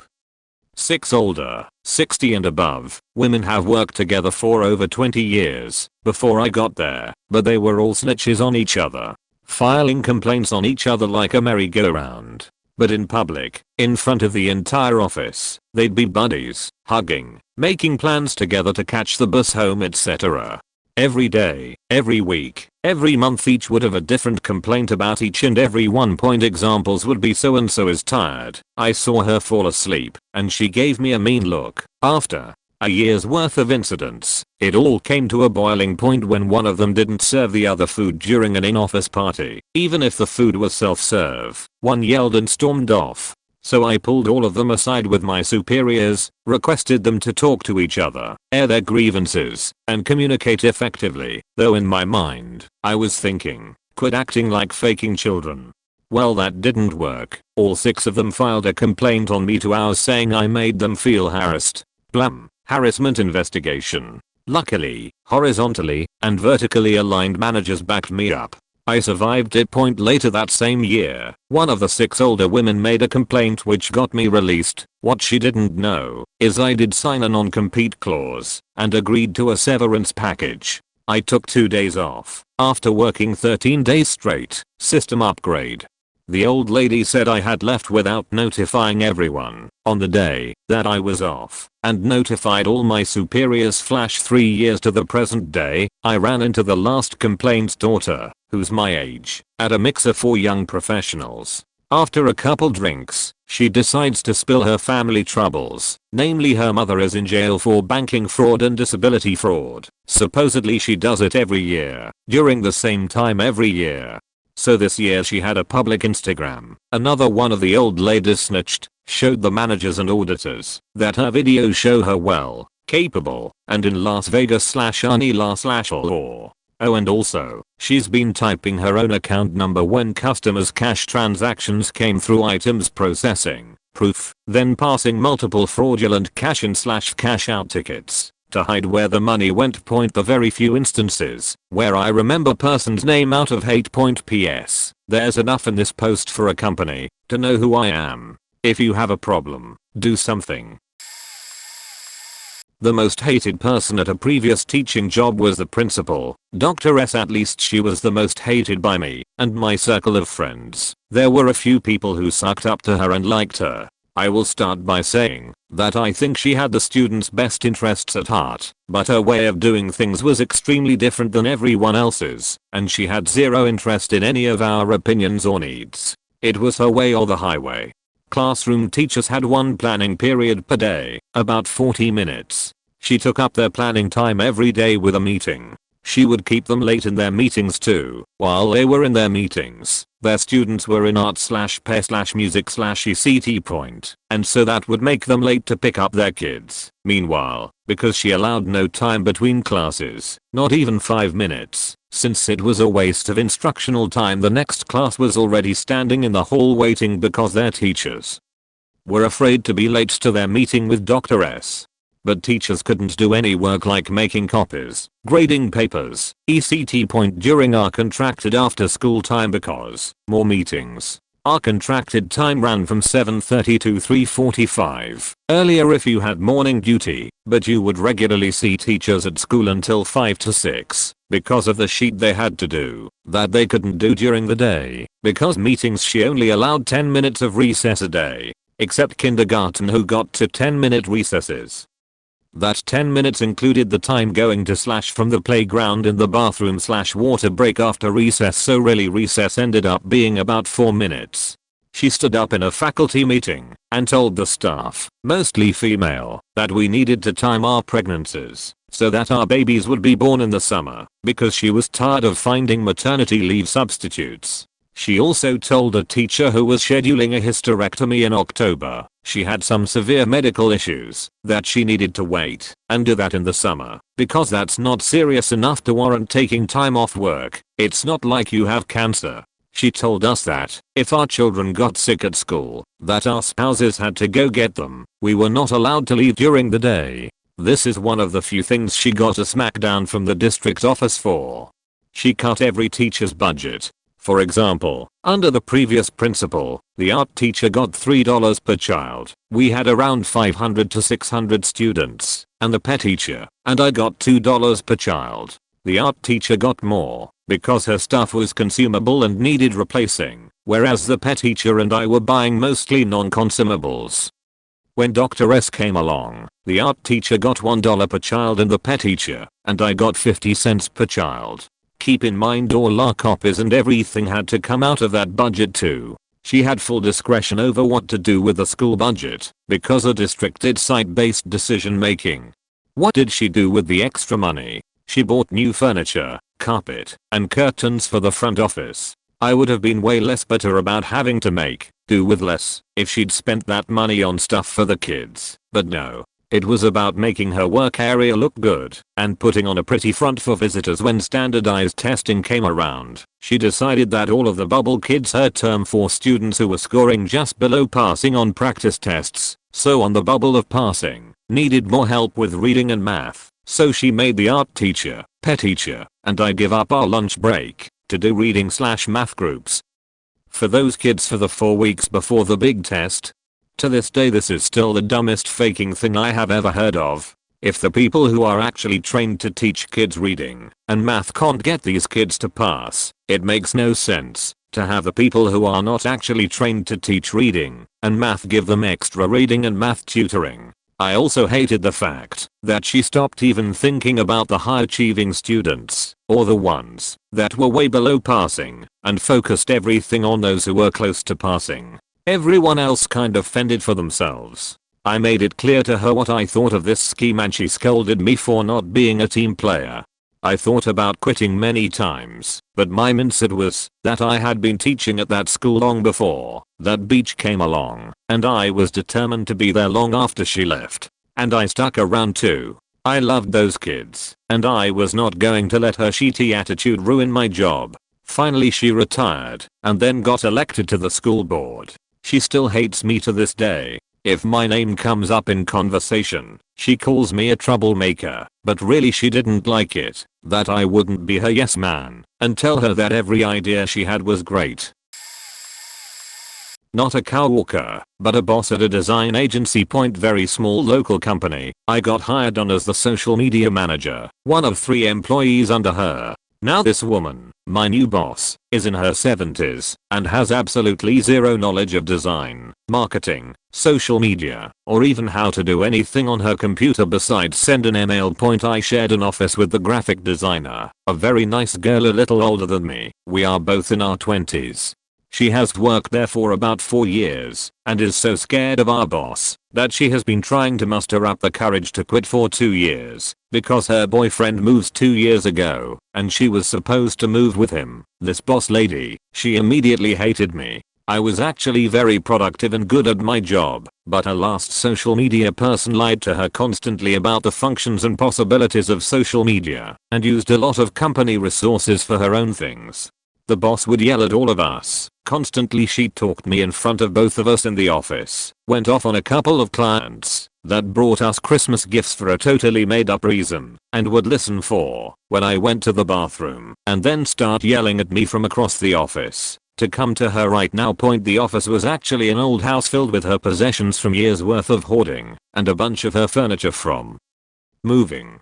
She would constantly turn off the heat completely after hours in the middle of winter, knowing I was the first one to come in and deal with it. It is very hard to type on a keyboard in a 45-degree room. She eventually promoted me to graphic designer and social media manager when the girl I worked with finally quit to move, and she would stand over me barking instructions on where to move things.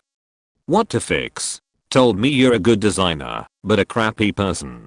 I would go home almost every day crying, while also being extremely pissed. I was very good at my job and her clients really liked working with me, and I didn't want to quit, because I was just starting out, and I needed the agency experience to get hired anywhere else. One Friday I came in, sick, but came in anyways, because I'm the only person for 2 departments and there was work that needed to be done.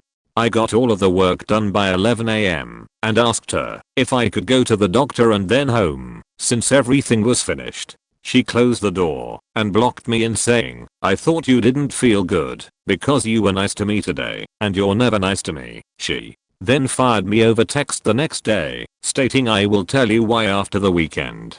Finally got her to email me with reasons. They were all made up and untrue. Things she never could prove, and she still owes money.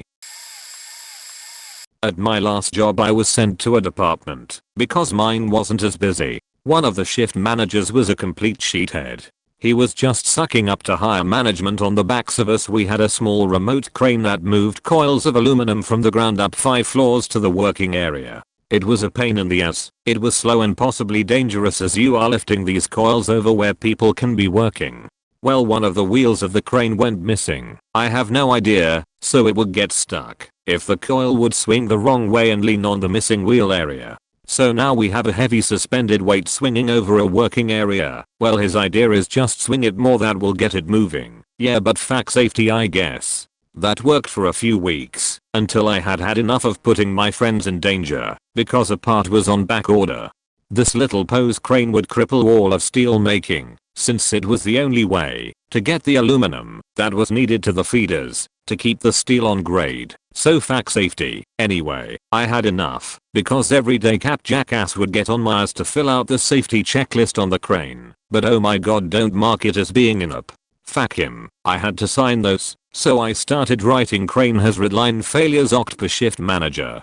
So now I have to have a meeting with Cap Jackass. I forego my union rep since it's a safety issue. I'm wearing bulletproof unders. We started in the control booth and the shouting begins slowly but pointed. The rest of my crew starts slowing, filtering in to get out of the noise, and CJ and me are going at it. That crane is fine. Why did you say I octed on the safety checklist? Because it's not safe. But you told me to run it anyway. It is safe. Okay, so it's safe. Let me go out to the parking lot and take one of the wheels off your faking car and tell me it's safe. Or better, since you want me to do this and put my coworkers in danger, I'll wait till you get your family in the car, then take the faking wheel off. Stop signing my name on the checklists. Then you fill them out. Yeah, I know what. Fuck it. Picks up phone, calls safety team. You need to get up here now. Safety team lead gets to us in about 2 meters. Lots of steps. Walks in the door and says if it's not safe don't run it. Boom, mic drop. CJ just lost it. I think he went home. The crane was fixed the next day. That was just one of many things Cap Jackass did on a day-to-day basis. He made me stop working, making 2 people do the work of 3, and one was a 50 years old lady with a bad hip and blind in one to go down to the parking lot and spread salt because it had started snowing. That wasn't my job. It wasn't really anyone's job, but it was the parking lot that the general manager used. So I got a pallet of salt on the forklift and made a 3-inch deep sidewalk of solid salt, used a 50-pound bag for about each 3 feet point. After a blizzard we were stuck at work for 3 days straight with just bus breaks. Then CJ decided that, since we were just reheating ladles, we didn't need as many people on the floor, so off we go to shovel. I was bitching about it, and he turned to me and said, "I don't know why you're complaining. Last snowstorm I shoveled out my driveway and my neighbor's eye. Didn't know you lived next door to." General manager's name. 30 pissed off. Tired workers bust out laughing, and CJ walked off. ELDR, a shift manager in a steel mill that only cared about pleasing the boss and not about safety. I don't know if this guy was hated by everyone, but I know I hated his ass. I used to work at a very shady call center with a god-awful reputation. Seriously, I never once read anything good about the place online, and they have an F rating on the BBB. And one of the, I guess you'd call them, senior reps, these guys sold the harder to sell products, started making small talk to me during lunch, and said things akin to, "I don't know why everyone says this place is a scam.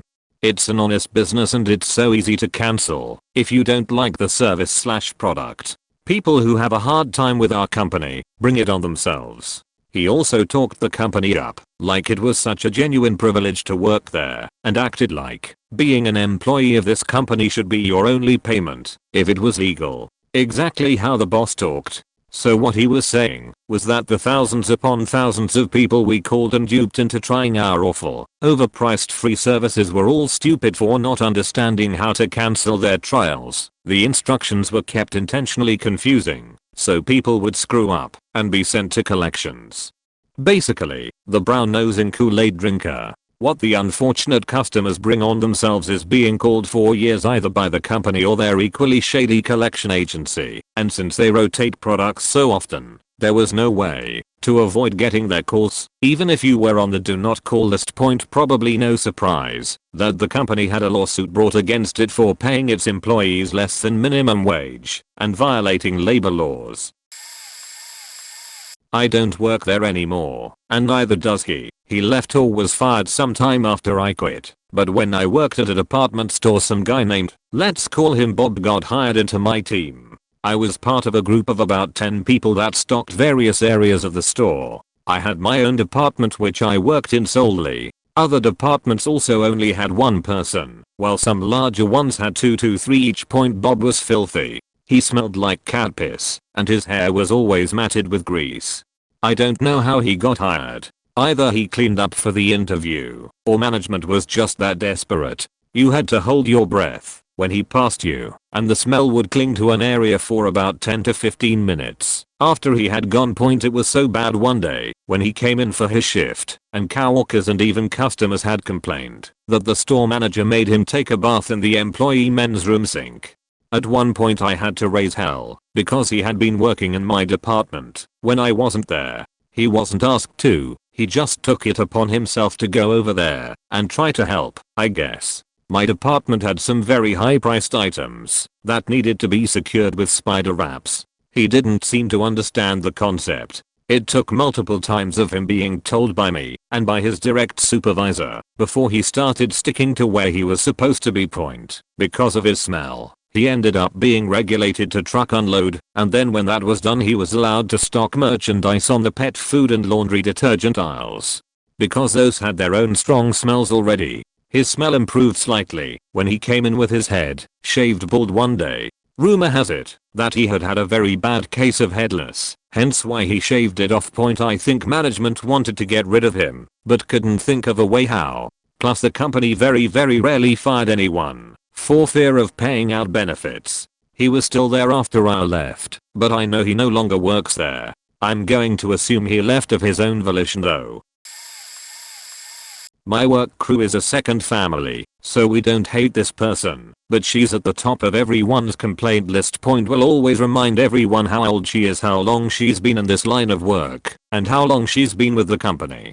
Doesn't like answering to pharmacists just out of school, or particularly young, because she is old enough to be their mother will find anything to complain about. Literally point goes helpless at the worst possible times.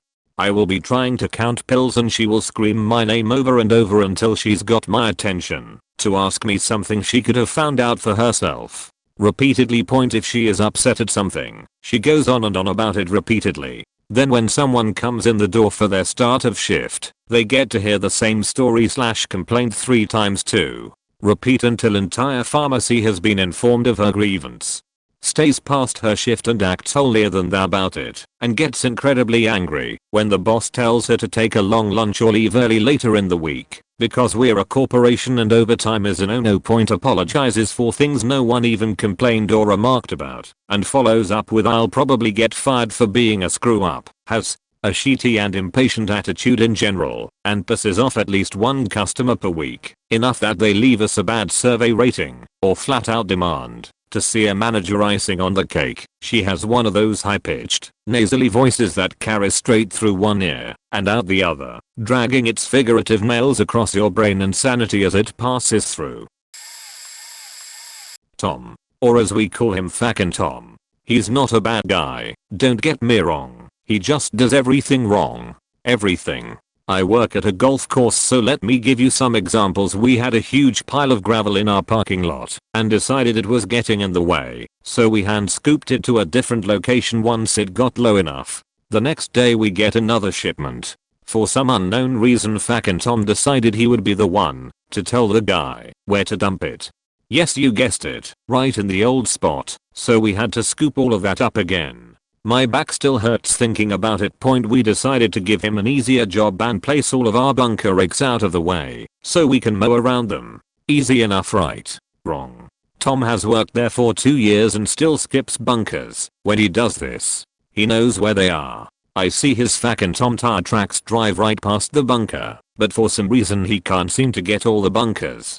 We spray our greens with chemicals and need the flags out. While doing so, Fucking Tom on multiple occasions will go around the course putting them all in, slowing down the whole operation. This one is my favorite. We do a hayride for the surrounding neighborhood and needed leaves for an area that we scare at on our 18th hole. I see Tom across the way with a like 400-gallon vacuum. Call him on the radio and say, "Hey Tom, are you full?" "Yes," he replies. "Okay, great, can you bring them over to 18? We need some over here."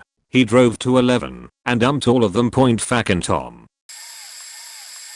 I work at a school and I don't know if I'd say she's hated, but for the most part is not well liked. She is a teacher and is just old as hell and so out of touch and terrible at her job. I teach art, so I go into her room 2 times a week to do art, and it's a madhouse in there. She has kids who hate each other sitting directly across from each other, so they always start fighting. The room is so fucking messy and disgusting. She will yell at children at her desk while I'm in the middle of teaching. She also yells at kids for no fucking reason. Not to be shitty, but she has a very strong accent, and it makes her incredibly hard to understand. Couple that with the fact she's old and also has no idea how to teach anything the right way. The kids really suffer. Any teacher who has ever been in her grade band hates working with her because she doesn't know how to use a computer and she will keep pressuring you to do things for her. Recently there was a competition in the classrooms to design this poster. It was said over and over the students were supposed to be the ones doing it. She winds up basically asking me to do all of it one day during art class. There's another similar thing they're doing now, and she kept trying to get me to do things, and I said no. She then asked me which kids are good at drawing, loudly, in front of all of them. So then of course I say they all are, and she should allow every kid to work on the poster. She seemed irritated, like I wasn't helping her, but damn lady, this sheet is not so hard. Oh, and just to add with how out of touch she is, for their current project they had to design a character. She's so confused she doesn't understand what this means, so she just let one of the best artists in class choose the class character. Well, this kid loves drawing ripped dudes with tons of tattoos, so he makes their character buff and shirtless with tattoos everywhere, including black teardrop tattoos under the eyes. She doesn't know what those mean, and we work in an urban district, so basically everyone else knows what it means. It's just, ugh. I'll call him A. He was my employee, but I often worked direct care right alongside my staff. This was at a group home for boys with autism plus SEVERE behavioral issues. There is a state regulation for the type of home, of how many staff need to be with the boys. 4 residents equals 2 staff. He faking worked 1 night a week during the school year, for only 5 hours. I had other staff who were working 50 plus between my and a few other homes in the agency. He also would call in constantly.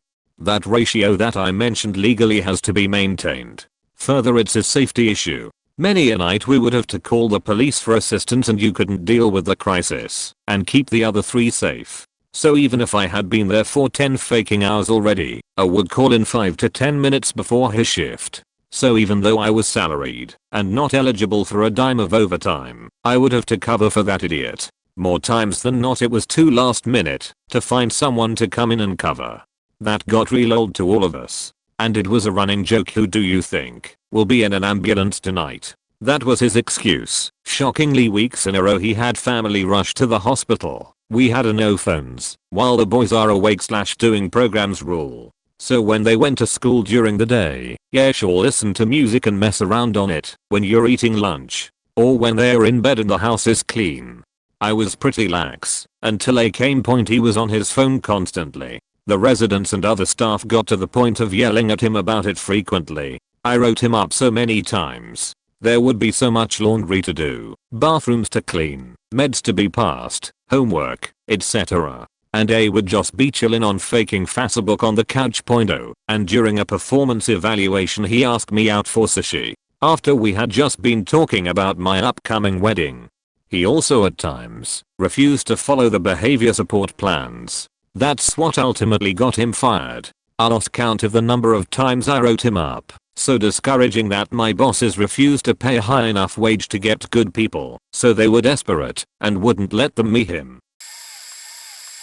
Luckily, the people that are hated in my office tend to get fired within a few months. The first one was this guy who was a total frat boy. He was in sales and supposed to be in sort of a management role within the company and spoke to clients on the phone like a total douche, calling them bro and saying cool constantly. He used to have this weird problem when he ate. In his defense, it was probably a medical issue where he would sweat profusely.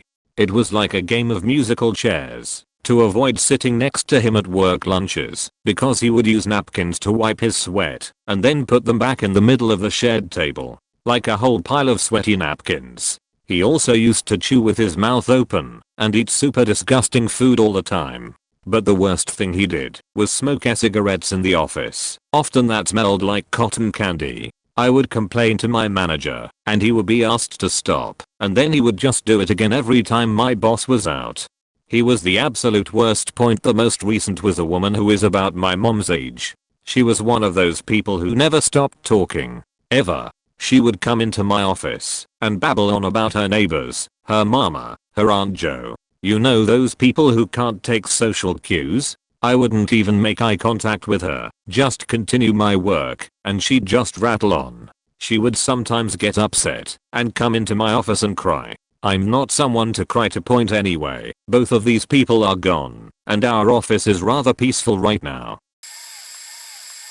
I'll call him Joe. We are a small business, 8 people total. Joe is the son of boss's friend. You can probably guess where this is headed. Some of Joe's notable incidents: flipping people off when they aren't looking, screaming, throwing, kicking boxes, lies of the bald-faced variety. If you call him out he will angrily deny. Stole money from work. Does work as slow as possible but will criticize others about their own work.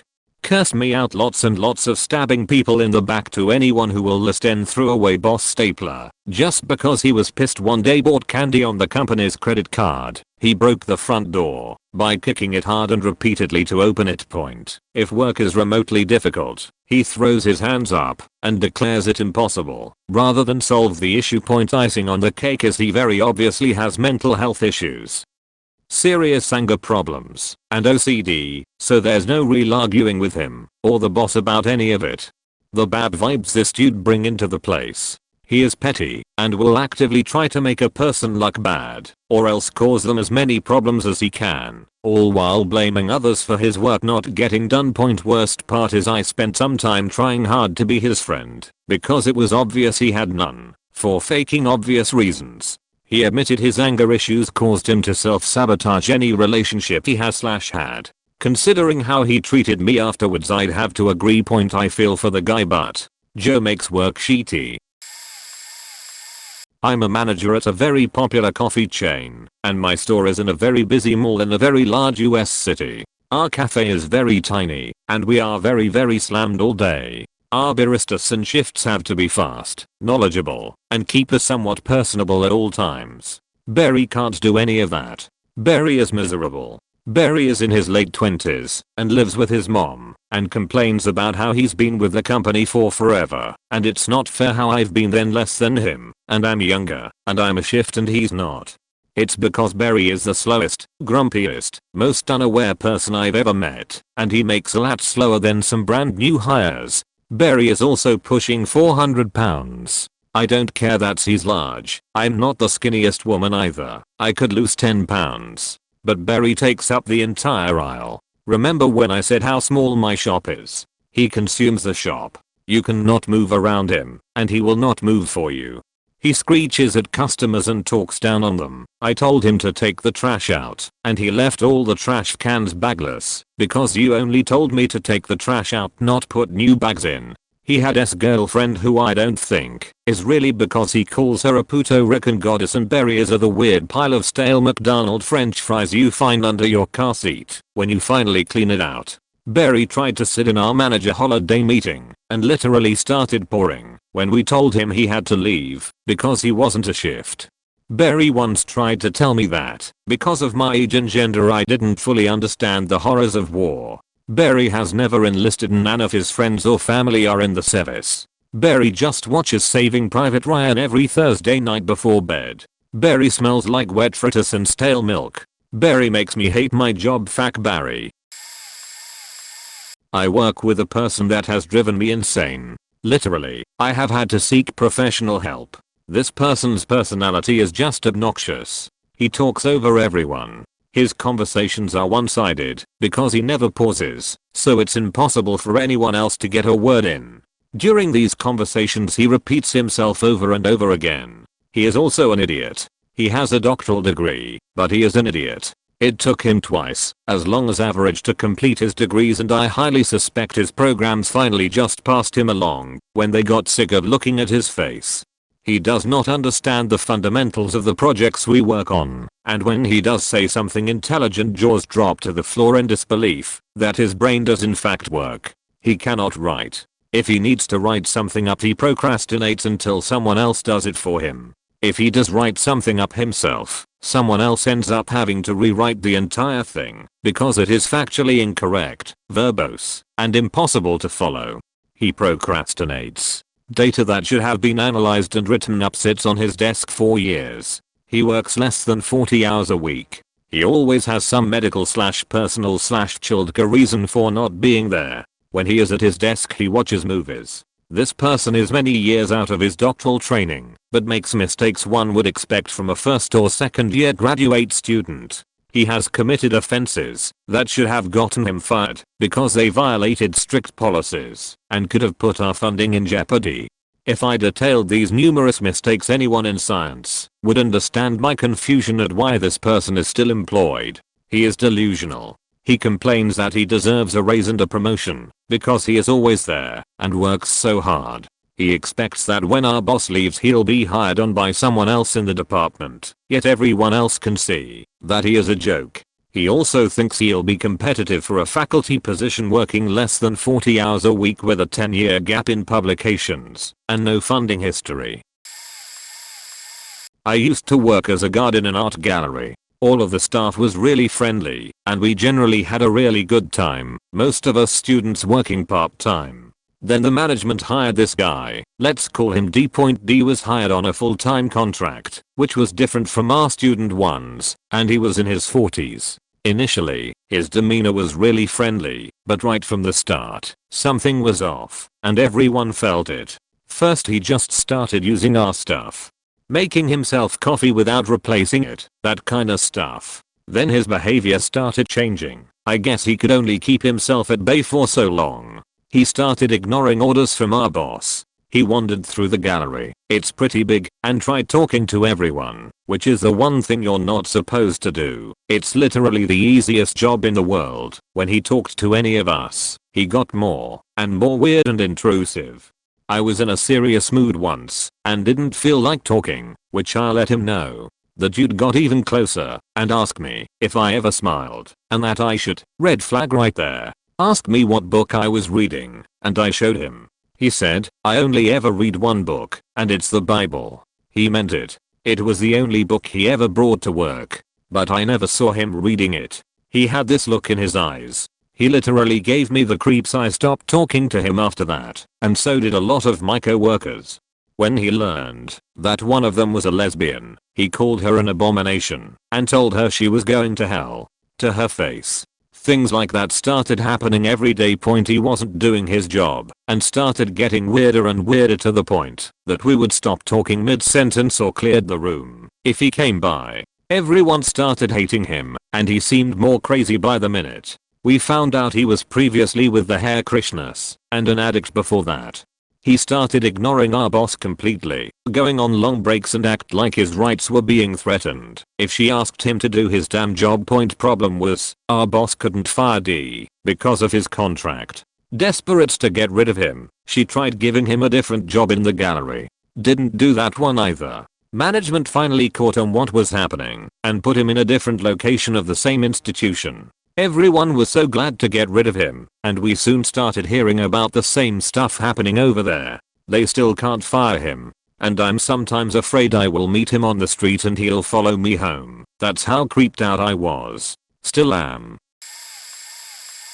I won't name names, but the communication department has a serious problem with not only failing to communicating with other departments, but also the public. They are in charge of /list of grievances, social media, and they did such a bad job that the company decided to just hire an outside firm to take care of it. Designing logos, flyers and publications, but to get anything done you have to hold their hand through the entire process. Because nothing is actually done in-house. Even though they are the in-house designers, they contract other designers to do their work.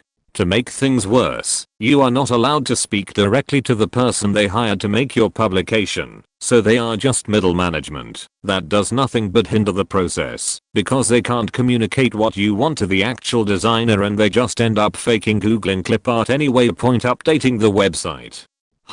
Your event is this Thursday. Okay, we'll make sure we have everything ready by next Saturday. And last but not least, despite everyone else having to do all their work for them, they get really indignant when departments produce their own material, as they had done some 20 years prior to bringing in this new manager. So every department already had outside designers, instead of dealing with communications bullshit. Now they won't share their templates with anyone and will only send you sheetage pegs for previews because, do you have a degree in graphic design? Beach. I have a degree in art practice and worked as a freelance graphic designer and web developer before you guys hired me to teach the faking public the goddamn principles of design and visual literacy. The communications manager, person once in charge of social media, uses a BlackBerry from 2005. She no longer works with me. She was fired after 3 months. Lunaton could not do her job. Why she got fired? She constantly had balances off. She was also full on crazy. Now, Nutsy talked to herself. A lot. I heard from a coworker that, while she was in the bathroom Ditsy came in and had a full on conversation with herself in the mirror. I mean like, are you as tired as you look? Why? Yes She was also incredibly annoying. She'd bitch and complain to everyone, whether they were listening or not, about everything: her divorce, her second job, her lack of money, her overabundance of yard work, the list goes on. This Dilbert would also sheet all over everything you loved. Mention you want to go to Hawaii this summer and she says how Hawaii isn't that great or special. Psycho once loudly announced to a room full of people how ungrateful and selfish she was. The bigwigs bought us lunch for the end of the fiscal year to thank us and whatnot. She comes over to my desk asking where we are supposed to go. She follows me downstairs to the boardroom whining about how it had better not be pizza. Welp, it's pizza. There's probably 15 to 20 people in the room when we walk in, and she nearly screams, oh it's pizza. I have to pass then. Thanks but no thanks, then turns and storms out. I heard from others she stormed up the stairs muttering to herself, God love you, you crazy lady.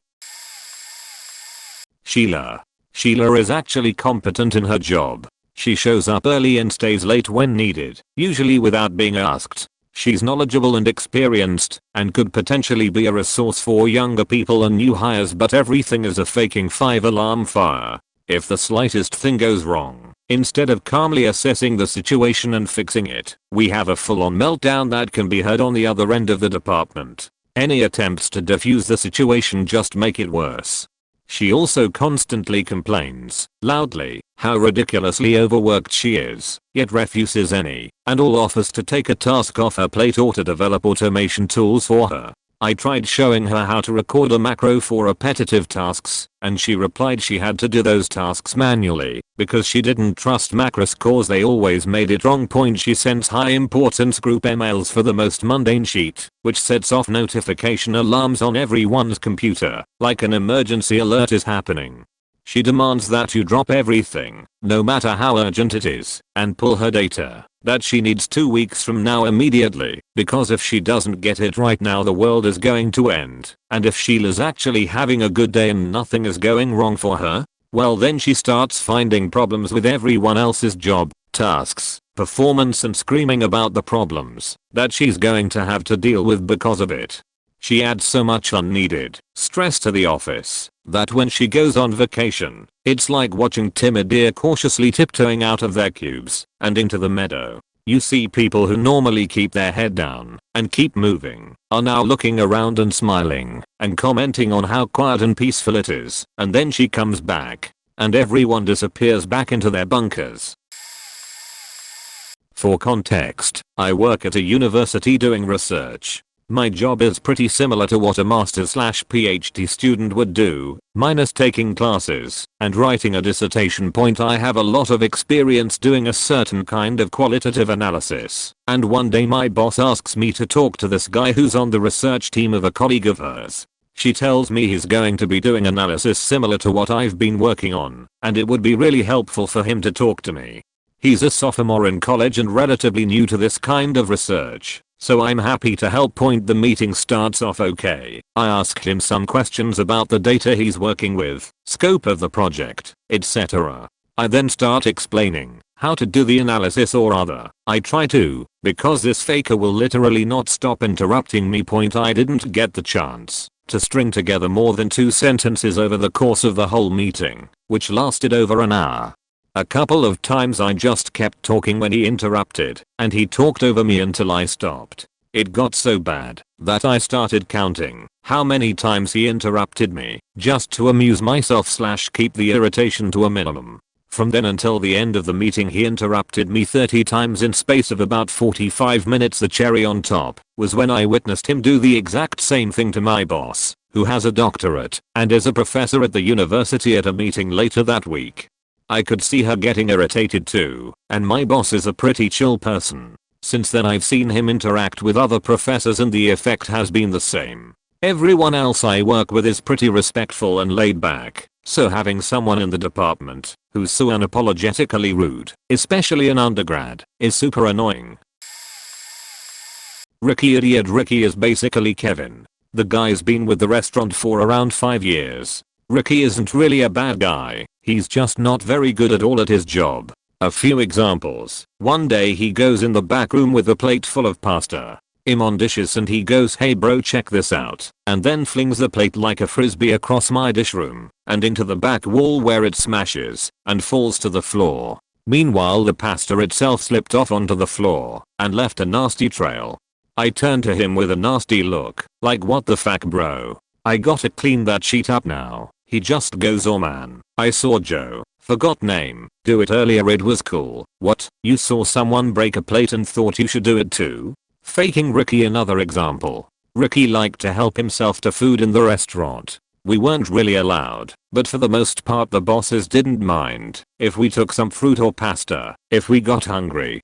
Well, one day Ricky decides he wants cake. We don't serve cake by the slice, only the 12-inch round cake. This man cuts a little square out of 3 different cakes, thinking noon would notice, and puts them back in the display case. Sometime later the boss starts chewing out each employee one at a time. When he finally got to me, I just said I didn't take it, and I didn't see who did. Apparently the others said the same.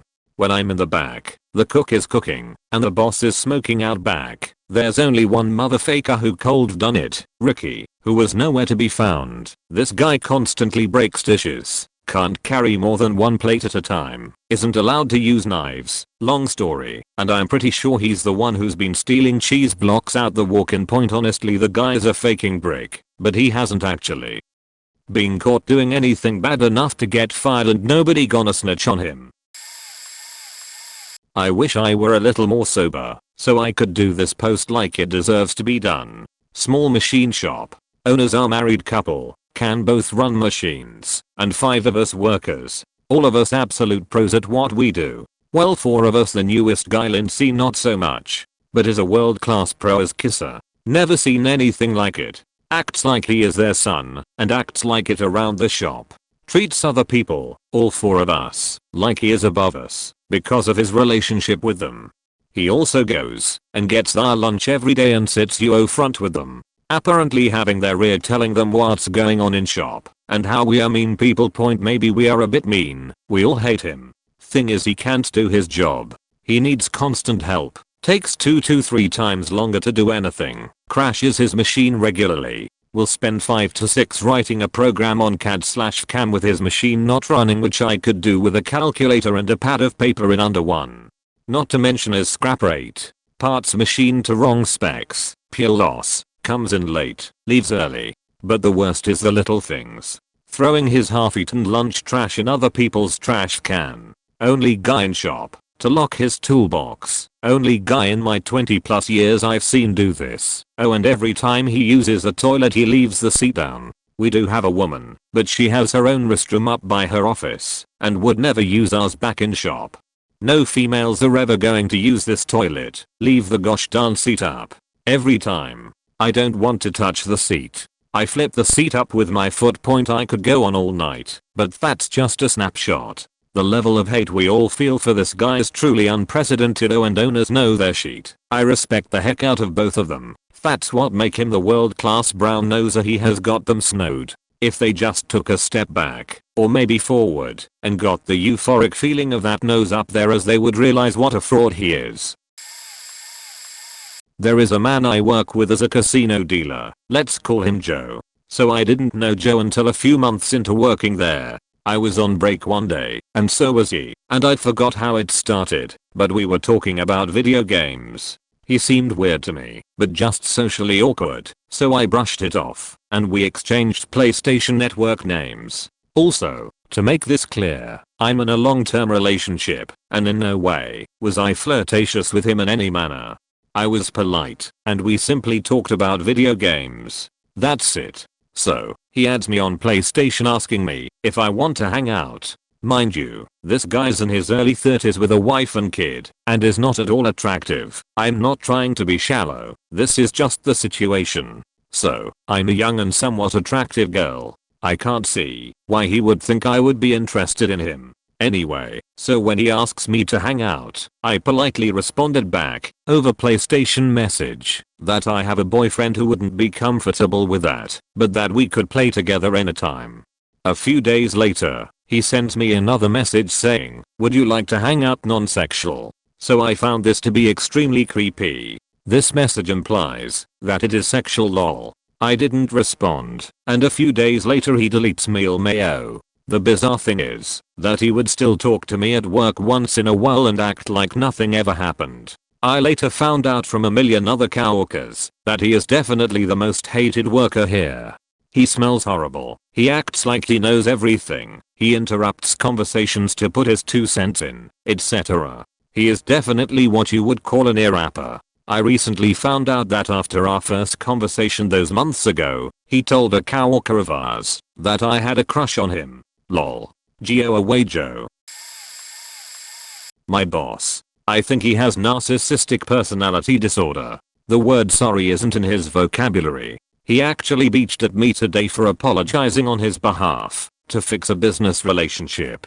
He constantly fucks up business relationships by badgering people constantly to jam in a deal that works for him. He's always blaming employees for his fuck ups. Spends tens of thousands on unwinnable court cases. Makes employees do shit that has nothing to do with the company but his own personal life.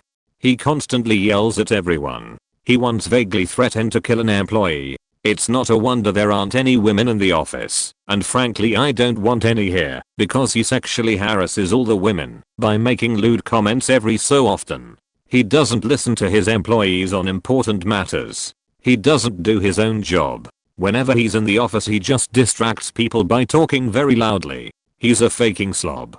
His desk is just messy as fuck.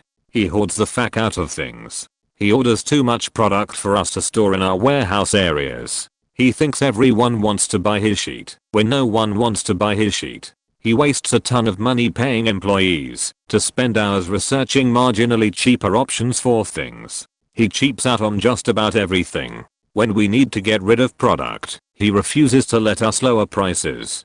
He even raised prices on a client as the order was in process. He just thinks he can give employees responsibilities out of their job description, and he thinks things magically can be fixed. He fucks shit up whenever he involves himself in crap. He just destroys everything he touches. Problem is, he doesn't let us do anything without his approval. It's like when he isn't here we can't do shit, because he won't approve anything. If he isn't here, we can't do shit, because he's an annoying whiny little beach bussy bloodsucker of a human being, and I'm quitting in March, right before we get a huge shipment of product because fuck him, let him burn.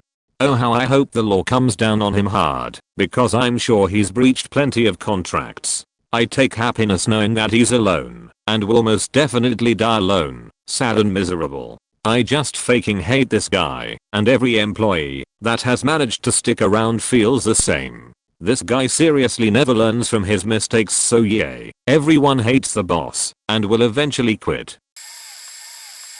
Me, I work at a small bar, and I'm the newest employee. I'm also the manager, with only the owner above me. He's the GM too. Since we are a very casual place I'm very easygoing. I also do not have hiring and firing privileges as of right now. I've been there since the beginning of July, and have purposely gone out of my way to learn how everything is done the way it is at our place, and even consult the employees on their opinions. There are only 4 of them in the front house. They were pretty much all offered my position, but none wanted the responsibility, so they declined. That's when I got a call for the job. Most of them are so insecure that they constantly tattle on me to the owner. Luckily for me, the owner watches the cameras and is so pleased with me that I've received multiple raises in the short time I've been there. The whole reason I know they are tattling on me is the owner told me himself, so the joke's on them.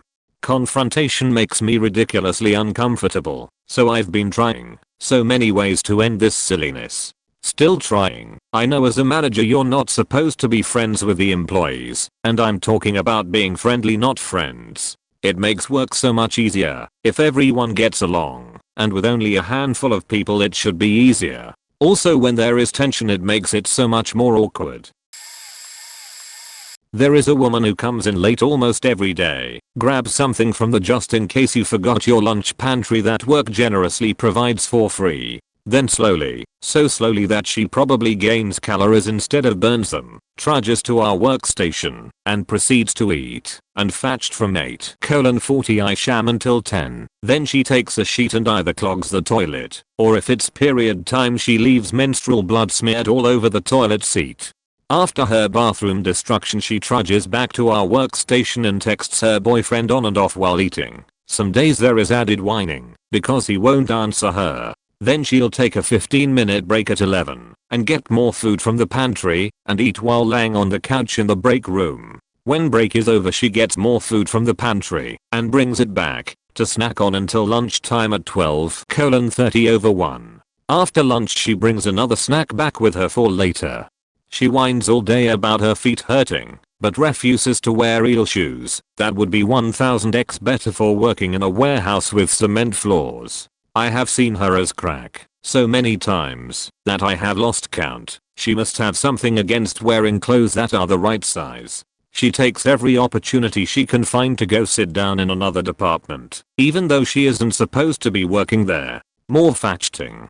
Sometimes she makes jokes about squirting and does Borat impressions. If she doesn't feel like doing a particular thing, she will just go to the bathroom, so the task ends up being mine instead. She doesn't clean up any of the stuff we use as a team, or the shared areas in our debt that she sometimes spends hours in. Her agenda seems to be eating and trying to figure out how to make the least amount of effort possible, while also coming up with any excuse she can to leave early. She is also one of those people who thinks having a dog is exactly like having a kid, and she will not shut up about the faking thing. At first it seemed like she was a decent employee, but after she got comfortable she just went downhill. I still can't grasp how one person can fetch so many times in an 8-hour time frame. We have a tie at my job. The first is Jay. On Jay's first day she complained to the manager that coworker 1 and the prep guy said that she smelled bad. Both nice guys. After manager confronts them, both of whom were really confused, we learned that while she was in the back prepping salads, coworker 1 enters the room as prep guy is slicing turkey and says, "Man, it smells like fetched in here." And prep guy agrees, and they laugh, obviously talking about the turkey. Manager drops it, thinking it to be a misunderstanding. A week later she says that another coworker, 2, called her ugly. Mind you, 2 is the most PC, body positive, feminist, hippie that I have ever met. Manager asks her, confused and horrified, 2 about it, and when she later confronts Jay, Jay claims she never went to the manager and said that. The next day we get a call from ours saying that Jay emailed them saying that she's been treated unfairly from management and she is being discriminated against for being black. The manager is black, coworker 2 is black. This girl had worked there all of 5 shifts and we have never had any issues like this before. This girl is crazy and constantly complains about everyone being lazy, rude, and she called another coworker, 3, fat one day. She has some serious insecurities that she needs to work on and is just unpleasant to talk to or work with. Now the second most unpopular coworker is inserts himself in every conversation and interrupts with a 100% off-topic conversation. The latest being my manager and I talking about his plans to go to Vegas for a week, and comes over and starts talking about the history of Native Americans and how his white is 1/4 Cherokee. Cool, I guess, but we are talking about Vegas. He also loves to gossip and always tries to get us to talk shit about other coworkers, which makes everyone pretty freaking uncomfortable. He stinks of cigarettes and makes sexual comments about every female that walks in the restaurant. He's super classy. I have a coworker who is constantly drunk on the job. We work for a company my family owns, a party and event rental business, which is mostly manual labor. The job is mostly loading trucks, delivering and setting up the items, large tents, like for fairs/festivals, tailgates, weddings, graduations, etc., tables, chairs, catering equipment, breaking down and picking up items, returning to the warehouse and unloading. It's a non-stop process. Anyway, this guy is the trashiest alcoholic I've ever met. Once during a conversation, I had given him the impression that I gave a shit what he was talking about, and in the process, encouraged him to divulge things he otherwise wouldn't. One thing he let slip as he was talking about drinking was, I gotta take a few shots before I come in. Just don't feel right if I don't. I gave him a right to make him think that I found this normal / thought it made sense, and to let him continue to believe that I was someone he could tell things like this. He doesn't drive the trucks, he doesn't have a license, too many DUIs, so he routinely drinks a half pint. At work I've seen him down them in one gulp without the slightest wince, like his morning coffee. This doesn't get him drunk though, just normal, and smelling like alcohol. On his lunches he'll often go home and drink some more, roughly half the time coming back stupid drunk. When he's drunk, he's loud, stupid, obnoxious and a disaster to work with. He finds a reason to punch something almost every day and thinks it's funny when his hands are bleeding all over the place. A lot of times he'll chase people around with the threat of touching him with his bloody fingers. His drinking has led to the most awful hygiene of anyone I know too. His smell, we call him reek, is like the smell of clothes that have been soaked in sweat, not washed, worn and sweated in again, not washed, left in a heap of similarly unwashed clothes for a month, then continued to be worn. It's the scent of old sweat and BO, so thick that it's built up into an oil, like the grease in a pan, after drying up some bacon. We're almost 100% sure he showers and does laundry less than once a month. Some coworkers who hate him significantly less have spent time with him after work, drinking, spending the night, and going to work together in the morning, multiple times. The stories they tell of his post-work routine are always the same. Go home, drink till he passes out, no shower, wake up, shots, get dressed, dirty clothes from a pile, no shower, go to work. We have no reason to believe that he doesn't do this every day. Also, working a manual labor job with a bunch of guys, there's a lot of sheet talking, mostly just jokey, breaking each other's ball, though when someone's faking up they can be called out pretty roughly too. Everyone takes it in stride, laughs along, no feelings are hurt, except for his. He's the most sensitive motherfucker I've ever met. You make one tiny harmless joke about him and he flips out. One day he was eating a bag of hot nuts, and my buddy says to him, "Ha, you like hot nuts?" He slams the bag on the ground and goes, "Fuck you, Luke. You like hot nuts." Once he was bragging about getting a girl's number, and I said, "It doesn't matter, you're not gonna call her. And if you do, you'll be like UMM. Hi. Other some, this is a guy. A harmless, silly joke, and he flipped out. Fuck you, man. I get way more bossy than you. You'd be terrified to do the things I do in bed." I almost made a joke after that about how I would never do the things that is the women I'd seen his typical lady friends he did in bed, but I figured I'd hurt his feelings enough for one day. So he's a drunk, he's dirty, he smells, he's overly sensitive, a pain in the ass to work with 70% of the time, and oh yeah, he raps. When he's drunk he likes to freestyle, and it is the most stupid, ridiculous shit you'll ever hear. When I refer to him rapping, I'll mockingly rap, I'll flip it, and whip it, and jip it, and glip it, and pip it, and rip it and zip it, because that's a pretty much dead-on imitation of how he sounds. He swears he's great, though the only consolation is that his last name ends in Kerman, and we make great names for him: Drunkerman, Reekerman, Trasherman, Crackerman. It's super versatile as far as insults go. TLDR. Fuck you. Read the whole thing. I'm on my phone. That took forever to write. The most hated person at my workplace is a girl named Kathy. A brand new clinic had just opened up, and our managers decided it would be a great idea to have all brand new registration reps so everyone would all be on the same level and there'd be no leader, only teamwork. There were about 8 new hires for this new clinic, and one self-entitled chick who just thought she was so much better than everyone else. She would talk to you with a super sweet tone, and then she would wring your neck if you made a simple mistake, such as not handing out all of the labels or misspelling a word on an appointment note. She would constantly go into cute guys' medical charts for their personal information, so she could stalk them on Facebook. She would flirt with any guy that would look in her direction. She would flirt super hard with the providers, and she even had a fling with the maintenance guy and would disappear whenever he would come to fix something. She would always share stories about her love life, like how she's dating John and they've known each other for a month and now he's not really talking to her anymore, so she's starting up an old flame with some guy named Tom that she used to know, but now he doesn't talk to her anymore. So then she decides to fling it up with our maintenance guy, Jim. She's all head over heels for Jim, but then he stops talking to her, and now she's planning on moving in with some dude named Bill, and looking forward to getting married. He hasn't even proposed. It's been like 2 weeks, while still flirting with every single guy she sees. She likes to violate patient privacy. One time she googled one of the patients that hadn't even checked in yet because the appointment note had caught her attention.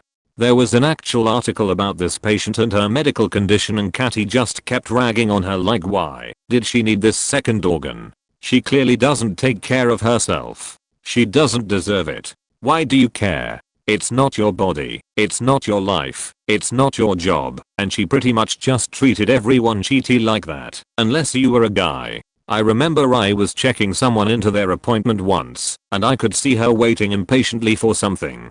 The moment I hit the check-in button, she opened up his charts and asked me where is this address? The fuck? I asked her why she was even in his charts and why she needed to know where he lived.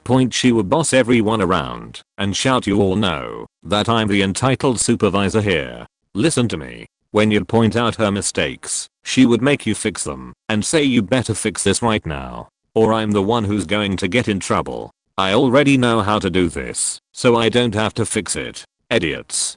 Anything that didn't go her way, she would call up our managers and complain about it. If someone went to the bathroom 2 times within 1 hour, she'd tell on you. If you were 5 minutes late from lunch, she'd tell on you. If you were 5 minutes early from your lunch, she'd tell on you. If you simply forgot to log out of your phone, she'd tell on you. She was just the biggest narc ever and everyone hated that. Everyone felt so targeted by her that most of the new hires just wanted to stay where they were stationed to train, and 3 people actually quit because of her. I had a talk with our managers about her attitude and how absurd her logic is, that she feels entitled to break into people's charts, but they insisted on waiting it out. One of the girls that had left found out that Catty had been in her chart keeping tabs on all of her appointments and just never showed up for work again. Another girl was out for about 3 weeks because she was in the hospital. Catty had her Facebook open to that girl's page for the whole time she was in the hospital. She would constantly call our managers saying Bon is not really in the hospital. She just posted a status and it says she's in Mexico, and the managers would play along with it, insisting to keep an eye on her when they very well knew she was in the hospital. They visited her twice. The 3rd girl was just tired of being treated like crap, so she just quit. Eventually the managers got fed up with everyone leaving. Because of her they moved her to the actual hospital to keep a close eye on her. Then about a week after she was there, ours took her and our managers into their office out of the blue, and she never came back. She was such a bossy, creepy, nosy, sleazy chick that everyone in the registration department knew about her, even the ones that had never met her. She had only worked there for about 3 months and boy was she famous. The firing thing happened yesterday and all I have to say is good riddance. Edit. TLDR. Catty was a huge tattletale who would Facebook stalk patients, violate HIPAA, flirt with every guy, and make people feel so unwelcome and uncomfortable with her bossy and stalker attitude that they all quit. Pretty much everyone that had to work directly with her quit. The store manager. He came down hard and made the department managers be more all about wastage and keeping things clean, and thus the workers under the department managers resent them /him. Personally I don't mind the guy. He's pretty nice and upfront about what he expects from the whole team, which is useful. Nobody slacks off. We are doing a lot better than we were in terms of audit standards and sales, and considering we are the store all the national managers come to most, since we are the only store right in the middle of the city, I think he's been really great. Other coworkers that have been slacking off and breaking rules regarding breaks don't like him whatsoever because he put a stop to all the things they aren't really meant to do. I don't know, I'm being trained slowly to take over my department and I really appreciate organization and directness about what needs to be done. I can see both sides of it. Edit. Also, before this guy, there was a middle-aged lady who came into my department for a month or so. Good faking lord. My department has to be super sanity, and this lady would announce loudly in front of customers that she'd need to chuck a piss. Her words exactly. She'd refuse to do any cleaning, work with the hot food etc. And when she did she'd only half-as it. And since there's a coffee machine right there in the department, she'd be making a latte every 15 minutes and smash it back. Best thing is that she'd pick up the pace in front of the department manager. She was a nice enough lady when you talk to her, but she's not a woman cut out for a fast pace. She might not have been hated within the entire store, but she annoyed the hell out of the department. My stories appear lame compared to the others here, but I'll say them anyway. I honestly think the guy sitting across from me doesn't have cable at home, because he has nothing better to do than to give me shit the second he walks in the door. Either that or he's one of those bro types that does it, because that's how men talk to each other. He derives pleasure from telling me I'm lazy and I'll get fired soon because I don't do anything except sit on my phone all day, night, being I work third shift, like, okay man, you have to come in on Saturdays because you don't get your sheet done on time and you don't know how to manage your own work properly. He also bitches about how the guys at another location don't know how to do their jobs and bragged about yelling at a coworker at yet another location. One day I was having none of it, so I asked, what's your job title? Huh, what's your job title? For privacy. I'll omit his response. Oh, so not supervisor? They're not paying you to worry about other people and yell at them. They're paying 30 for that. Shut the hell up and do your job. He's gotten better since then. My biggest beef is with another coworker though. I'll call Y. I was originally hired as an intern, and one day, when I was shadowing Y, I said, hey, just as a heads up, I have intern stuff to take care of, so I have to leave at 2 to head to X building for that. X building? There's nothing. Job removed for privacy. Over there. I never said there was. I said there was intern stuff I have to take care of. He noticeably sighed, making a show of it. Fine. I had another intern with me that day, and when we left for that, he asks Jesus, what's his problem? So I'm not crazy. At the end of the day, I went to the boss and gave him a heads up. I had no intention of being a tattle, but I've worked with enough sheet bags to know a problem child when I see one. Sure enough, Y starts hating me. Most recent problem, me taking next week off. I'm an army reservist and I have military duties all next week. Sunday to Saturday. Y starts walking around the office, complaining to anyone that'll listen. One reason why everyone else hates him. He complains about how busy he is, but finds the time to gossip with everyone for 45 minutes after lunch. He's on call that week, and apparently I'm doing it on purpose, because I left for military stuff last time he was on call as well. I didn't hear the pager, and slept and got written up for it. This is Alrighguy 28896's fault. Luckily, the other people I work with are cool, so they were real quick to shut that down. The sad part is this guy was in the Navy, but maybe active duty doesn't understand that reservists have 2 jobs to worry about. Sorry for going too long, it feels nice to vent. I'm going to get sushi. Let's think about Tim. Tim graduated with a degree in information security systems. He landed a pretty decent job with a small company as the information systems security manager. He had so many computers to manage that he had to hire someone help. That's where I came in. My job was basically to be a sysadmin with the added security audits and annual checks. First off, this job varies from company to company, so the requirements for your system are set by you, and you report them to DSS, who either agrees and grants an approval or rejects it, and you try again. So you basically justify exactly what you need. My first task is an annual check of every machine in the company. Familiarize myself, etc. Here's the checklist: 15 checks. Cool, easy. We must be lucky and not be too restricted. After completing the whole task, I'm called to the carpet in front of management, cause I've obviously lied about my job or my knowledge. The checklist is a guideline for the most pertinent information, not the only thing that mattered. Okay, where are our requirements?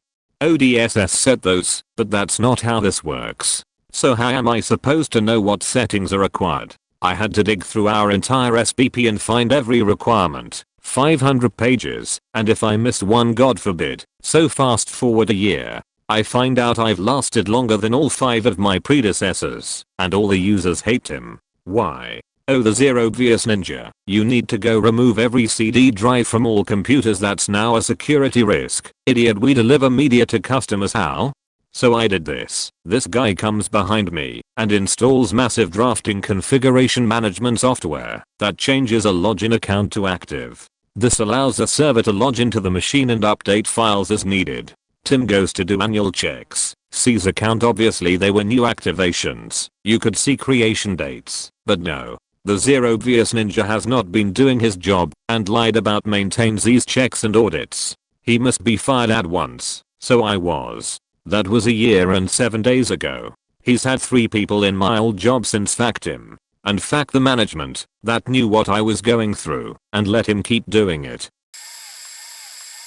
M is a suck up to those in authority, a rival to his peers and a condescending asshole to those he has authority over. This isn't a penny ante job where all this jockeying for position really means squat, but makes for a needlessly tense workplace. Additionally, he's always fake busy, and knows that bustling and loud conversations with customers are often mistaken, at first glance, for actual work.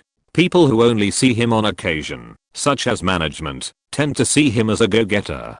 Those that work with him more regularly see sound and fury signifying nothing. Also, he's pointlessly noisy. Actually, I'm of the opinion that he lacks an internal monologue. Now, since we work sales, this comes across talkative and outgoing, but when it's just you and him in the store, you can hear his ongoing thought process. I'm walking over here. OHH, what's that? Do I need one of those? It's brown. I'm going to put it down now. And if he's not talking to himself, he's whistling, either along with or over top of the store music, depending on whether he likes the song or not, or clicking his tongue, or humming or singing jingles. All the faking time. Finally, he's gay, which is not a problem, but I guess it makes him feel as though he can make totally inappropriate comments to his female co-workers because, hey, he can't actually mean it because he's gay. Drove a couple of ladies to quit rather than deal with him. If you want a mental picture of him, imagine Jennifer Aniston's co-worker, Brian, at Chotchkiss. Anyway, I transfer away in January. Can't faking. Wait. I work for an IT company that contracts with a major organization. Nearly all of my coworkers are extremely bright, well-educated types that specialize in IT, engineering or some other specialty fields. The boss is a manuscript from MIT, that kind of place. For the most part, I'd describe my coworkers as type A sorts of people. About 2 years ago, company decides to hire a communications person to handle things like press releases, quarterly review meetings / materials, Matt's emails, award fee related items, and basically as an all-around utility employee. She's got a B.A in communications, which is fine for what she was hired to do, and she's also extremely attractive. Everyone knows where this is going, so I'm going to jump forward. She's placed under a manager with some pull, and in short order rumors start swirling. Manager promotes her to an engineering lead role, and somehow gets the company to okay the move. This pisses off a ton of actually qualified engineers who suddenly find themselves working for someone who's never worked in the field and has no professional experience or certifications. Fast forward some more, and she's in charge of roughly 30 to 40 engineers doing software deployments, packaging, migrations, OS upgrades, and is easily the person whose name I hear the most often in non-flattering ways. Old manager who gave her the undeserved promotion moved on, and she now works for a different guy who is your stereotypical IT guy, overweight, extremely awkward and introverted, non-confrontational. He guffaws all over her daily and has others covering up her frequent mistakes. She continues to run an entire department into the ground, where few quality people are left. I'm a software developer, and at my last job I was on a team with an open position for a junior developer. We interviewed this one guy who totally nailed the interview and we all liked him. He answered the technical questions with ease and he seemed like a cool guy, so we made him an offer and he accepted. At the time the only people on the team were myself and the manager, so it mostly fell on me to train the new guy. The first sort of red flag was that friendly guy in the interview now kept mostly to himself. He never wanted to go to lunch with any of the other engineers and barely socialized. Now this wouldn't have been so bad, but there's more. So I started by giving him small tasks. These would be no-brainer types of things like changing the error code of function returns or saving some data to the database. Nothing that couldn't be completed by a junior developer in a couple of hours at most. But after I would give him tasks I wouldn't hear from him for the rest of the day and he would ask absolutely no questions. When I looked over at his computer he was almost always on Reddit or Facebook. I would follow up with him the next day and he would have nothing done and would say something like, "I got stuck and couldn't figure out what to do." Time went on and he continued to barely do any work. Occasionally he'd ask a question, and when I'd try to show him the answer he'd get bored and play on his phone. It was pretty frustrating, because the guy was clearly smart. He just seemed extremely naive and acted like this was some college job his rich dad got him. My manager was the sort of guy who really wants the people on his team to be successful, so he would have regular one-on-ones with him to try and figure out why he wasn't motivated to finish his work. Once the guy told my manager, "If I finish my work you'll just give me more to do." After about 3 months my manager figured it was probably time to fire him, but the guy did us a favor and turned in his 2 weeks notice instead. 2 days after he turned in his notice he never showed up to work again. Lines call her tea. My god, was this woman awful. She was actually really good at her job, managing a restaurant, but fuck was she awful to deal with. She would relentlessly pick on me, so much that other managers and all of my coworkers noticed. To this day, I still don't know what I did to make her hate me so much. It was at the point where the other host said to me once, "Holy shit dude, T hasn't yelled at you once today." It was bad. Almost everyone else hated her too, but she was tight with most of the bartenders and a handful of servers. But then she would do this weird thing where she would come over to the host stand and chat with me, and it was all good. We'd have a nice little conversation about nothing in particular. I shit you not, within a minute of her walking away, she would say, "Shouldn't you be finding something to do?" in the beachiest of all beachy tones. Even weirder, she was definitely the type of person that I would have gotten along with really well outside of work. I just don't know what the fuck her problem was. Fast forward, she left a year ago, and new manager is way more chill, and had me moved up to server and now bartender. I really love working there. T is apparently back with the company at a different store. I kind of hope to see her again, to see what she says about me bartending, and if she'd still give me shit attitude. She absolutely refused to promote me, some bullshit about how I wasn't ready. But part of me is really glad that I don't have to deal with her anymore. She even called our store once, and I answered the phone. I don't think she had a clue who she was talking to. If she apologized to me for being a cunt, I'd definitely give her a chance to be cool. But I also hope that Beach sees this, because fuck her for making the first 6 months of my employment more or less miserable. Edit. She also had some really cool tattoos, so she at least has that going for her. We lost our 14-year-old bather when she went back to school this summer, and we somehow ended up with a 40-plus-year-old lady that claims she is a certified groomer, but only wants to be a bather. So 3 months in, and she has only gotten worse than what she started at, and the boss sticks up for her piss poor work that brings the whole shop quality down. To make matters worse, the boss is giving her %100 of the tips for the bath only dogs, and %50 of the 3 real certified groomers that work in the shop, even though she does not bother to dry the dogs well, clean the ears, or do proper brushing, and it is making the groomers have to do twice the work for horrible quality finish. We are beginning to think that the bather has come up with some sort of blackmail on the boss when dogs come off the drying table still shaking water on the receptionist when they should be absolutely crisp clean and dry to get a good cut. I hate this lady. She makes my job super hard, lowers the possibility of tips, and then she steals half of my tips when she does 10 minutes of sheet work on a dog I spent 2 hours grooming.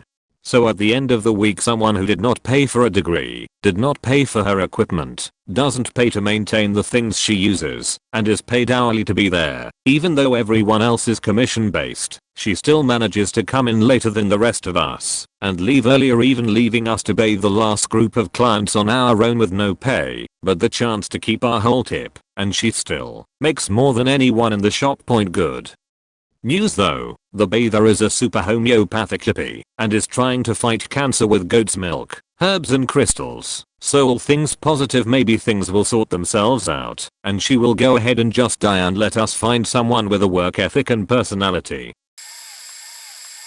This will probably get buried, but I need it off my chest. It's not just one person. It was multiple people, same company. But most of the staff hated them. So I worked for an airplane detailing company. We worked out of a hangar. We cleaned the planes that were there for maintenance. I'll start with Sam. He's in his 40s or 50s. He'd been working for the company since it was started. Let's say 10 to 15 years. This dude was a habitual liar. Lied about everything. Lied about his life. Lied about coworkers. Everything. He managed to get a hard-working coworker fired. And he was slightly insane. Or maybe just off kilter. One day he was doing fighting moves, and as I walked by, he did a weird little backwards kick. Almost took my knee off. I laughed uncomfortably and walked away. And he didn't stop talking. One of the mechanics, Tim, one time got on the plane as Sam was talking to another mechanic. Then Tim goes, tell him to shut the fuck up or you'll never get any work done. And to add on to the endless talking, he always had a one-up to everything. You gave birth last month. Well, he faking jumped into the ocean and gave an octopus a cesarean while holding his breath. That type.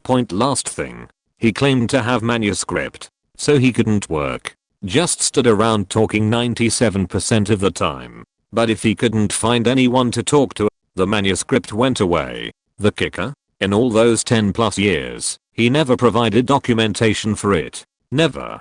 The boss, Steve, sucked. He never managed anything but getting on my nerves. He sat in the office all night sleeping. Made his assistant manager do all the work. Then when the AM got done with the manager's work and tried to come down to help us, boss would call him back to wherever he was and make him literally just sit there with him. He would always threaten to fire people, but when they tried to leave he wouldn't let them. That place had a faking turnover rate of like 147. I shit you not. So glad I left.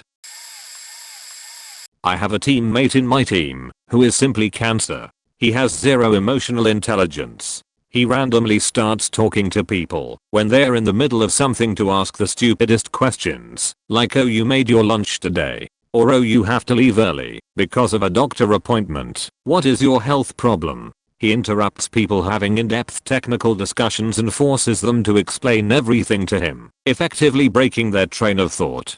Plus, his intense stuttering and pedantic off-topic monologues make it all worse. I can confidently say that any meeting he attends goes 1.5 times slower because he hijacks all the discussions. When he works, he makes a lot of distracting sounds, groans, loud sighs, talks to himself, and hits his mouse when he's angry, which is like 5 times a day. All that would have been okay if he was actually a decent engineer.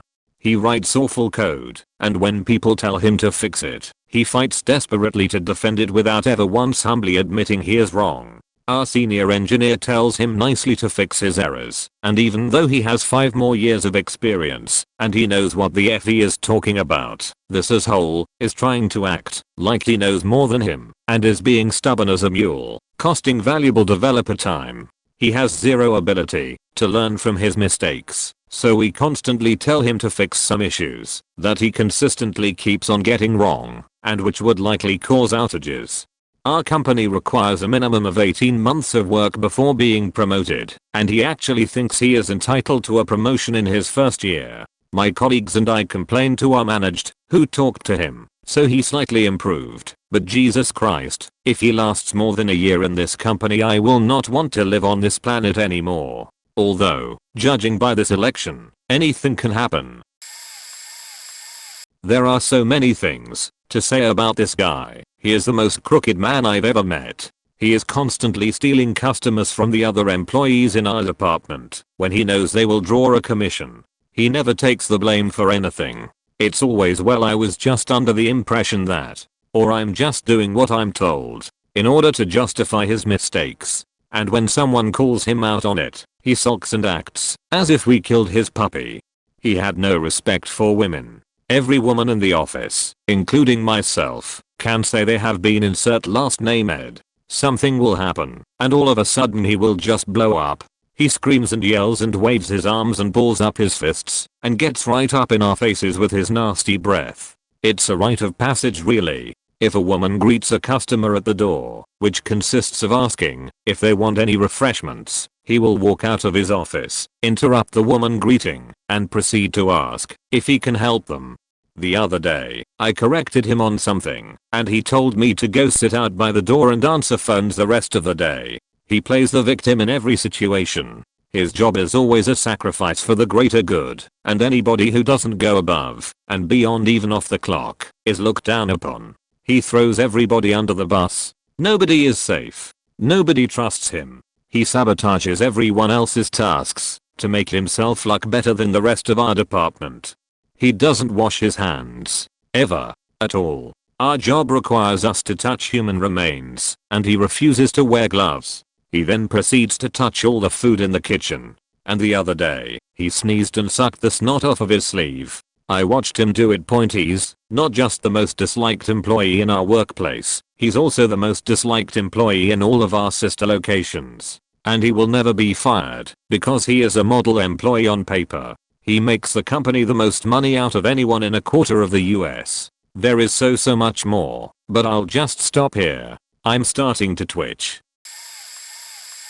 There was this woman who single-handedly caused my branch of a major department store to shut down. So in retail jobs with multiple departments, each department may have a different method of paying their sales associates.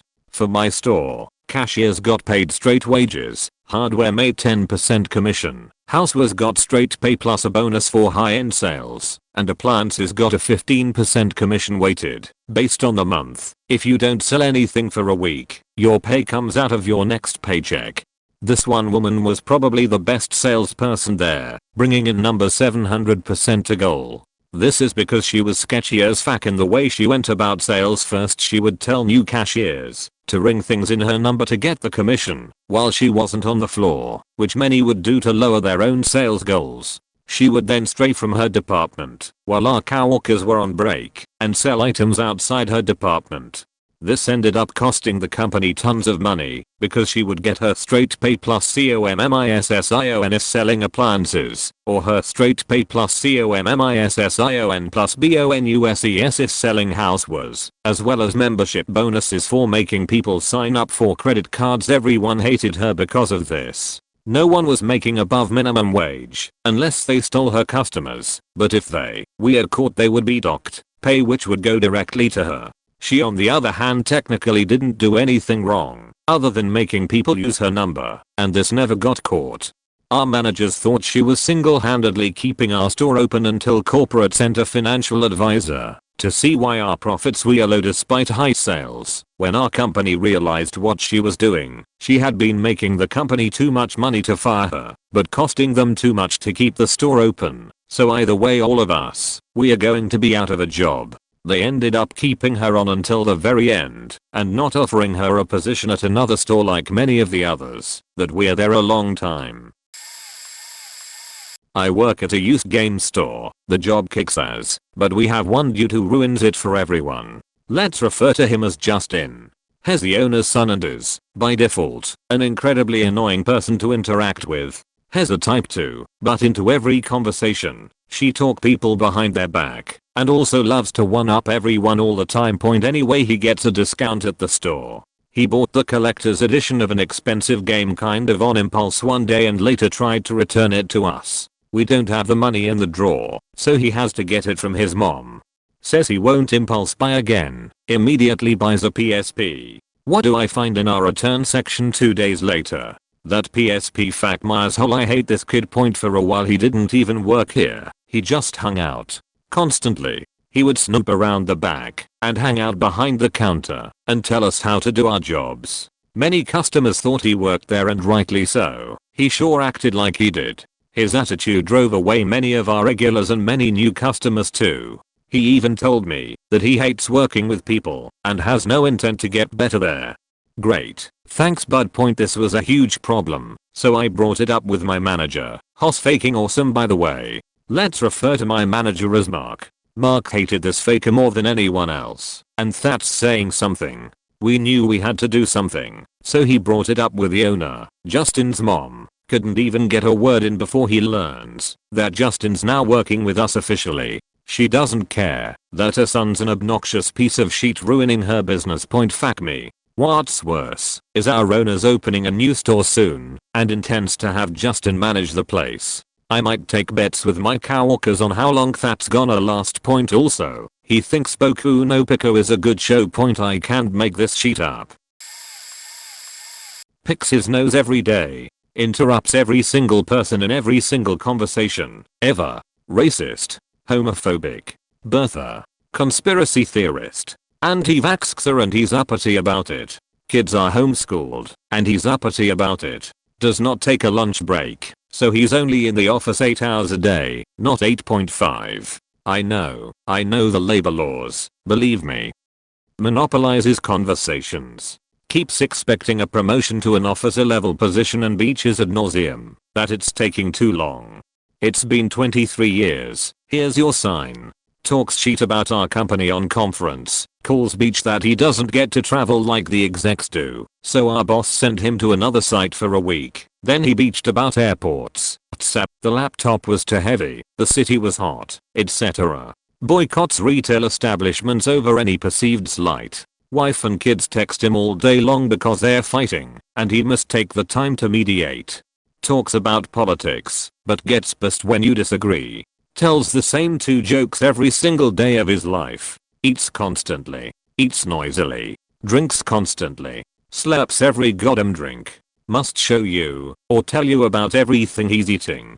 Takes credit for other people's work. Watches internet videos all day. Freaks out if a meeting goes 10 minutes past his shift. Beaches about being broke, while his kids are in 19,000 activities that they don't even like.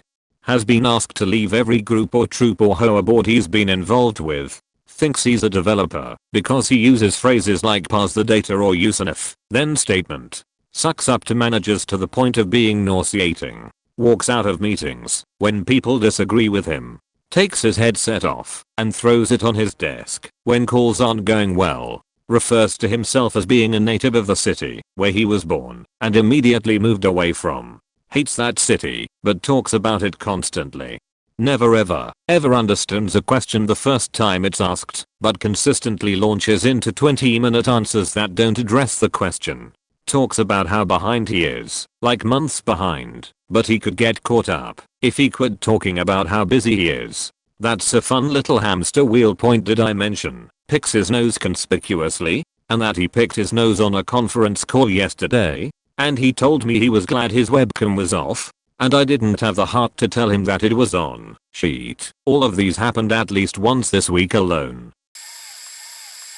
Well, I doubt anybody is still around to read this, but I want to vent about Mike. I don't know if anybody else hated him, but I loathed that as whole. He was hired about 6 months after me, so he went through his training class just as I was really starting to hit my stride. Our job was simple in its commission, really a glorified call center environment, but we were dealing with accounts, and so there were a lot of minor details to remember. There were different rules for billing from state to state, insurance carrier to carrier, and something you might do on one claim could be straight up forbidden on another. But to compensate for this, they had a long training period, 12 weeks, a very generous probationary period, to get up to minimum standards, 90 days, and minimum standards was doable, and very specific flowcharts for every type of claim. 9 times out of 10, the answer could be found in the handy flowchart we were required to have open all shift. So, they made allowances for a certain level of difficulty, but between us Redditors, that job was not difficult. By the end of my 90 days, I not only met standards, I reached the highest grade, which resulted in a performance bonus of nearly $2,000 a quarter. It was pretty sweet. Mike, however, could not figure it out. He simply could not figure it out. And I don't mean that he was stumped by obscure claims. He couldn't do anything. Not even the type of work that made up 90% of our day and never really varied. He sat 2 desks over from me, and I heard him ask 1 million questions every single day. Point now, noobers weren't supposed to ask our coworkers for help. It interrupts the flow of their day if they have to constantly stop to hold somebody's hand. That didn't stop Mike, though. I'd say that the 3 women who sat near him each had to stop 1 to 2 times an hour to answer a question for Mike. Point despite all the constant hand holding, Mike had terrible CAS scores. I sat next to his TL, so I would happen to overhear their weekly meetings, where she would explain for the upteenth time what mistake he made, why he made it, how to fix it, where to find the answers. It was all in one ear, and out the other. Mike loved to golf. Oh, he loved to golf so much. He wished he could be golfing that minute. But since he can't golf, he'll just have to settle for talking about it. So that's what he did. He would wander over to our direct supervisor's desk and just talk and talk. I guess he wasn't concerned about his aux time. Or maybe he just logged right out of the phone. What difference did it make to him if he wasn't there to answer any calls? Mike had gone to law school. He was not a lawyer because he couldn't pass the bar. He took the test multiple times. I'm not surprised. I'm surprised that he can remember how to spell his name. I was on to Mike from the beginning, and so I simply ignored him. I treated him like he was not there. I didn't tell him good morning, or talk about sports, or answer any question he tried to ask me. He probably thought I was a real beach, but I was also there to make money, not to help him limp along to the end of his day. As Mike got closer and closer to his 90-day mark, it became clear that he couldn't pull it together. His overall CAR rating was failing, his production numbers were pathetic. The company was generous but pretty hard-nosed. If you couldn't figure it out in 90 days, you were gone. Period. I'd already seen some people let go because they just couldn't get it. At day 90, our company announces that they're closing down the depot in that branch and moving it all to another branch. We'd all be redistributed to different departments. Instead of getting fired, Mike is transferred to a new depot. His 90 days reset. Yeah, sadly that's me. I get in late most times and have to leave early a lot. Lately I've been having to miss at least one day a week. My wife had fibromyalgia and died unable to work and has chronic fatigue and pain with it. To add to that, we have a 5-month-old infant. So I ended up having to run home from work over lunch to give my wife a break. Ask she has some chance to watch the kids for the rest of the day, so my lunches often run long. A good amount of the time her pain just gets too much, the fatigue, and I have to take off early because she can't mind anymore to take care of the baby, or can't stay awake anymore to watch her. I try to work remotely, but it's hard to get much work done when you have to help take care of a baby and a disabled wife. To add to it, a significant portion of my job is lab work, so that means that even if my remote work time wasn't being eaten up with caregiving, there's only a limited amount I can do outside the lab. I think I'd have been fired already if not for a really understanding supervisor who is trying to help make things work. But yeah, all of the other people within my group hate me, I'm pretty sure. Actually, I'm positive, because they've sniped behind my back and complained to my manager even before the baby came along and things reached the current breaking point. There's more to it. At least a portion of my co-workers were making it a toxic environment for me from early on, even when I was a model employee and life got complicated. But if I go on too much, it will be a huge wall of text. Edit. TLDR, it's me. Chaotic schedule and missing time due to infant and disabled wife. First off, some background info. I work as a lifeguard at a public pool. It's not the most glamorous job because it's a public pool and most of the members who come in to swim are older folks. But in the summer is when we get the most amount of customers. Families, teenagers, youth camps, and yes, even the older people come in to swim their laps. But I'm getting off topic. My pool manager, we call her the pool gal because she's devoted her entire life to being a lifeguard. And I'm not talking beach lifeguard. Seriously, I give all my respect to those guys. I'm talking pool/Disney/lake lifeguard. She's around 60 years old, short, and fat, and her life has basically hit a peak. Meaning she has nowhere to go but down, and that means she will take everyone down with her. For starters, she's one of those holier than thou vegans. So if you bring in a lunch of Hot Pockets and potato chips, she will sit there and lecture you on your unhealthy eating habits. To make things worse, she will go into detail on how to cook her recipes, which is just gruel. So going back to what I first mentioned about being a pool lifeguard, is the fact that she takes her job so damn seriously you would think she's working the Olympics or the beaches in LA. I'm talking things like, if you cross your feet on stand, it takes an extra 0.5 seconds to jump out and get to your guest in distress. She adds unnecessary amounts of stress to the job and makes sheets so much harder for me and my co-workers. It wouldn't be a big deal, and I would maybe doubt myself if everyone who either came to swim or works there felt the same way about her as I do. Another thing she does is ride her bike to work every day. That's a cool thing, but at the same time she brags about it non-stop. She claims a 7-mile ride is a big deal, but that's the furthest thing from the truth. In reality, she rides her bike a mile to the bus stop, gets on the bus, and then rides her bike 1 mile to work. She claims to be fit and healthy, but has the same mass as a manatee. To finish this off, she is the bane of everyone's existence and makes my job 10x harder than it needs to be. And that's a lot coming from a pool lifeguard. TLDR, my fat vegan boss makes being a pool lifeguard a living hell, with her constant health advice and nagging at employees. Meanwhile she sits on her ass all day long. So, in my last job, it was me. But I had decent reasons for it. I was promoted to chief of staff, ahead of a doctor with 25 years experience, and taking the job from another with 40 years experience. I was 11 months out of school. You can imagine I was immediately well liked. 45-year veteran and demoted veterinarian's daughter is the hospital manager. I'm now 023 technician. #1 became upset when I wouldn't let her play her hyper-Christian music in surgery.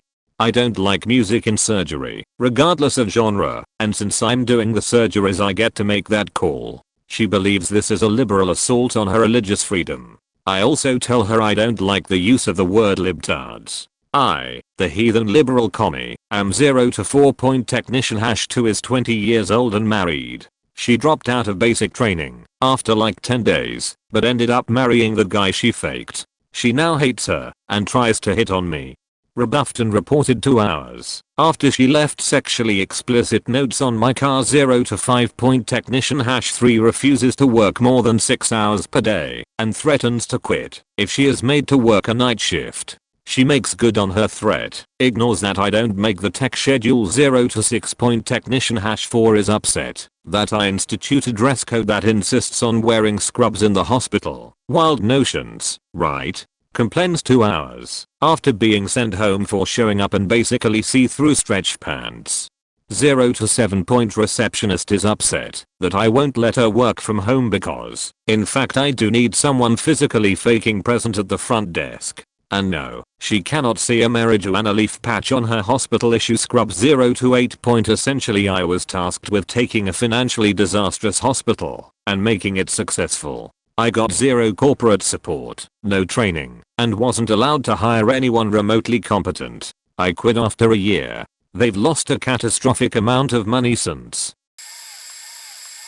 She was foul and annoying in literally every conceivable way. Thank the fat Christ she technically no longer works with us. We can call her Annette. Annette was running a rigged game from the start. She's the wife of a man who carved an indispensable niche for himself at the small business I work for due to spurious computer programming skills. Our store runs on a janky phalanx of bad choices and 1990s bootleg software that Mr. Annette weaves together with the expertly creative hand of a lifelong hash smoker.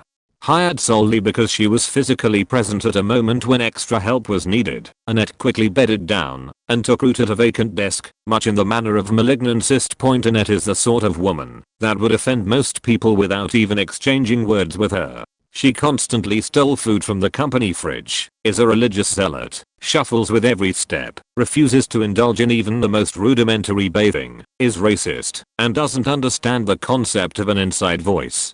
Every thought in her head immediately pours from her mouth, like muddy water from a forgotten garden hose. She's the most clever person she knows, and isn't afraid to advertise her intelligence to anyone who will listen. This display of brilliance is somewhat undermined by her inability to properly pronounce and use about 20 of her favorite words. Some were simple, told was toll, kitchen was kutcher, and truck was usually trunk or trusk, depending on her level of alertness. Other words were harder to decipher. Library was iberally, Mexican was muslican, and peanut butter was pebbletoda. More on that later. Not content to simply do her extremely simple job quietly, Annette spent her days whining loudly about her inability to lose weight, the various failings of her 3 grown children, and a general sense of being unappreciated in her own time, despite her truly formidable intelligence. She slept at her desk every day, refused to answer the phone when it rang, and would shuffle off to take multiple cigarette breaks while leaving her post unattended. On the rare occasions she did answer the phone, she was unable to help the callers, even after 5+ years of employment. A congenital liar, she encouraged her friends to believe that she owned the business, and frequently gave conflicting information to people due to an inability to keep track of her own lies and that peanut butter. She ate a large jar roughly every 3 days. She kept it at her desk and would use the same spoon to fish her portion out every time the urge took her. The spoon was licked clean, returned to a desk drawer, and never properly washed in the years I worked with her. The peanut butter was sometimes augmented by a variety of fast food condiments, a wide selection of which also lived in her desk. This meant that, at any given hour, one could look over at Annette and see her sucking on a dirty spoon that was covered in a blend of Chick-fil-A honey mustard sauce, Burger King mayo, and her beloved peanut butter. Perhaps due to diet, perhaps due to personal hygiene, perhaps due to the truly profound quantity of extra flesh that orbited her petite frame, Annette had a constant and foul aroma. The scent was yeasty, bitter, and aggressive. It clung to her clothing and work area, and hung in the air for up to an hour after she left for the day. She didn't believe in cleaning herself during her time of the month, so her desk area was littered with soiled towels that she used in lieu of feminine care products. Annette's offenses go much deeper, but this is already too long. Despite her numerous failings, the owners of the business couldn't get rid of her. You see, Annette wasn't technically even an employee. She showed up and worked, but her pay was folded in with her husband's check. This little magic trick was done so that she could get disability checks. Scamming Uncle Sam for shuffle money didn't stop her from racist diatribes about the damned Muslik and steal in welfare. Though she was frankly useless, we were stuck with her because the owners were afraid of offending her husband by firing her, lest he leave and abandon the unholy technological abortion that he cobbled together to run the store computer system. Thus things continued much the same for nearly a decade, until Annette decided to take some time off. The short stint of vacation turned into a month, then 2 months, then a whole season. After we cracked into month 5, the owners finally took the revolutionary stance of letting her know that she didn't need to come back. They didn't, however, stop paying her through her husband. We all agreed that it was a small price to pay to never have to smell her again. Despite no longer working at the store, Annette still visits often, usually to annoy her husband. She usually steals what she wants and shuffles back to the car. Her continued presence on the periphery of my workplace is what necessitates the shift in present and past tense in the narrative. Apologies to anyone who made it this far for any confusion. I don't work there anymore, but it was our manager. She initially started on the same level as us and got promoted, Lord knows how, and then it started. She promoted teamwork, which translated to delegating all her new responsibilities out to everyone below her. So Fat knows what she actually did all day. And the work she did do, she time managed horribly and ended up staying late, thus taking whole days off to make up for the sacrifice. I get that it was time off in lieu, but it was more the fact took it because she was bad at her role and managed her priorities like wonk, as opposed to being asked to stay late or working on something that had just sprung up.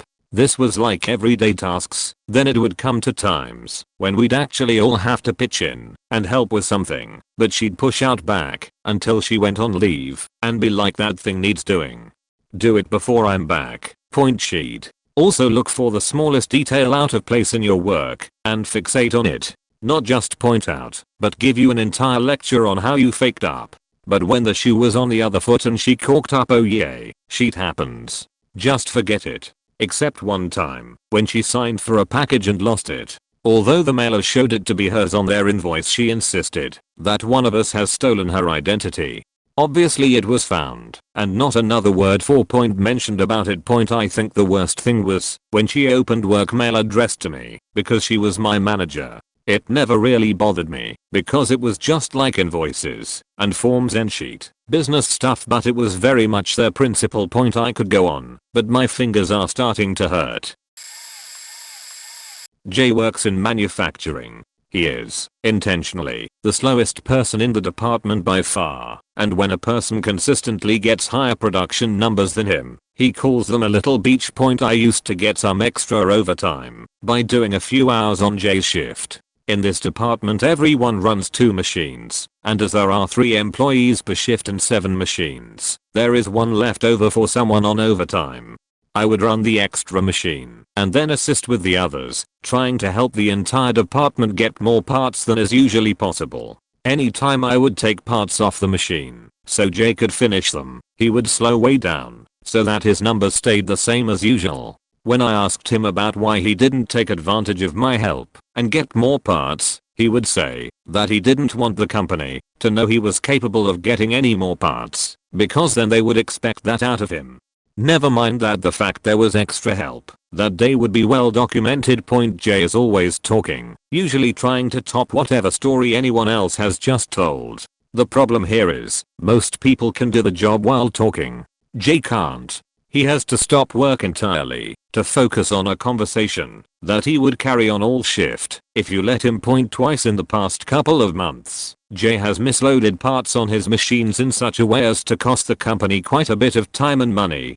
We are talking broken tools, machines offline for hours, scrap parts. This is in addition to several smaller misloads on Jay's part. Every single episode is not his fault. There's a station on that machine that sticks. No, there isn't.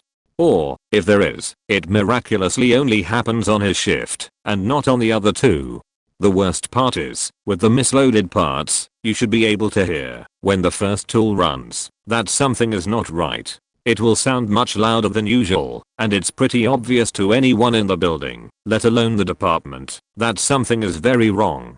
Somehow, probably because he's too busy talking, every time this has happened, he doesn't notice it until there is an alarm on the machine. This is after there are already 5 or 6 broken tools and a completely mangled part.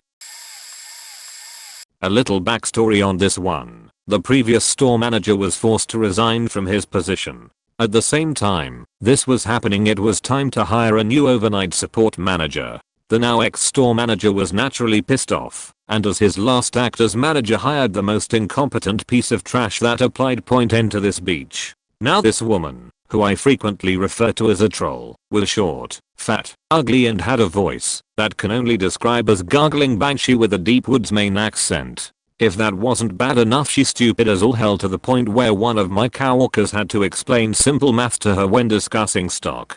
Regardless of her intelligence, she assumed the people around her had the intellect of burnt toast and would talk to people, often grown adults, as if they were a puppy or 5 years old. She was always yelling and singing to herself and would often scream at other employees from other end of the aisle because it was Goddamn Wednesday. When she was reported for this, she tried to be everyone's best friend. It didn't last, and no bought it.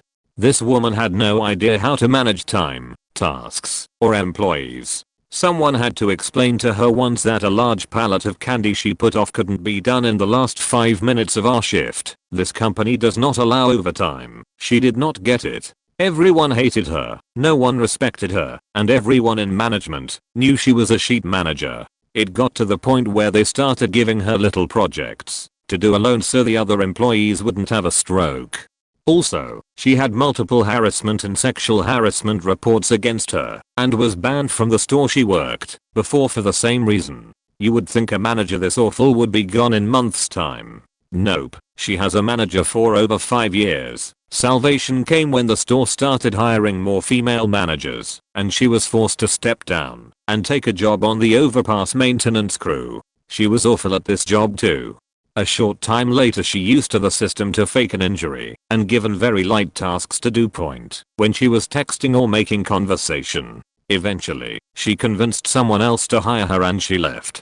But, she frequently visits the store just to make small talk with her ex-coworkers who hate her. I found out later that she has 2 children, one of which she has no idea who the father is, and a twin brother who looks just like her. Dear God. TLDR. Troll woman was a sheet manager, sheet maintenance worker, and even though she doesn't work for us anymore still won't leave us alone. Our lead mechanic. We work for a large paving company and there are 4 other mechanics and me, the welder, working with the lead mechanic. He's been there 15 years, is annoying as fuck, selfish, and he does absolutely nothing all day every day, pushes his sheet onto everyone else to do, and then takes credit for when the job is done. He bitches constantly about how he's not getting any overtime anymore and that, because he deals with management all the time, he should make more money than the rest of us. We are in a union, so this is a big no-no. He's been told by the union numerous times to stop talking shit and to keep turning wrenches, but he refuses to, so he collects Class A mechanics pay to basically order parts, get specs for jobs, and go out on road calls where instead of actually fixing shit, He assesses the issue and then sends one of the other guys out to do the repair. He also has no regard for the union or what it means, and he has tried many times to go on salary, but the company won't pay him what he wants. We hate him for this. A good example of something that drives us all crazy. He and I were on a job together. He spent all day doing next to nothing and telling everyone how busy he is. He's one of those guys that walks real fast and talks real fast and always looks annoyed, but is never really doing anything at all. Anyway, at the end of the day, after 16 hours on the job, my windshield was covered in concrete dust and I had no rags left. I asked him to give me a rag or paper towel and he looked me right in the face and said, sorry, I only have like half a box left and I need to keep my truck stocked. I hate running out of sheet. He watched me clean my windshield off with my shirt and drove off faking douchebag. I wanted to kill him. 102 point story time. At my previous job, I worked at a small bookstore / tobacco shop. They were combined and had the look of an old ma and pa store. But the true owner was a gross old man who required magazine born in every store and would sometimes check in at his different stores to make sure we were displaying them properly. Point anyways, the store is open every day and upper management refuses to have more than 5 people work for the store and only allows overlap shifts during the holidays. They stay at minimum wage and the manager of the store makes $2 more than everyone else. It's pretty shitty. We have this one employee who has worked there for 9 years. She is the most awful employee you could ever ask for. She is older and is set in her own ways. She won't listen to the manager on how to do stuff, and she will constantly turn customers away. Because she hates tobacco and doesn't want to get it for them. Because we all worked by ourselves, there was no one there to help the customer instead. Unfortunately, they will not fire her. My manager had recorded all the incidents and dates, including using video footage, albeit shitty cameras, of her sitting and reading / doing something she wasn't supposed to do. She had proof that this woman is constantly short / over on the drawer at the end of the night. Management will not do anything about it. They are aware of the problem with her and have been for 9 years now. Because she is the most loyal employee, high turnover rate. Just take a guess why. They said they need her in case of emergencies. Like when a manager up and quits because they can't handle her. She is the most negative person and she basically is untouchable at that job. But she always listened to me, cause I have 2 flying facts about her, and would always stand up for everything. It got to a point that when we had new hires, she would tell them not to make me mad, but yeah, it sucked. Haha. Most of my coworkers are pretty likable, or at the least not hated. The only one I can think of is Kappa 17. Reeks of cat piss, stumbles around her job despite claiming she was a manager in the industry for 10 years, and constantly oversteps her position when management isn't around. Cat piss. Enough said. I don't know exactly how many cats she has, but she has implied she has too many. She is also a bleeding heart to nauseating levels. She was on the verge of tears once because someone pulled through the drive-thru with a dog in the backseat wearing a cone. It had a minor procedure like getting fixed or something. This isn't the only thing she cries over. Babies and young children. A coworker had to walk home in the rain. She cried when I told her about the time no one came to my birthday party over 15 years ago. She's mentioned multiple times how she was a manager at a different location for 10 years and has been working in the industry in general since she was a teenager. Yet, she stumbles around her job like it's her first, maybe her second. She has difficulty punching in orders properly, cannot remember what goes on the burgers, and has punched in completely erroneous items on several occasions. When she is reminded how to do things properly, or reminded to double check orders, or otherwise corrected, she adopts the defensiveness and sass of a 15-year-old. This woman is in her 50s. Her position is the same as everyone else. She has no authority over anyone, and we have no authority over her. She is one of the newest, if not the newest employee, been here since midsummer, but as soon as management leaves she assumes the position in their stead. No one actually listens to her because she doesn't know what she's doing, and she doesn't have the authority to delegate tasks or create rules anyway. It's still grating on the nerves when she tells you to do something that you were either already going to do because you already know what your job is, doesn't need to be done, or contradicts what management has laid out. When management leaves, they make sure all breaks for the evening are scheduled, and the evening's tasks are laid out. Campus regularly tries to override the break schedule, add new tasks to the list or remove them, and tries to send people home early without permission. Fortunately, most employees have the common sense to ignore her, but on occasion people have gone home when they really shouldn't have. I once had the displeasure of working with a certain guy at a summer camp. I'll call him Jeff Johnson for the sake of anonymity. He was easily the most disliked person amongst the generally positive staff. He got his job through family ties. His parents donated a large sum of money to the camp. The first year I worked there, he was just annoying. There were bigger things to worry about. There were illegal drugs found on camp property, which was resolved within the week. Thankfully, a staff member's MacBook Pro being stolen, etc. Year 2, he was far worse. He got the 100 GB data limit used up within 3 weeks. He downloaded games like Diablo 2, The Witcher, I forget which one, and other large games, and he streamed Netflix regularly, all of which was against the rules. He would tell us that higher-ups had said to start doing something, and when said higher-ups found out and asked what was going on, he said that he tried to stop us, but we wouldn't listen. He also got the police called to camp 3 times that year. The first of which was a dubious claim. One staff member claimed he harassed her, but she was often over-emotional, and I was present when the harassment took place. I don't think it was that bad, but whatever the second time was because of his computer lab. We had our experimental computer program started where campers could learn programming and graphic design skills. On this computer lab he had installed all the Adobe design software. Well, that software was all pirated, and an adult noticed. The computer lab was taken down that day.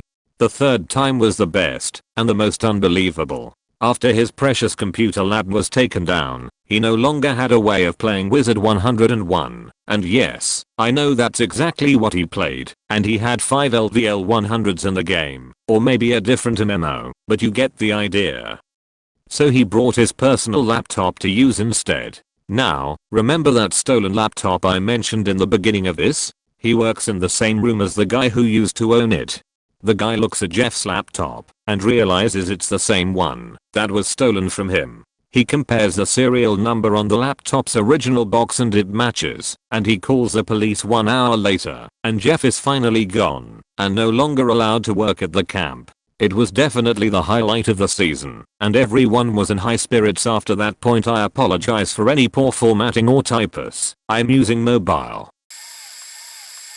I used to work in this rather small sector of work that is worldwide, and you can pretty much know someone through someone within 2 degrees. He may be a redditor. The turd that no one wanted to deal with was well known to ruffle feathers and even get banned from locations from his own parent company because he would blow up on the manager. He worked as a subject matter expert technician. The guy was even known to break something or log in into equipment, which access was only granted to company representatives of that equipment, mess some program up, and blame it on the company for it being inferior software/equipment. The guy was even suspected of putting child pornography on the computer of another at a prior company he worked for, because he was asked to buy another sorry individual, because he wanted another gone. The turd quit, wiped his computers clean so nothing ever came of it. They know it was him, though. I had the misfortune of landing in the same location due to one of my assignments. I was doing an inspection on a control system. While inspecting, I was accompanied by our authorized permanent personnel, and I even had permission from the installation manager and the operator manager, the 2 top guys there. I report directly to one of them with my findings. Anyways, the douche asks me who I'm with. I tell them the name of the company and he straight yells at me to get the F out. I was so surprised and in shock I didn't even respond. The guy I was with was flabbergasted, and we just left. Anger washed over soon after, but I bit my tongue and reported it to the operating manager. He told me I did nothing wrong, and I was even backed up by the guy that was escorting me. I notified my manager back in Texas. Again, I was told I handled myself well by just leaving and notifying the proper people. The next morning the douche takes me aside and tells me he spoke with the maintenance supervisor, which he reports to, and says I'm no longer allowed to inspect anything without being cleared by him. I just told him no worries. I get called up by the maintenance supervisor and he tells me to disregard whatever he has told me and to continue with what I was doing. The douche was there only for one job and he had no authority there. The douche was kicked off and sent home the next day. The maintenance sup even let me know that they had requested for anyone but him, but he was the only one available at the time. He was banned from that place too. I have no clue how he remained employed there for so long. I moonlight in a dish room, but more often than not I close. This means I don't clock out at a specific time. I only get to leave when everything on our checklist has been done. Everyone in the dish room knows exactly what they are supposed to do, and carrying your own weight for this job is simple. Except for one guy whom I will refer to as CC has made several excuses as to why he should not have to pull his weight. He has not outright said it, but his actions would speak otherwise. On top of this, he is extremely slow in every aspect. He will move slow, work slow etc.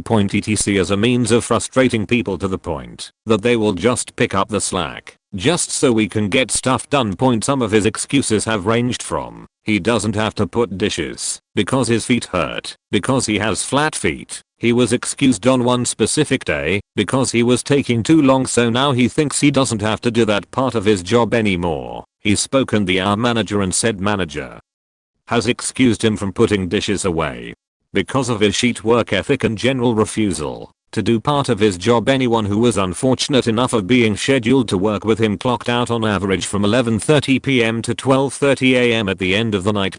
Every single person who has worked with C has complained to management and management has said they will take care of the problem, but none of us saw any improvement. Also, none of us could say anything to him to get his act together, or he would get pissed and go cry to upper management. C replaced me when my shift was over one night, and I told him that I do not want to hear about him getting out at midnight because it would be unfair to the person who would be working with him that night, as this person had let me know that the previous time she had worked with C, he again as usual slowed everything down so much they weren't done till midnight. Sure enough, when I told him this, he went to upper management and accused me of threatening him. When he was questioned to get details, the little faker backpedaled and said that he didn't remember exactly what was said. Management still needed to get to the bottom of it, and the kitchen manager asked what happened, but I'm sure she was in disbelief that any misconduct occurred. Though things started to turn around when C decided he was going to call in and say he was going to be late. He also said that just driving through a small town that was only 15 minutes away, he called a half hour before he was to start his shift. Fast forward a bit, 3 minutes before he is to clock in, he spotted walking through the front door and walking upstairs to go talk 2 hours. The kitchen manager then gets a call and is told that C has hurt his arm and can't work in the dish room until he has heal, and ours was shown a doctor's note. Which honestly was completely unfair to the person he was supposed to be replacing, because said person had already worked 6 hours that day and he was going to have to cover the additional 4 that C was scheduled for. C also has not been back for some time, and we are getting a good feeling he will not come back. Faking Gary. Guy shows up whenever he wants and barely shows up to the morning meeting, and if he does he's 30 minutes late. We ask faking Gary to do something and he's staring at his iPad, not even faking listening. We also had an event today that faking Gary had one of his crew set up because he was too busy. It's his job to do it and he never does anything. How the hell can he be busy? We had a huge company picnic and faking Gary brags for weeks about how he's going to have a 10-piece orchestra show up and play. Day of the picnic, this orchestra shows up right before it starts. They take forever to set up, play for an hour and a half, then faking start eating all the food while they are still getting paid to play. Faking Gary has no idea what's going on and all his crew hate him. This guy is the stereotypical 90s nerd dad and still wears one of those neon 90s windbreakers, black with green, blue, and pink. How could a 90s dad be such a prick? Everyone in the building knows this guy is a fucknut. The boss thinks it'd be too much time to drop him and hire someone else. Faking Gary SMH. By the way, he worked last weekend because a manager from at least one department is the manager on duty for the weekend. Anyway, a toilet clogs, and he calls the head of the building and the maintenance man at least 6 times, because he didn't want to ruin his shoes. Little late, but back when I was working in a Big 4 company, I had to work in a huge litigation project. One of the areas was supervised by an older woman working as a paralegal. She didn't have a degree, and had not a fixed salary. Suddenly the leadership team decided to hire a couple more people. That turned out to be 2 more women, both with experience, both with degrees, except one of them had a college degree and the other had a master's. Leadership decides to give the supervisor job to the master's woman. Flash forward some months and all hell breaks loose. When she simply cannot cope with having power on the area, she starts yelling at many people, wants everything done like she says, even when it wasn't the best/optimal way of action. She always brings the fact that she acquired her experience by working in Iraq, and how we didn't know what real work looks like. She clashed with almost everyone in my area, and had the elder woman, the first supervisor, leaving the company for good after years working there. She had mixed feelings, because of the frustration, and because she said she was looking forward for a juicy severance compensation. How would such a horrible, difficult and idiot person could possibly keep her job for long? You'd probably ask. Well, she instituted Treat Thursday. She baked cookies, pies and other desserts in general, in order to bribe and empathize with managers and part of the upper leadership as well, whom all were completely unaware of her antics in my area. Yes, we were afraid of speaking up, because there seemed to be true friendship between them. I left the project. My time there was over, and some months later I find out she was demoted because the client's top leading attorney found something my former boss screwed. I wasn't told what it was, so basically the client asked for her head and the college degree woman was put in charge instead. Even so, another friend from the project told me she basically burnt all the bridges in the project, causing her to resign. I learned many things from that time. One of them is that you can be certain that many, not all, people ain't having what they deserve, and poetic justice exists in many cases. I work in a hotel. Several months back, our boss hired this guy for our front desk through the VA. He's a veteran. He also has a massive drinking problem. For a while, it was great. He made mistakes, but now, he's new. That's to be expected. Oddly, he came in wearing a suit every day, the same suit. We're a unique property. No one wears a suit around here, generally. Then he started showing up late for every shift, like 30 to 45 minutes late. It was around then that we found out he was homeless.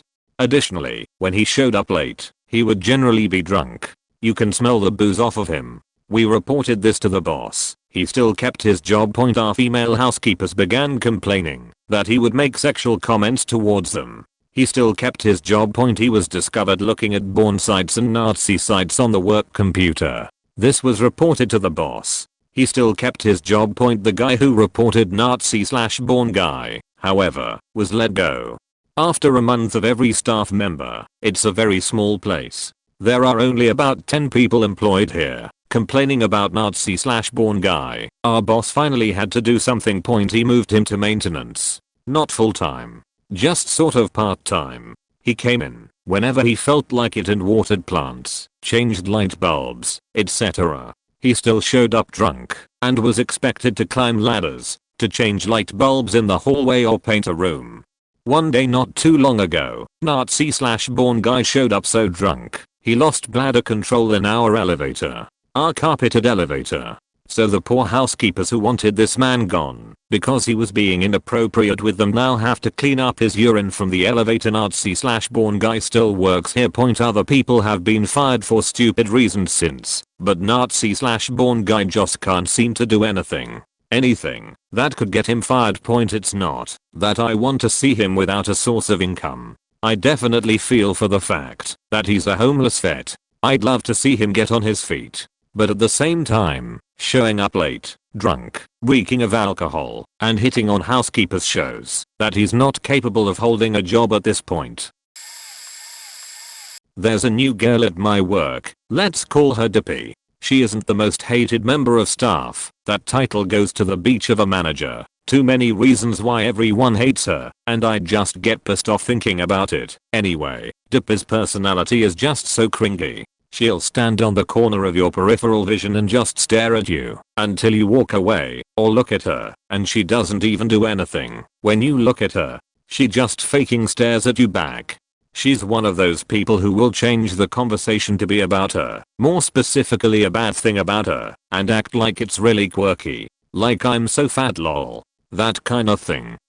The first shift I worked with her, we were having a perfectly normal conversation. Then all of a sudden she says, well, I do have a physiotherapy appointment tomorrow. Like what the fuck, we were talking about the faking song playing in the store at the time.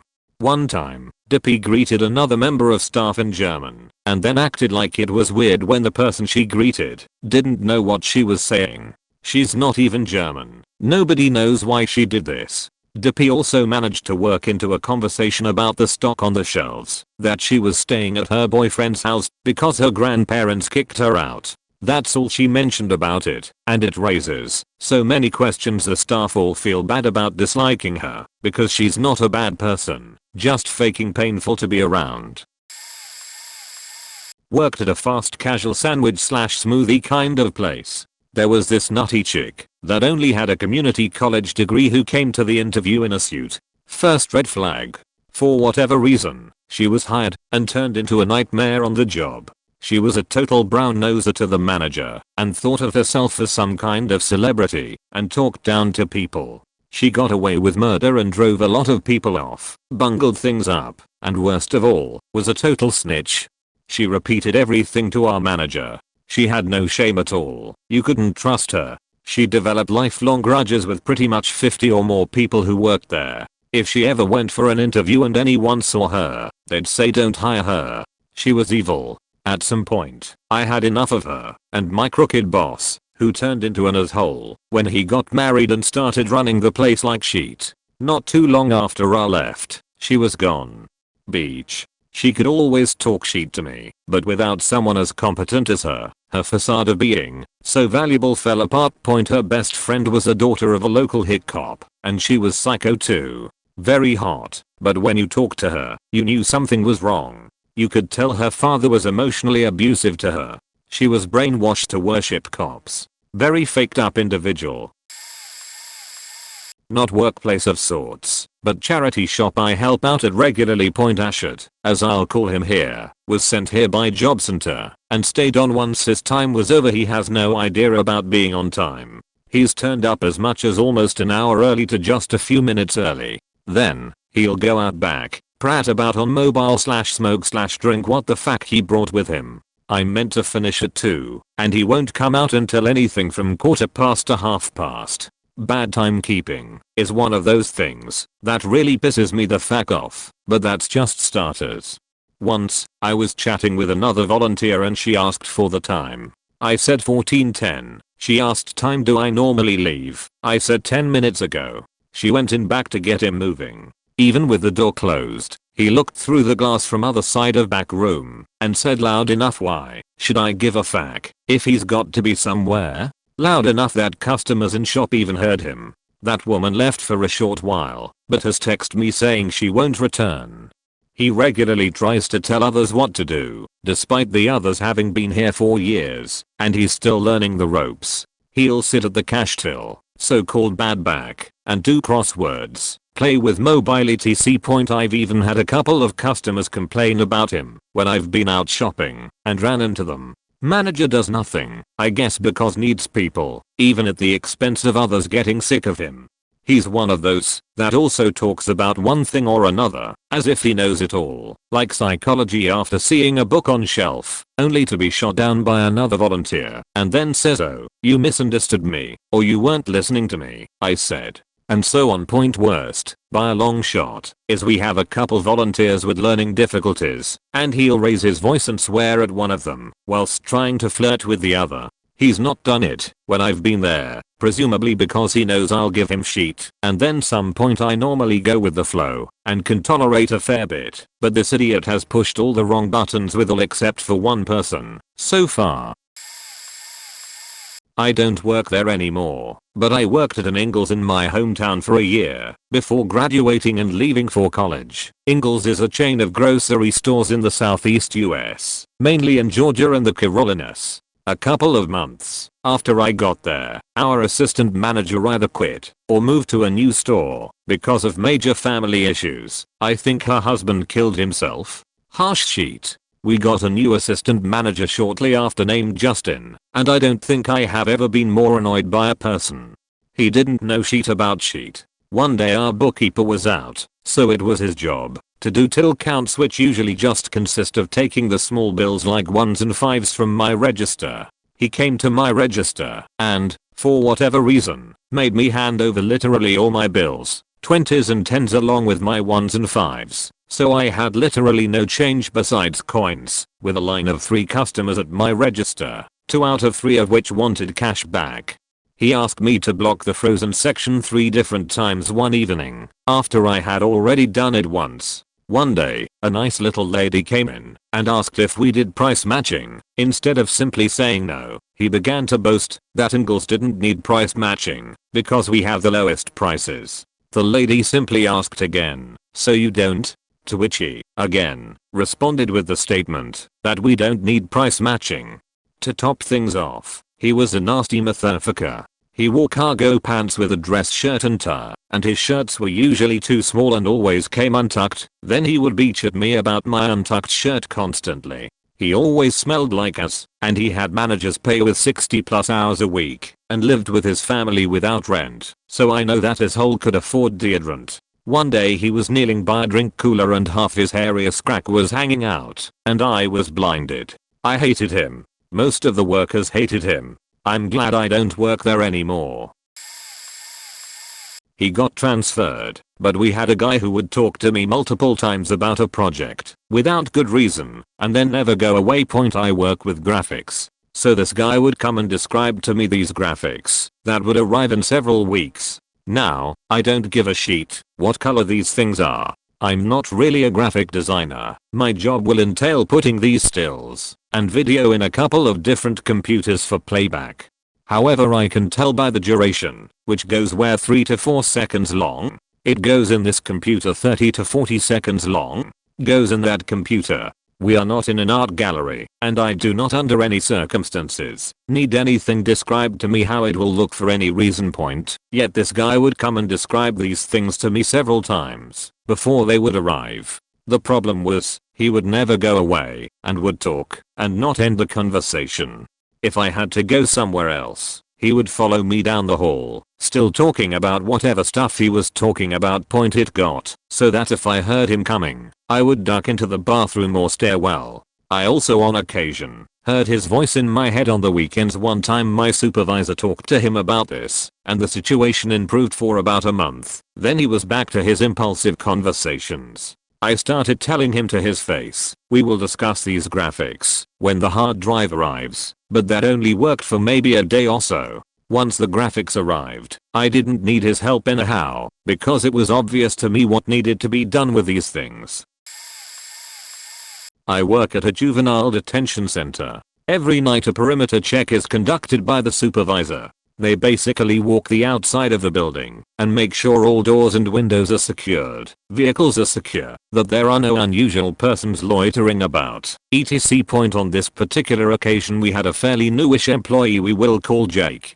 Jake had some kind of crazy eye situation, where his half-closed eyes would randomly jiggle around sort of like he was falling asleep in mid-conversation, but it was all the time. Jake was asked by the supervisor, a very small and youngish gal, to go with her on the perimeter check and bring a flashlight. While checking the building they came across an unsecured door to a wing of the building that is used by the court to store documents. There were no lights inside, just dusty boxes and books and 5 or 6 rooms that come off a main corridor. Jake refused to step foot inside with the supervisor because of ghosts. Not only did he refuse to go inside, he refused to give his flashlight to the supervisor, who then stumbled around in the dark with an iPod screen for light and secured the wing, checking to make sure no one is inside and then ensuring the door and all windows are locked. That is how the legend of Jake No Go was born. No Go lingered in some capacity for a few months and continued to make an ass of himself in amusing ways, including falling asleep in a classroom full of detainees, locking his keys in the office, which is a problem when every door is locked.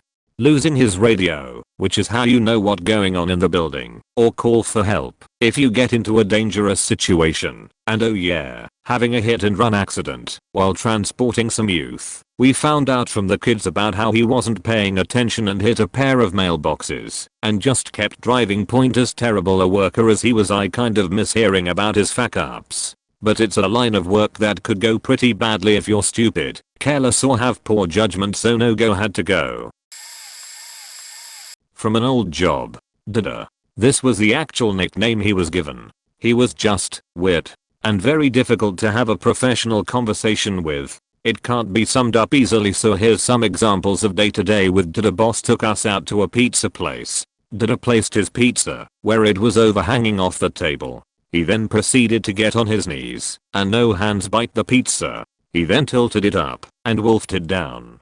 Very similar to how seal would eat a fish, he had a laugh that sounded like some disturbing combination of a witch's cackle and a hyena. He had tics that almost seemed like he over-exaggerated them for the attention. But he would randomly lurch himself onto the floor and such things constantly when he ended up driving for a couple. This was a door-to-door solar sales job. He had his GPS placed directly in front of his face and would spend more time watching it than the road. The previously mentioned tics also happened while he was driving. After several close calls, we convinced management that he shouldn't be allowed to drive with other employees in the car. I was knocking in a neighborhood a few streets over from Dada. A police officer stopped me and asked about a call that was made. Apparently Dada was under the impression that a back trash alley was a road. He was knocking on everyone's backyard fence. He opened one and 5 dogs got loose. The lady was very upset. At sales meetings he would interrupt presentations and conversations with his puns or completely unrelated observations, mostly involving Transformers. Funny at first, but it was constant. We learned there were certain things we shouldn't encourage with him. There's probably more, but that's all off the top of my head. One of the upper managers had been in medical before transitioning to solar power and came to the conclusion that he more than likely had undiagnosed Tourette's syndrome. Regardless, he always met his quotas. Somehow, we came to the conclusion that quite a bit of it was from sympathy. We were mostly nice to him, but he was so damn difficult to be around at times. Especially when I took over managing the team, there were days I came very close to losing my cool. Mostly just felt bad for him. I hope you're doing alright out there, Dada. You dragon loving crazy bastard. Oh boy, let me tell you about Man Bun. I have an internship working to help engineering students in university who are having difficulty with their first year courses, calculus, physics and the like. Basically, I sit in an office all day and students come in for help. I like the job and enjoy helping students with things that I was having difficulty with when I was in their place. I rarely find it frustrating, since the students who come into the office are, naturally, looking for help and are open to receive it.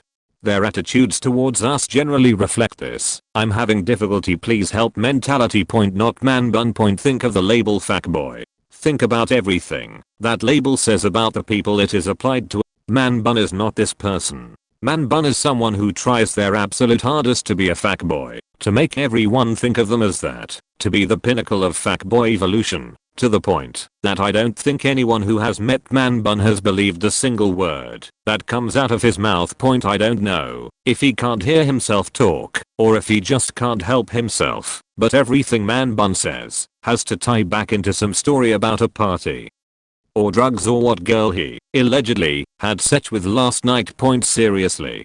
Everything. Here are a few of the stories about Man Bun. He was having difficulty with some concepts in linear algebra and wasn't able to figure out a problem. He said that he had been trying to figure it out the previous night. While high. He told a story to another tar about how, when he went to Mexico, him and his boys, his words not mine, went to the top of a mountain to sacrifice a guinea pig. When the cops showed up, they went back down the mountain and ate the guinea pig. He said that he was at a party in Banff town in Canada and he left with a girl to canoe across a lake to a cabin where they had sex. Banff doesn't have a lake near it, and even if it did, it's in the middle of a national park. I doubt they'd let you build a cabin. When I asked him about himself, this was at the beginning of the semester, before I knew not to ask that question. He went off on a tangent about how he had spent a year off partying across Europe. or Asia, or Central America. It changes. He said he matched with one of his classmates on Tinder, but didn't want to go for it. She says she doesn't use Tinder. Same person from says he tries to flirt with every single girl in his class. This includes when they are asking for help from the professor. Several students had the same question. I helped out one, and man bun was next. He said he knew the way he had done the question was wrong, and yet he kept trying to explain to me why he was right and I was wrong. During the process, he managed to confuse the student I had just finished helping, and I had to run her through the problem again. A coworker said he was at a kegger when man bun showed up. The party was winding down, and the cops showed up 5 minutes later. My coworker went out to talk to them. Man bun came with him, talking about how he was there to back him up. The second my coworker started talking to the cops, man bun disappeared. Just Jesus Christ. I know it's bad, but I honestly hope he fails this semester, so the rest of his class is spared. The amount of bullshit I could tell you about this guy could literally fill pages, but for brevity I'll try to keep it to a few points. Gary has to be the most hated of all the 200 people that work in our building. At first glance he seems like he's a nice guy, but if you spend more than a day with him, you'll come to understand his true self. He's annoyingly talkative. He will spend our entire morning half-hour coffee time blathering to anyone around, even though no one will actually talk back.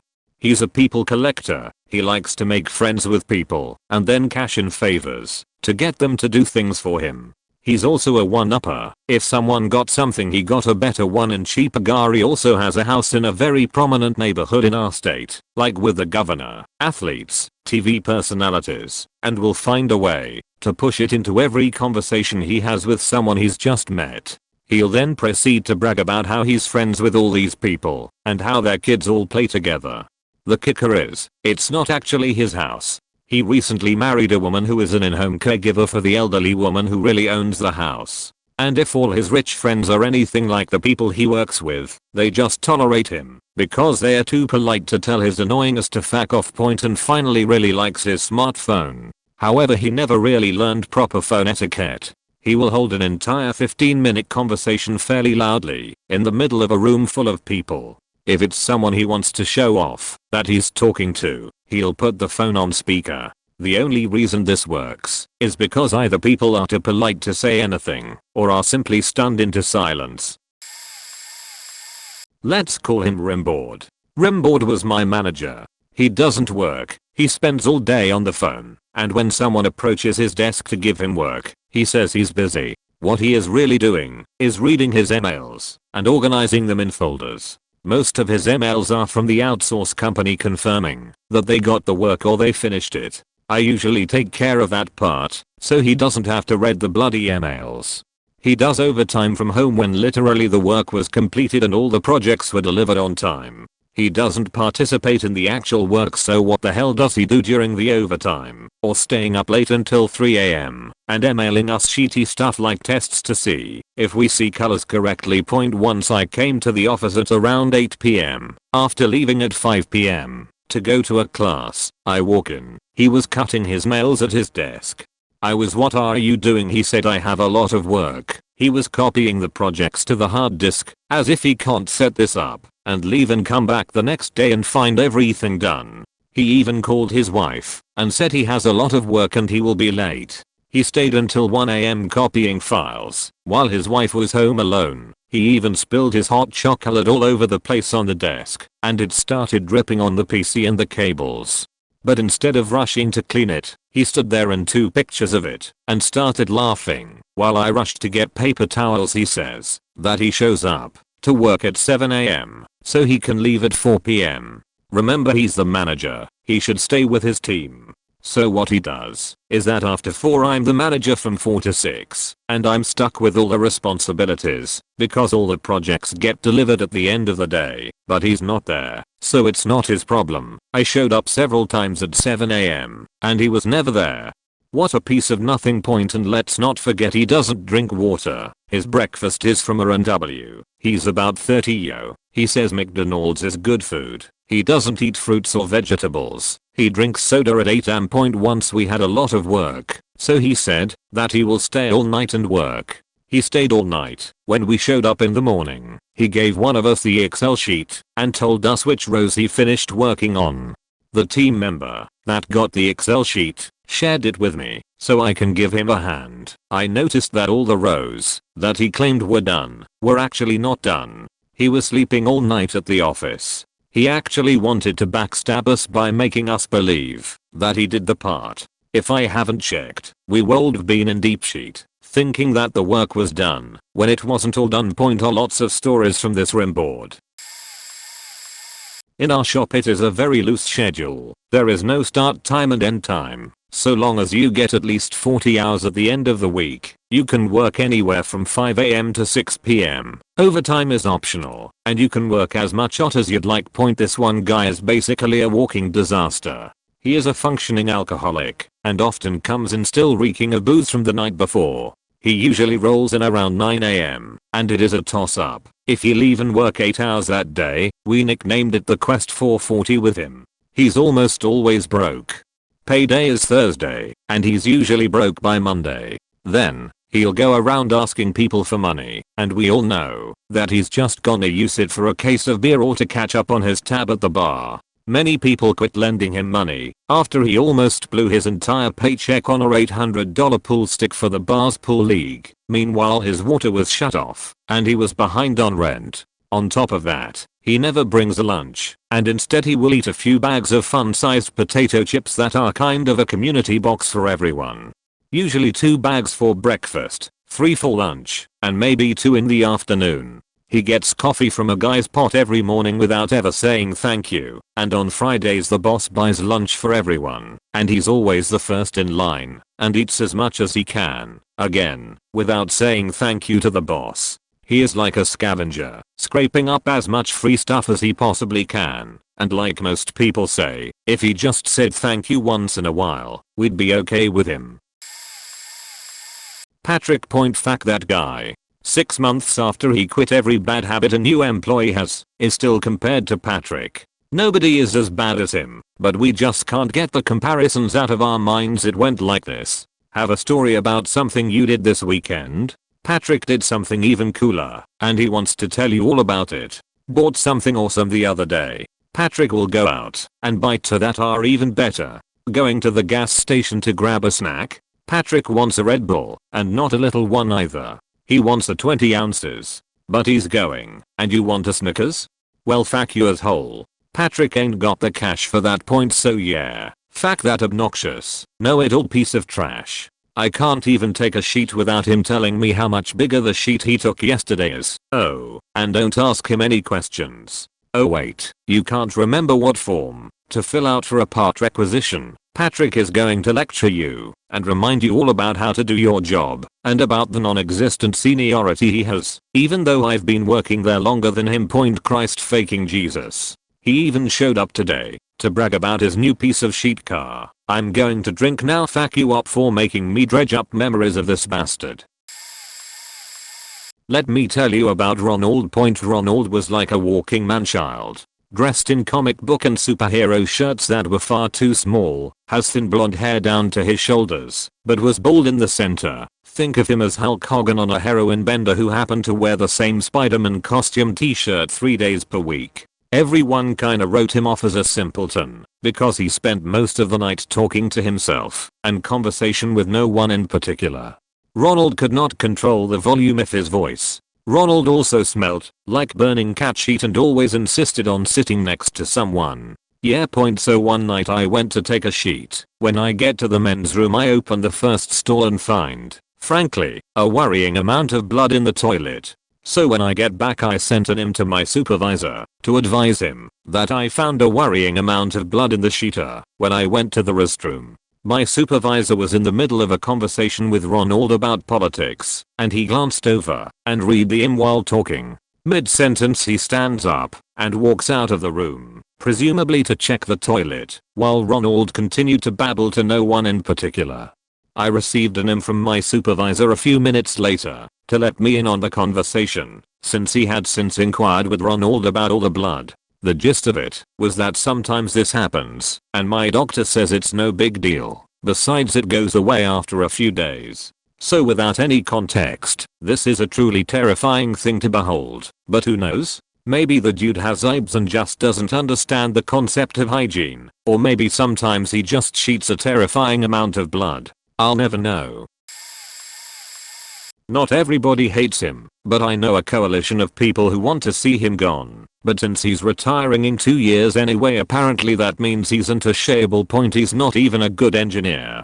He just does the bare minimum to get shit out the door. The client comes back asking why the fact the project looks like a mess, and he formulates some excuse, usually defers blame onto my department, and gets away with what is essentially negligence. Point, the part that really gets me is that he thinks he's funny and well liked, but nobody enjoys interacting with him. He'll tell the same few jokes over and over, like spouting his own in-joke or meme phrase, and thinking people actually think it's entertaining. He says whatever is on his mind, and has basically no mental filter. He is way beyond obnoxious. The worst, most unforgivable offense though, is that he shows up late to work almost every day and leaves early almost every day, and often disappear for days at a time without warning or explanation to anyone. He often goes on vacation back to his home country, telling us he'll be gone for 2 weeks, and then show back up at his desk a month later. No repercussions or penalties, not even a warning or a where were you? The time he does spend in the office, maybe half of it is spent working on project and the other half he's eating or faking about on the internet. Point, if I pulled that sheet I'd be out after 2 days. I've also caught him complaining that we, the other employees in my department, leave a bit early or come in a little late to make it to important appointments once in a blue moon. The goddamn hypocrite. Point, yeah, he's a total douche and a source of major stress and frustration in my life. Can't wait until he leaves. Bill faking. Bill. Point, works about 1.5 hours a day, tops. I'm assuming he is the last efficient worker I've ever met, because I could do what he does in 5 minutes a day. Always feels the need to comment on any discussion anyone else is having, but never usefully. Point, we were talking about the last election, and he crops up with some quote from Star Trek that's not even relevant. Point, then my awesome coworker, Jack, and I were telling at each other, which is fine. We are both loud personalities, and sometimes when there's a disagreement, it comes to shouting. We both know that it's just stress, and after 5 minutes, we are back to normal. This time, Bill had been pestering Jack for an hour, and Jack blew up at me in a disagreement. I knew that the argument was a disagreement, but the anger was about Bill. The argument ended with him leaving, slamming the door. Bill speaks up, says what the fuck is his problem? Maybe his problem, Bill, is that you don't shut the fuck up and mind your own faking business when things have nothing the fuck to do with you. Not every conversation your little ears can find needs your faking input, and you sure as shit have never contributed fuck all to any conversation that I've ever had. Why don't you sit the fuck down and go back to pretending to work like you do every faking day, you sack of banal culture references? Afterwards, my boss pulled me into his office and said, you know, Bill reported that. If I'd witnessed that, I'd have to give you a written warning, but I find it completely unbelievable that you would say exactly what everyone's wanted to say to him for the last year. Don't do it again. Oh, I've got a few wonderful examples from a former employer of mine. Point, first, we've got a woman I'll call Trollface. Trollface is a woman of 50 some odd years of age, kind of looks like what would happen if you put a bullfrog in a pantsuit, walks about the same too. She's one of these people who gives advice to people who don't ask for it.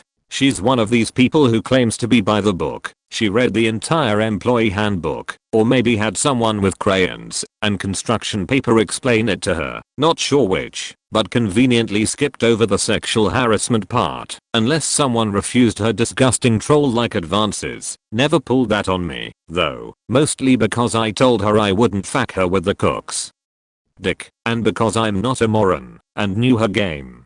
Come to think of it, I think Trollface skipped a few other sections of the handbook because she always created a hostile environment, because she just couldn't be wrong, and she always had to tattle like she was in Trollface elementary school.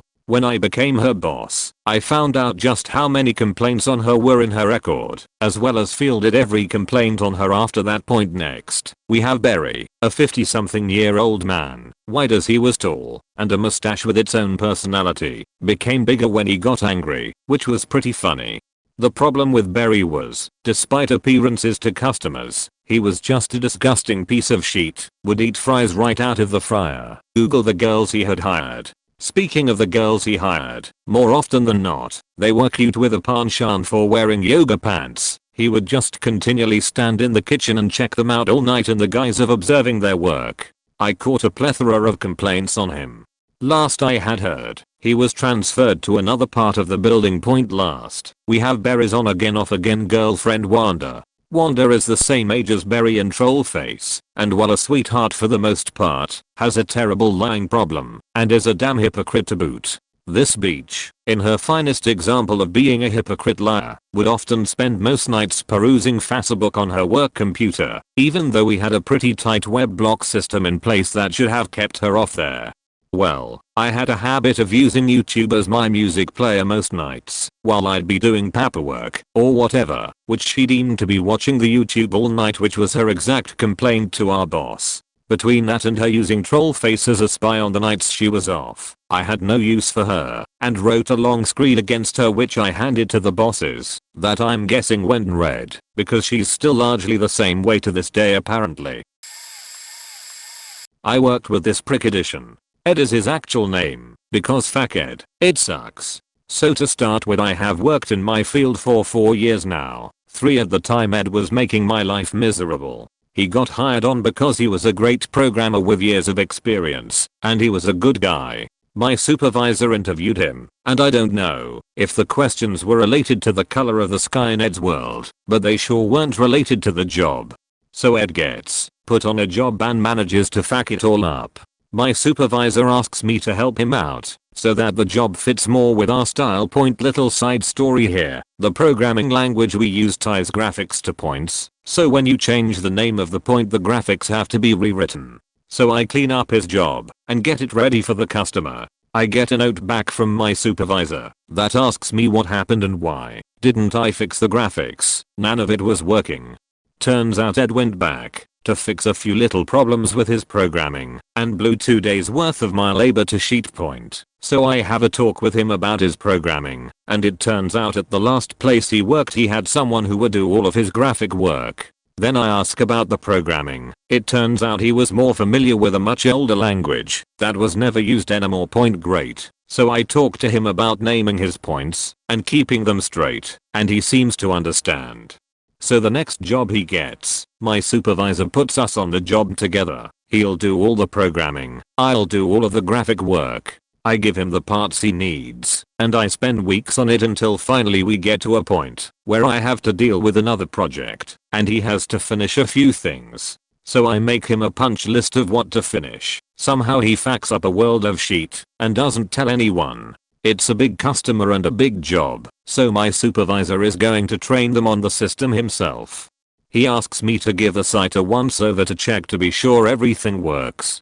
There wasn't much that was working on it, and with 6 hours until they trained I took the most straightforward part of the site and made it work, and I told them to only train on that part. The salesman on the job wrote me a nice email, but it took me another 2 weeks before the job was complete to company standards. I knew he was making significantly more than I was, because he had 20 years of experience. But the final straw was on another job over a year after he was hired. My supervisor asked me to check on it, so I did. I wrote him an email about what was wrong. Then I added some lines about personal preferences and things I would like to see different. He flipped the fuck out and sent me this giant email about me treating him like he was a child, and brought up everything I'd ever said to him, insinuating that he didn't know what he was doing, and finally wrapped it up with, "I've been doing this for 20 years. I write code differently than you do. Get over it."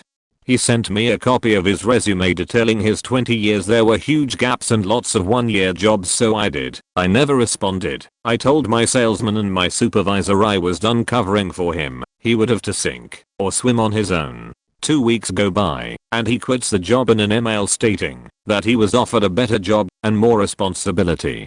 The truth is he knew he was about to be fired. They had called him in for a meeting the week before, but he asked to reschedule. In the end it worked out great. I got a big raise, company car, and a few other perks. I should send the poor company that hired him a muffin basket and a thank you note. Fuck that guy. I used to work in a place with a number of crazy folks, but they were all special in unique ways. The biggest issue was the lack of management. If someone had been on top of that stuff, I don't think it would ever have been as big of an issue as it was. The first was a guy that sexually harassed all the male college students, especially if they were straight. He'd also make passes at most of the male coworkers as well as any of the female coworkers' boyfriends.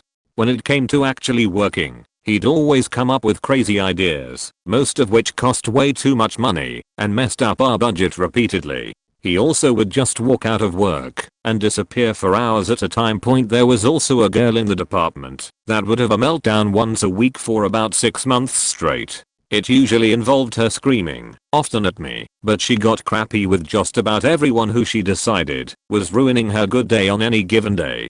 She also bailed on work constantly. When she was supposed to be working, she'd sneak off and do who knows what. She actually had several serious deadlines she missed. There's another gentleman there that's finally starting to get recognized as the sheethead he is. He's always been, but the new group that they have in there now has a much lower threshold for bullshit than the people that were there the majority of the time I was there. He completely lacked creativity. Stole every idea he ever had and makes all of the folks on the technical side completely miserable. He thinks he's too high up to get in trouble, which is why he acts how he does. From my understanding, the people that have the job I had are working on making a formal complaint to the dean and are out for blood. I did my best to help them out by giving them all the contacts I had of people that had issues with the guy in the past. I, personally, had nothing of my own to add. I could sense the crazy from a mile away and did my best to not work on any project he was involved with. I work in a haunted house attraction in the fall. This 17-year-old kid runs around the place doing whatever he wants and makes it his playground. He was brought here at age 14 by the former co-owner who was his family's landlord and demanded that we treat him like royalty. Every time we got onto him, we were countered with being yelled at by the co-owner or screamed at by his big ol' white trash mama. When the co-owner was bought out by my late boss family, he started his own spook house and took the kid with him. This year, the little sheet comes back because he only got $50 at the other house. He is a little 5 feet imp that looks like the banjo playing guy from Deliverance. His voice has not changed at all and is still high pitched and crackly. He doesn't scare anybody at all. He just yells out a bunch of memes that he thinks are funny. One time boss put him in the dark maze next to my room because he wanted a change. I couldn't talk. I couldn't do my faking job because he keeps screaming shit into my room. When I get onto him and tell him to shut the fuck up, he says no, I can do whatever I want because I worked in this room the year before last. You are not my boss and I know how to go through the maze without a flashlight. I wanted so bad to hit him, but I know it would mean my termination and charges on assault of a minor. I asked the boss what the hell I did to deserve him and told her that he doesn't do well in that room. So luckily I never have to work with him again. We have a sheet sack that is so inept at his job it's beyond comprehension. Part of his job is troubleshooting with customers to figure out whether they need to have the service department look at it or they can fix it on their own. Instead, he transfers the call to me or says just send me a video of what the machine is doing. He then brings the video to me and says, what do you think it could be? By the way, I don't work for him or his department.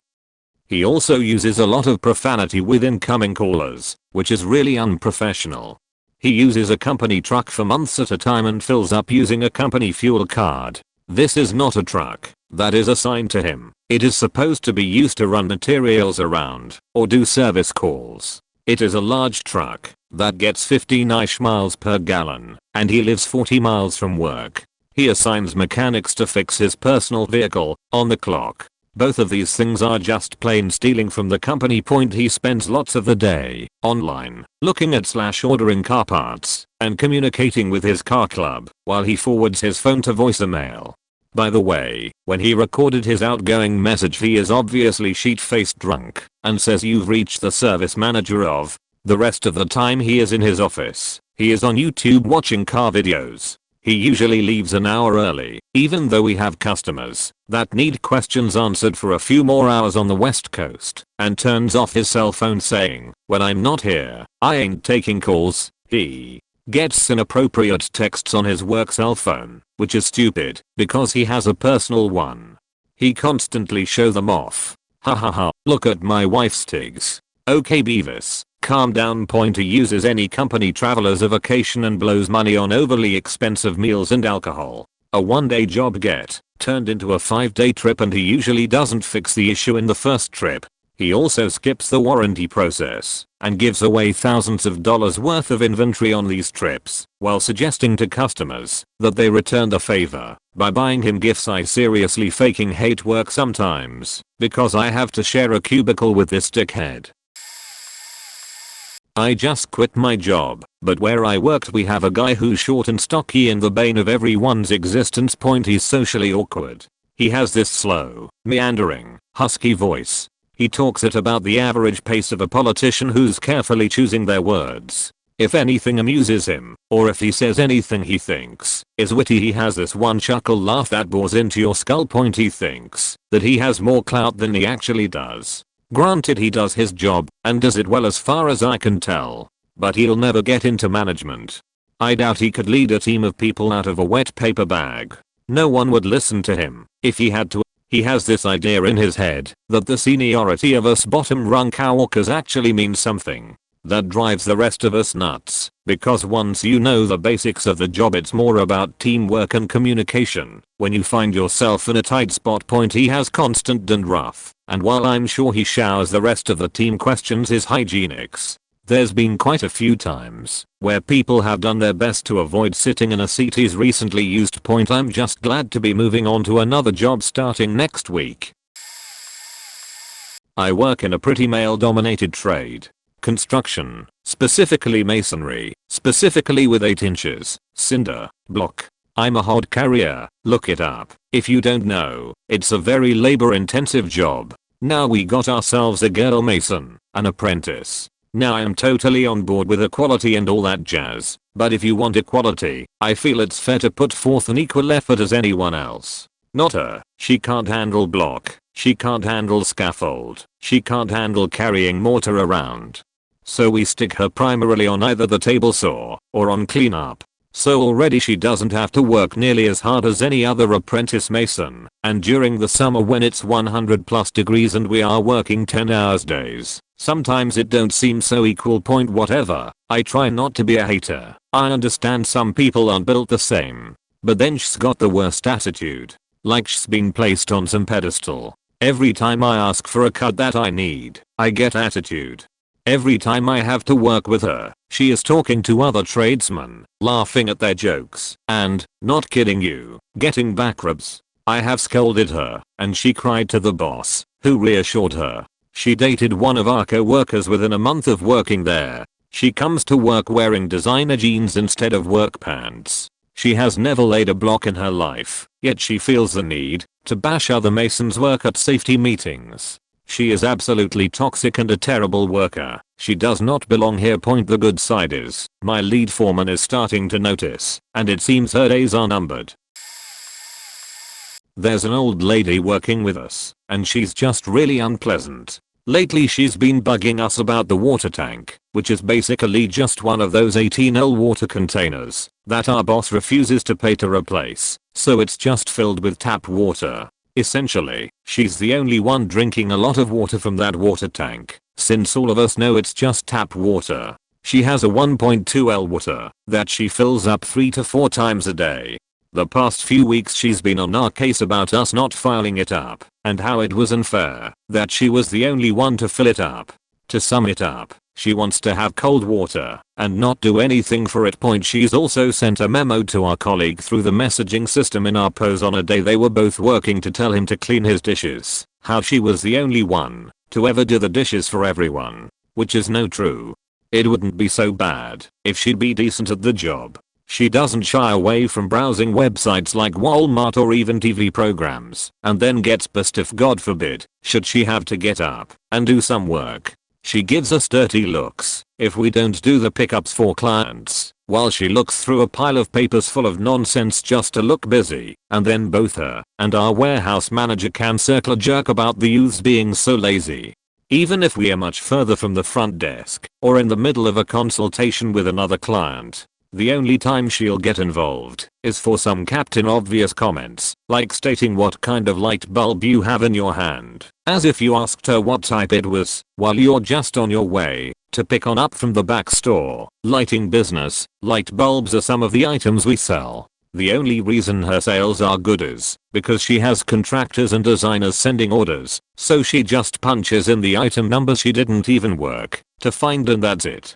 Plus, because of her we are stuck with a chandelier with a grade of crystals way fancier than anything we usually carry, that not a lot of people want. She ordered 2 instead of 1. It's worth over $2,500 compared to $500 to $600 for mid-grade, and she faking tried to downplay it to the owner as a no big deal. It's pretty point I'd get fired for half the mistakes she does, but since she's an old hag with 20 something years put in this store, she just isn't held to the same standards as us young salespeople. Another reason to dislike her: gave in my 2 weeks notice yesterday, can't wait to be out.